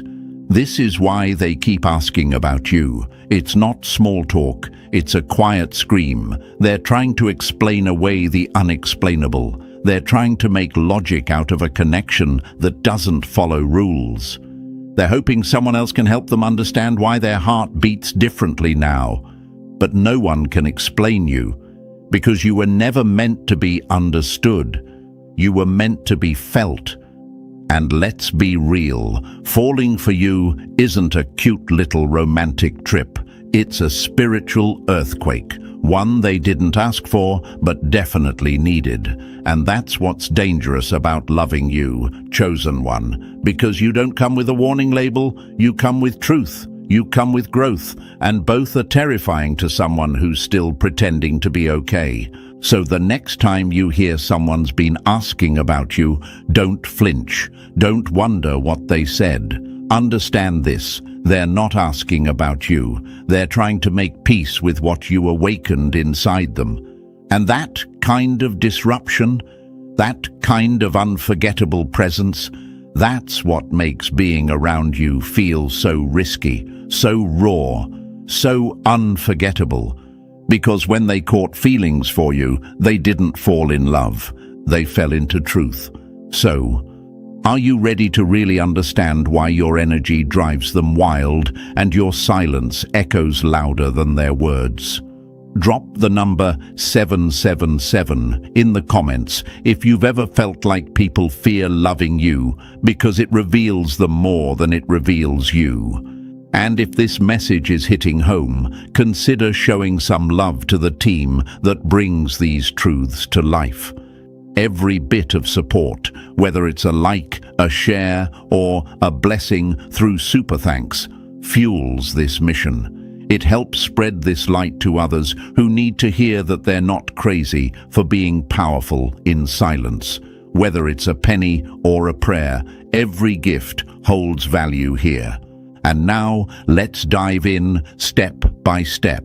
Stay close, chosen one, because if this title pulled you in, there's a reason. You're not here to watch. You're here to recognize. If you're truly chosen, something in your spirit won't let you click away. That pull you feel, that's your truth waking up. Let's get into it. Number 1, you're not just a crush. You're the earthquake that exposed their fault lines. They didn't trip over love, chosen one. They tripped over the parts of themselves they buried, and you were the shovel. Let that hit right in the chest. You need to hear this, and hear it loud. These people weren't in love with you. They were confronted by you. There's a difference. You weren't some cute distraction or passing fantasy they saw and smiled at. You were the moment their mask slipped and the truth came flooding in like a dam finally breaking under pressure. They didn't fall for your looks, your voice, or your charm. They fell because your presence revealed just how far they were from their true self. That's why their knees buckled. That's why they're still spiraling after a simple interaction. Have you ever wondered why you don't need to say much, yet people look shaken after being around you? Why they act strange, defensive, or extra fake the second you walk in the room? It's not you, chosen one. It's what you represent. You're the living proof that it's possible to be whole without pretending.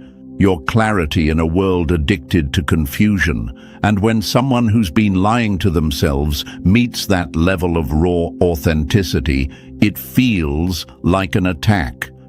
Your silence, it screams. Your eye contact, it disarms.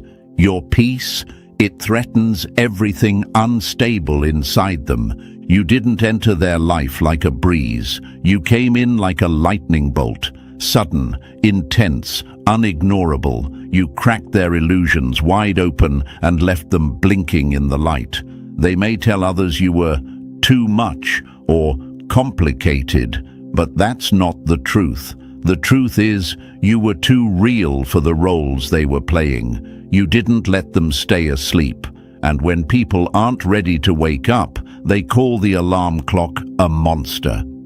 Now here's something you must understand. A crush fades. A catalyst lingers. A crush is surface level. A catalyst, it rewrites their DNA. It leaves fingerprints on their soul. That's why they keep thinking about you even though they try to move on. Why your name still comes up in conversations they pretend are casual. Why they keep checking if you've watched their stories, if you're doing better without them.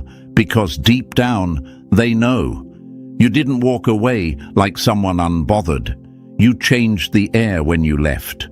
And here's the part they'll never admit. You made them feel spiritually behind. Your self-awareness, it was a mirror. Your emotional strength, a measuring stick. Your ability to be alone and still radiate power.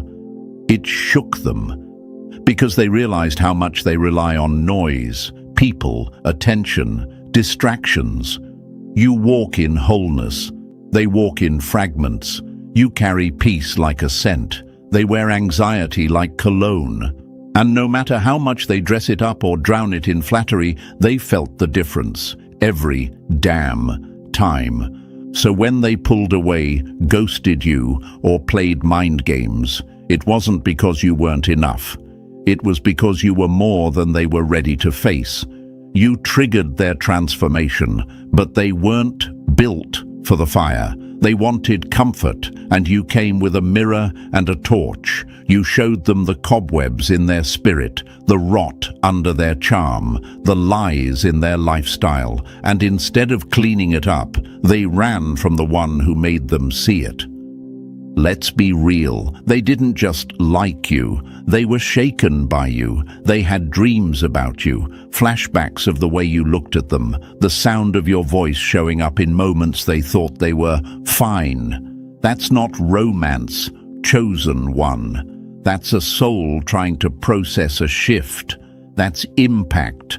That's power. You were the one they secretly prayed for, but when the universe delivered you, they weren't ready to hold what they asked for. You weren't a fantasy, you were the real test.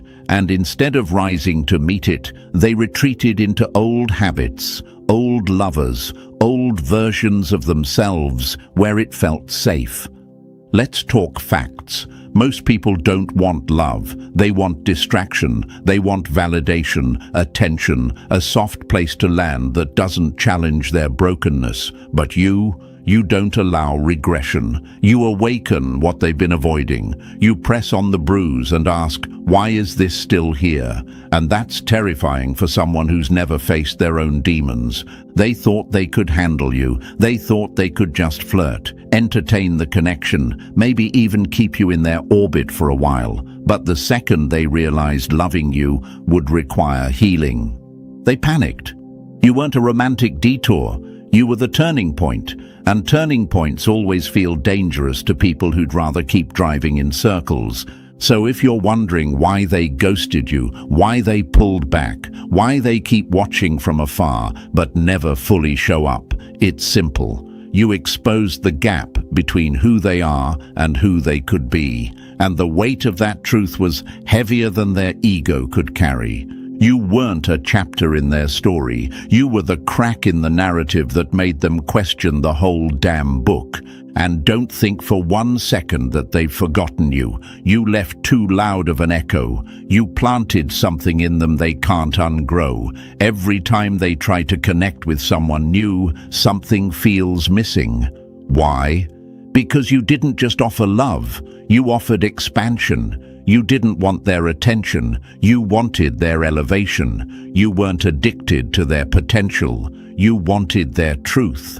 So don't you dare shrink yourself to fit their comfort zone. Don't dim your light just because it exposes shadows. And don't mistake their retreat for rejection. It's just fear in a costume. Fear of rising, fear of healing, fear of you. Because you don't let people stay small. You are not a crush, chosen one. You are a spiritual event, a force, a storm in disguise. And the ones who were ready, they wouldn't have run. They would have risen. And trust this, the next time they hear your name or feel your memory wash over them like a wave, they won't feel regret. They'll feel the cost of not becoming the person who could stand beside you.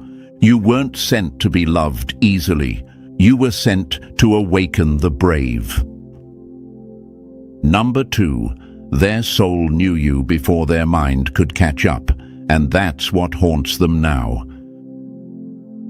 Some people didn't meet you for the first time. They remembered you, and it scared the hell out of them. Let that settle in their chest, because this wasn't a casual connection. This wasn't a "you seemed cool, so I stuck around" type of energy.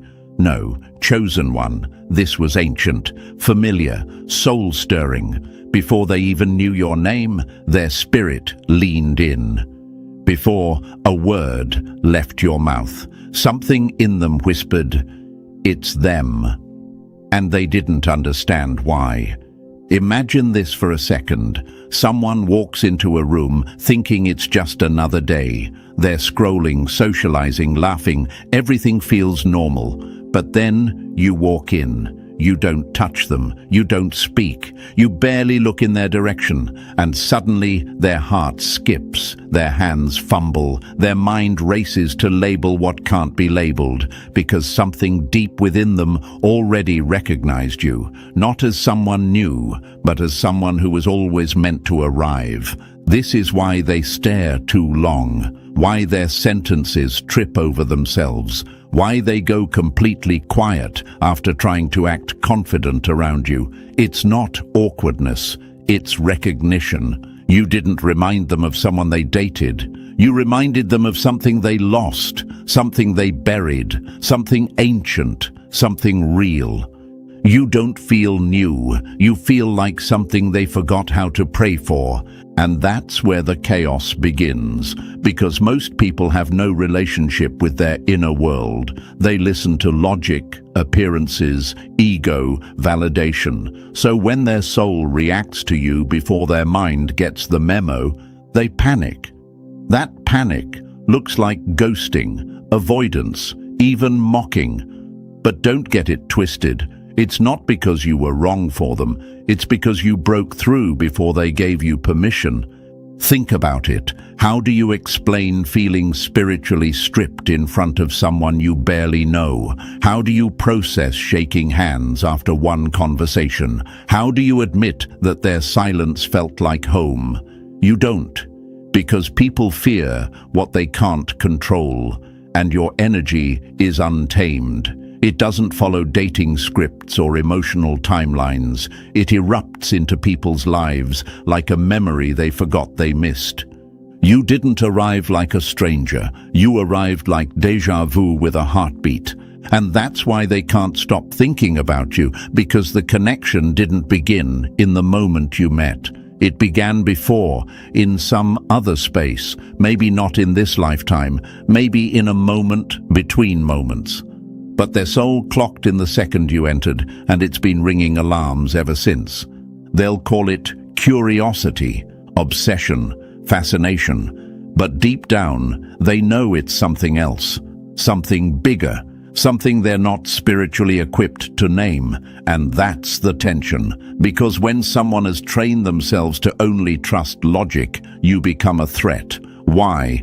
Because you're the exception that breaks every pattern. Now imagine this, they try to walk away, try to distract themselves with new people, new routines, new noise, but then your name pops up in a dream, a song plays, and they feel that chill. They scroll by a quote and swear it's about you. And suddenly, the spirit they tried to silence taps them on the shoulder again, whispering, "You know that was real." That's not fantasy, chosen one. That's resonance. That's the aftershock of being seen on a soul level. You didn't even have to try, you just were. You showed up with a calm so rare it felt disruptive. You weren't chasing, performing, or people-pleasing. You were still, and that stillness became a mirror. One they couldn't look away from, even if it scared them to death. They weren't ready for someone who didn't just see their light, but also saw their shadow and didn't flinch. That's why you're dangerous, chosen one, because you didn't just charm their personality. You exposed their essence. You walked past the masks and patted their soul like an old friend saying, "Wake up." And it did. But their mind, their ego, their lifestyle, they weren't ready for that kind of awakening. So they did what people do when fear wins. They pulled back. They got weird. They looked for reasons to make you small, to rewrite the story, to frame you as just another almost. But it didn't work, because your energy left prints. You imprinted on their nervous system, their dreams, their silence. You didn't just pass through, they were marked by your presence. And here's the thing, people can't unfeel soul truth. They can suppress it, ignore it, deny it, but they can't erase it. That's why they ask about you, even after pretending they don't care. That's why they keep tabs, watch from burner accounts, ask mutuals what you're up to. Because even if they couldn't explain you, they felt you. and that feeling doesn't go away. You don't haunt their mind, you haunt their potential. They know they were supposed to evolve after you. They know they were supposed to listen to that voice that said, "This is different. Don't ruin it." But they couldn't handle the pressure of realness. They wanted shallow waters, and you were the deep end with no lifeguard. You demanded growth just by being yourself. You didn't have to ask them to change. Your presence required it. So now they're stuck between what they felt and what they're pretending to forget. And that limbo, it eats at them. Because the truth is, you weren't just a feeling, you were a frequency, one they weren't used to, one they didn't know how to hold, one they may never feel again. And this is where you take your power back. Don't chase someone who got the privilege of recognizing your spirit and still chose fear. Don't wait on someone who looked into your eyes and still ran from themselves. Let them sit with the ache of what they couldn't rise for. You are not here to be explained. You are here to be experienced. You are not meant to be understood by everyone, especially not by those who haven't even understood themselves. So next time they pop into your mind, remember this. They didn't lose you because of bad timing. They lost you because their soul whispered yes, and their mind screamed no. And that kind of war, they'll feel it every time they meet someone who reminds them of what almost was, and none of them will come close to what you already were. Number 3, they can't keep it light with you because you speak in earthquakes, not echoes. You weren't built for small talk, you were built to shake souls, and that's why they flinch when you speak. People can't play it casual around you, chosen one, because everything about you carries consequences, real ones, not punishment, but revelation. Your presence alone is like a truth serum. They can't lie the way they're used to. They can't hide behind their favorite masks. Something about you feels too aware, too sharp, too clean for their usual games. You don't even have to call them out. Your silence already does it. Ever notice how people pause before answering your questions, or how they nervously fill space when you simply look at them? That's not you being intimidating, that's you being accurate. You're not playing social chess, you're just sitting there in truth, and their entire persona starts glitching like an outdated program. You don't speak to impress, you speak to expose. And when you do speak, it sticks. Your words replay in their mind, not because you yelled, not because you were dramatic, but because you touched something buried, a memory, a flaw, a truth they've been avoiding. Imagine someone dropping a glass in a quiet room. That's what your words feel like to them. Clear, loud, irreversible. They think they want deep conversation until you give them depth with no place to hide. Most people are used to interactions that evaporate the second they end. But with you, every sentence echoes. Every glance means something. Every pause reveals more than they were ready to admit. That's what separates you from the noise. They leave your presence feeling altered. Not entertained, not distracted, altered. You don't carry conversations, you carry revelations. They can't talk to you like it's light-hearted banter because nothing you do is surface level. You don't throw fluff into the air just to be liked. You don't say things to avoid silence. You speak when it matters, and that alone is revolutionary in a world addicted to noise.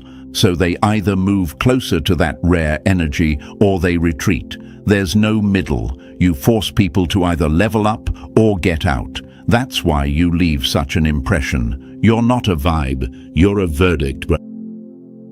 Number 4, you don't just walk in. You tear the mask off without lifting a finger. You didn't ruin their peace, you ruined their performance. That's why they can't breathe around you.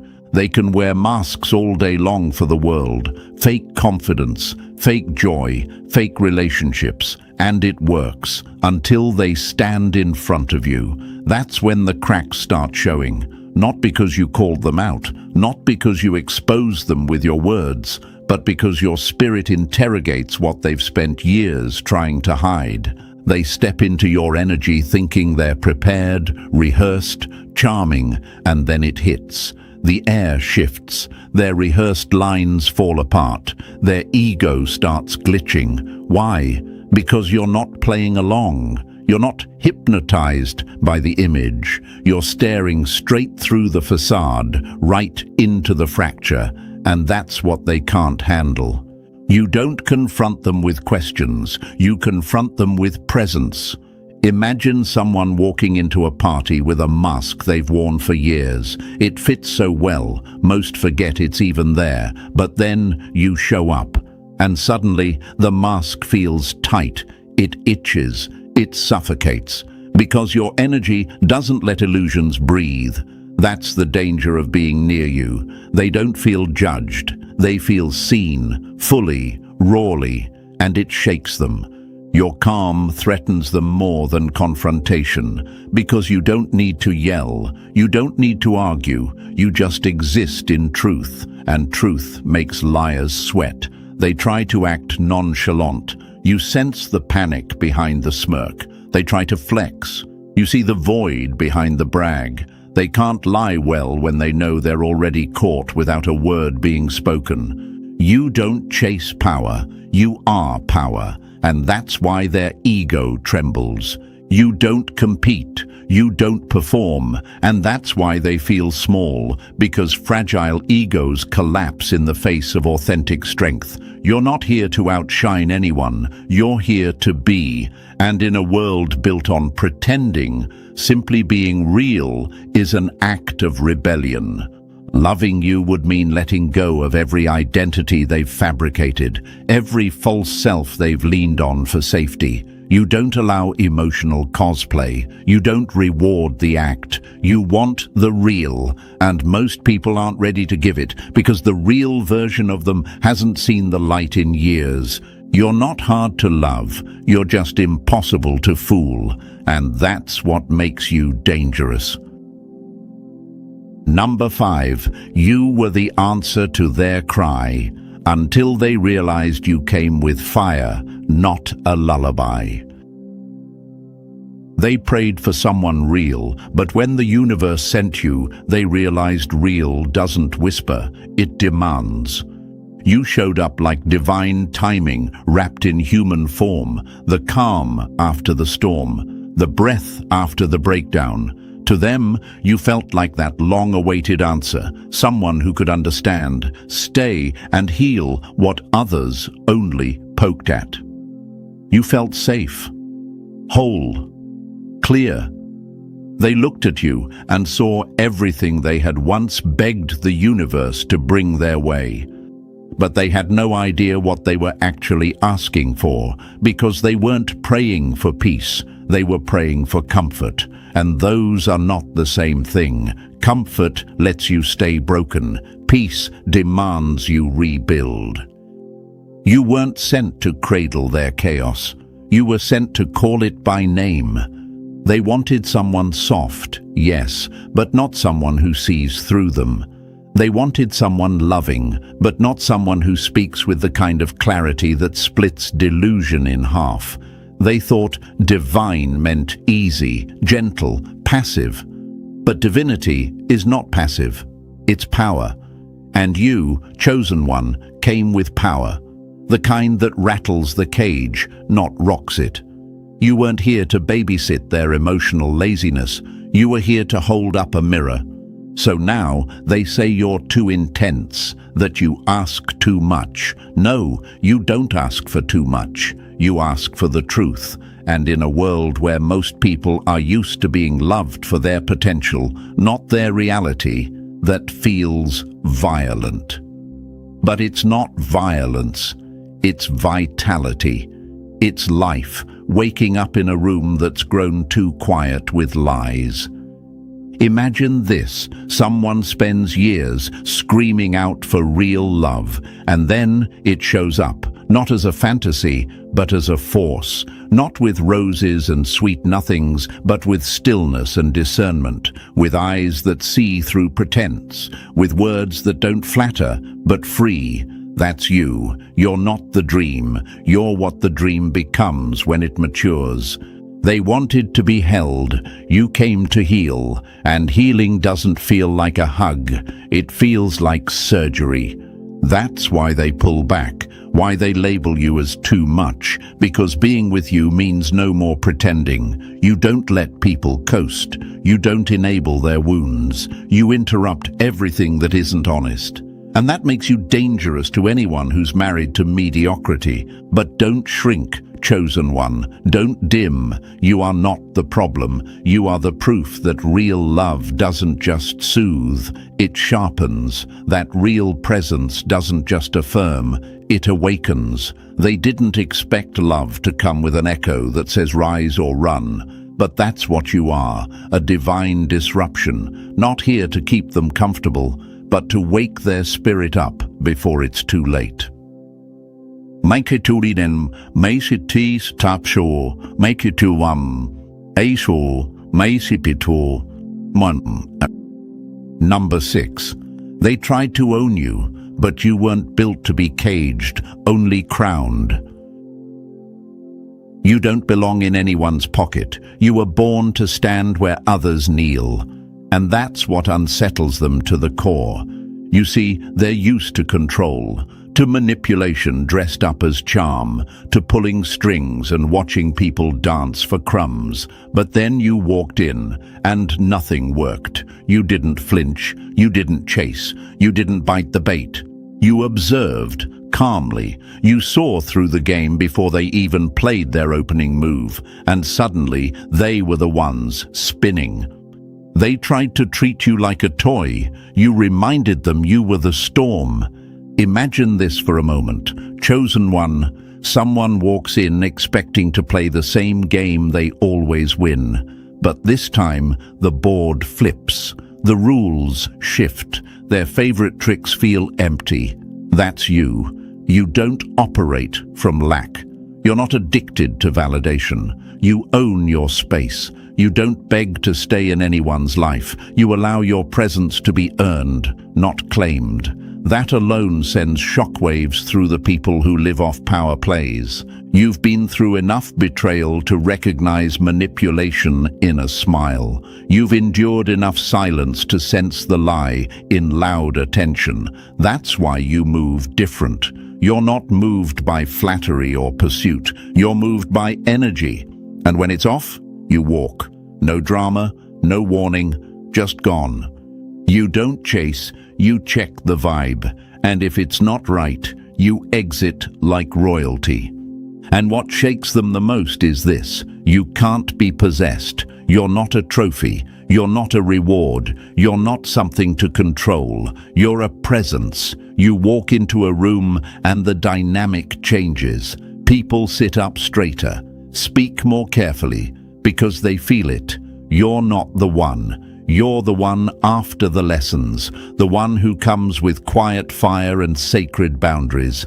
They hesitate because deep down they know mishandling you doesn't just mean losing a person. It means losing access to divine alignment, because when you show up, blessings come with you. Clarity, peace, flow. And when you leave, that glow goes with you. Conversations dry up, connections feel dull, and the silence hits different, because it's not just your voice they miss. It's the presence of being seen, challenged, and elevated. They thought you were just another chapter. Turns out you were the turning point. So let them call you too much. Let them claim you were difficult. That's what the unworthy always say when they fumble something sacred, because you weren't meant to be kept. You were meant to be honored. And those who can't do that, they'll spend years trying to recreate the energy they lost in you. You don't need to be claimed, chosen one. You need to be respected. And the day they understand the difference will be the day they finally realize what they lost was never just a person. It was a presence that doesn't return once disrespected. and two, minor di, mine, one train, mine shuari, mati. Number 7. Loving you means letting their demons starve, and most aren't ready to go hungry. You weren't sent to love the chaos. They were supposed to outgrow it before they earned you. Loving you, chosen one, is not a romantic daydream. It's a reality check. It forces people to confront parts of themselves they've spent years protecting, wounds they polished into personality traits, survival tactics they mistook for power, and chaos they've disguised as passion. You don't love like everyone else. You love with a mirror. You don't just offer warmth, you offer awakening. Imagine this. Someone stands at the edge of a cliff, clinging to their baggage, old habits, toxic patterns, broken beliefs, and suddenly you show up beside them and point toward the sky. You're the invitation to fly. But flying means letting go, dropping the weight. And that's where they choke, because you don't just feel like love, you feel like departure, like the final goodbye to their dysfunction, and that scares the hell out of them. They weren't addicted to love, they were addicted to the version of themselves that didn't have to grow. That's what makes loving you so difficult for the unhealed. You're not just beautiful, you're boundary-lined. You don't accept scraps. You don't chase chaos and call it chemistry. You don't wait for people to meet you halfway while you carry the whole connection on your back. You demand wholeness because you had to build your own through pain, silence, and self-repair. You walk with clarity, and clarity exposes everything fake. People who built their life around confusion, half-truths, half-loves, half-healing, don't know how to breathe in your atmosphere. Your love doesn't just embrace, it convicts. And not because you're judgmental, but because your existence makes mediocrity uncomfortable. That's why they pull away, not because they don't care, but because caring would mean changing, and change requires the death of every mask they've ever used to survive. They would have to unlove their favorite excuses, release the habits they use to numb themselves, walk away from the people who only feed their wounds. And most people aren't ready to lay their dysfunction at the altar of transformation. They called you intense because you didn't let their darkness dance. You made it sit down and explain itself. So don't mistake their retreat as proof you were too much. The truth is, you were too real for their fantasy. You weren't sent to love them as they are. You were the test of whether they were ready to become who they pretend to be. You don't just love, you elevate. And elevation is never easy for those afraid of heights. Number 8. You didn't just light up their world. You lit up the corners they tried to keep dark. You weren't their safe space. You were the spotlight on everything they've been avoiding. That's why they crave you and fear you in the same breath. When you walked into their life, you didn't come wrapped in comfort and illusion. You came with clarity, a kind of emotional X-ray that sees through the noise, the charm, the cover stories. You didn't point fingers. You didn't criticize. But your presence made it impossible for them to keep hiding behind the identity they created to survive. You didn't just walk in. You revealed. And that revelation shook them. You made them meet the version of themselves they lied about not being. Most people think they want love, but what they really want is comfort, attention, validation that keeps their shadow self untouched. But you don't offer that. You don't feed dysfunction and call it romance. You love in a way that holds people accountable to their higher self. Your love doesn't stroke egos. It confronts the disconnect between who they are and who they're pretending to be. Imagine this. Someone's been living in a dim room for years, eyes adjusted to the dark. Then suddenly, someone turns on the light. not to shame, but to see.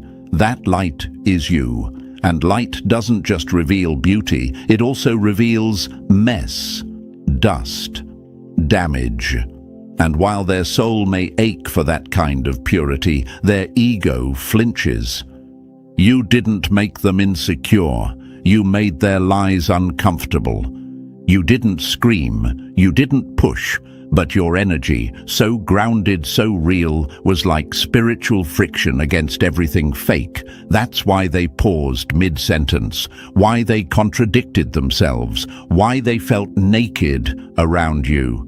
Because for the first time, someone was hearing the unsaid, someone was noticing the pattern, someone wasn't hypnotized by the performance.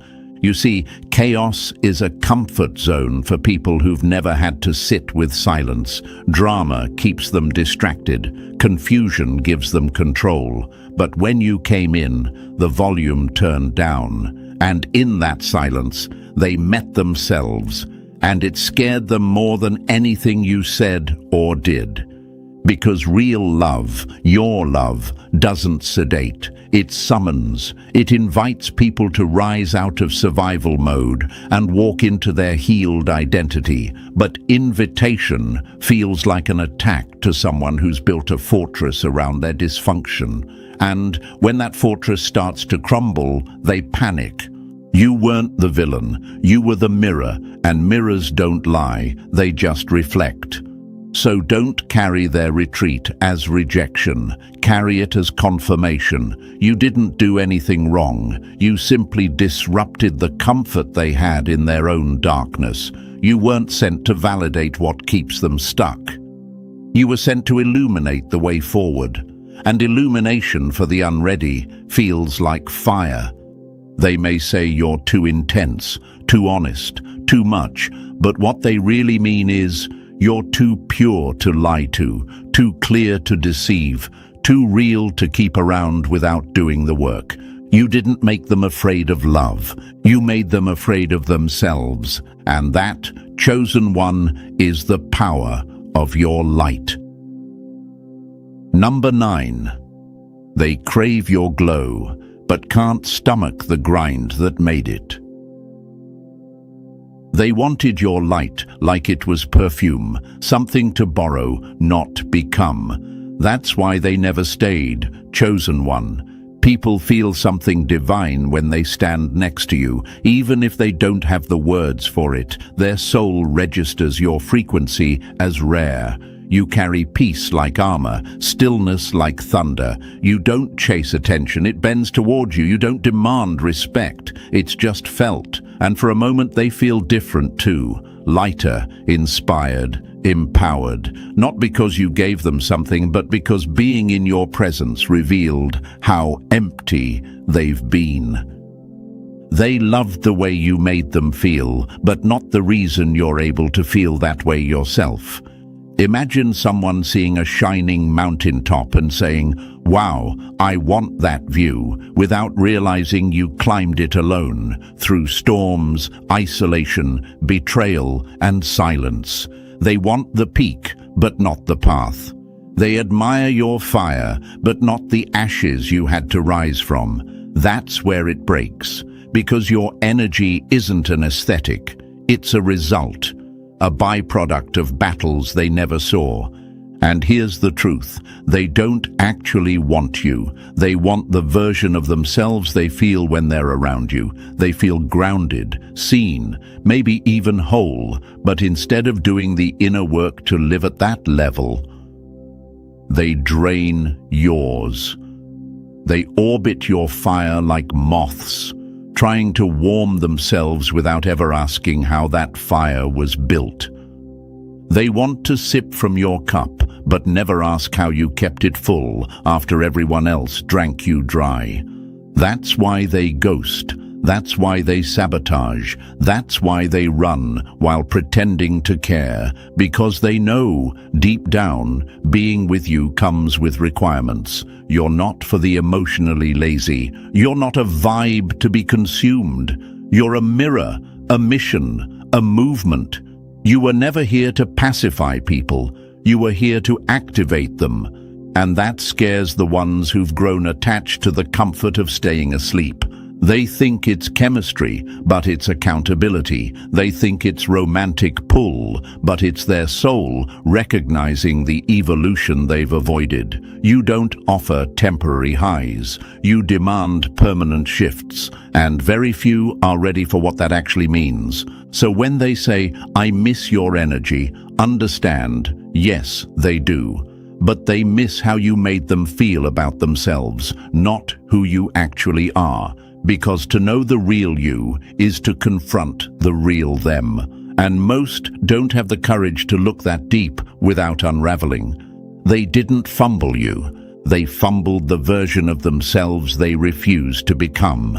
And that's why your fire burned too bright for their comfort zones. Number 10, they couldn't handle you, but that was never your burden to carry. You weren't too much. You were the exact size of your calling. They just showed up too small.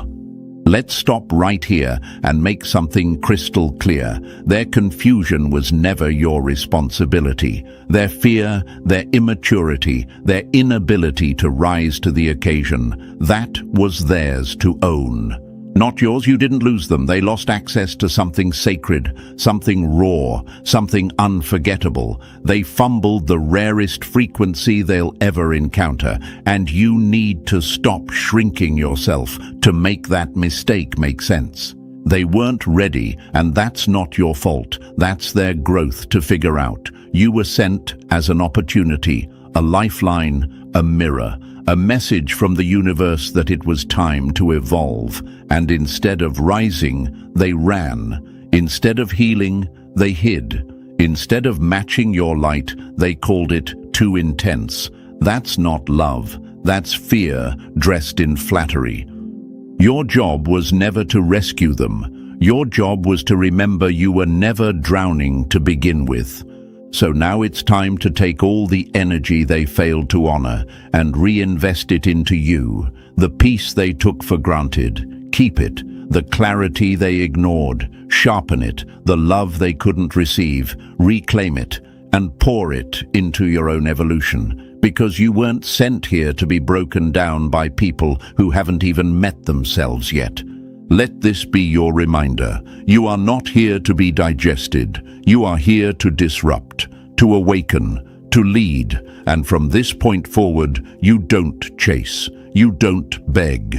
You don't lower your frequency just so others can tolerate it. You walk like the force you are. You speak with the conviction that scares cowards. You love with a fire that refuses to be dimmed. The world doesn't need you softer, it needs you brighter. Let them watch, let them wonder, let them regret, because what you're building now isn't for the ones who left. It's for the version of you that stayed, that healed, that rose. They couldn't handle you. That's okay. The next level wasn't built for people who only wanted the spark. It was built for those who came to match your fire.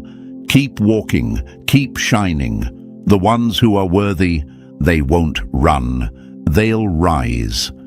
And as we close this chapter, Chosen One, remember this: their fear of your depth was never a reflection of your worth. You weren't too intense, you were too true. You were never meant to fit in with those still hiding from themselves. Let them talk. Let them wonder. Your light was never for the faint-hearted. If this message spoke to your spirit, don't leave quietly. Press like, subscribe, and drop 777 in the comments if you're done apologizing for your power. Share this with someone who needs to remember who they are. Because Chosen One, you're not alone in this fire.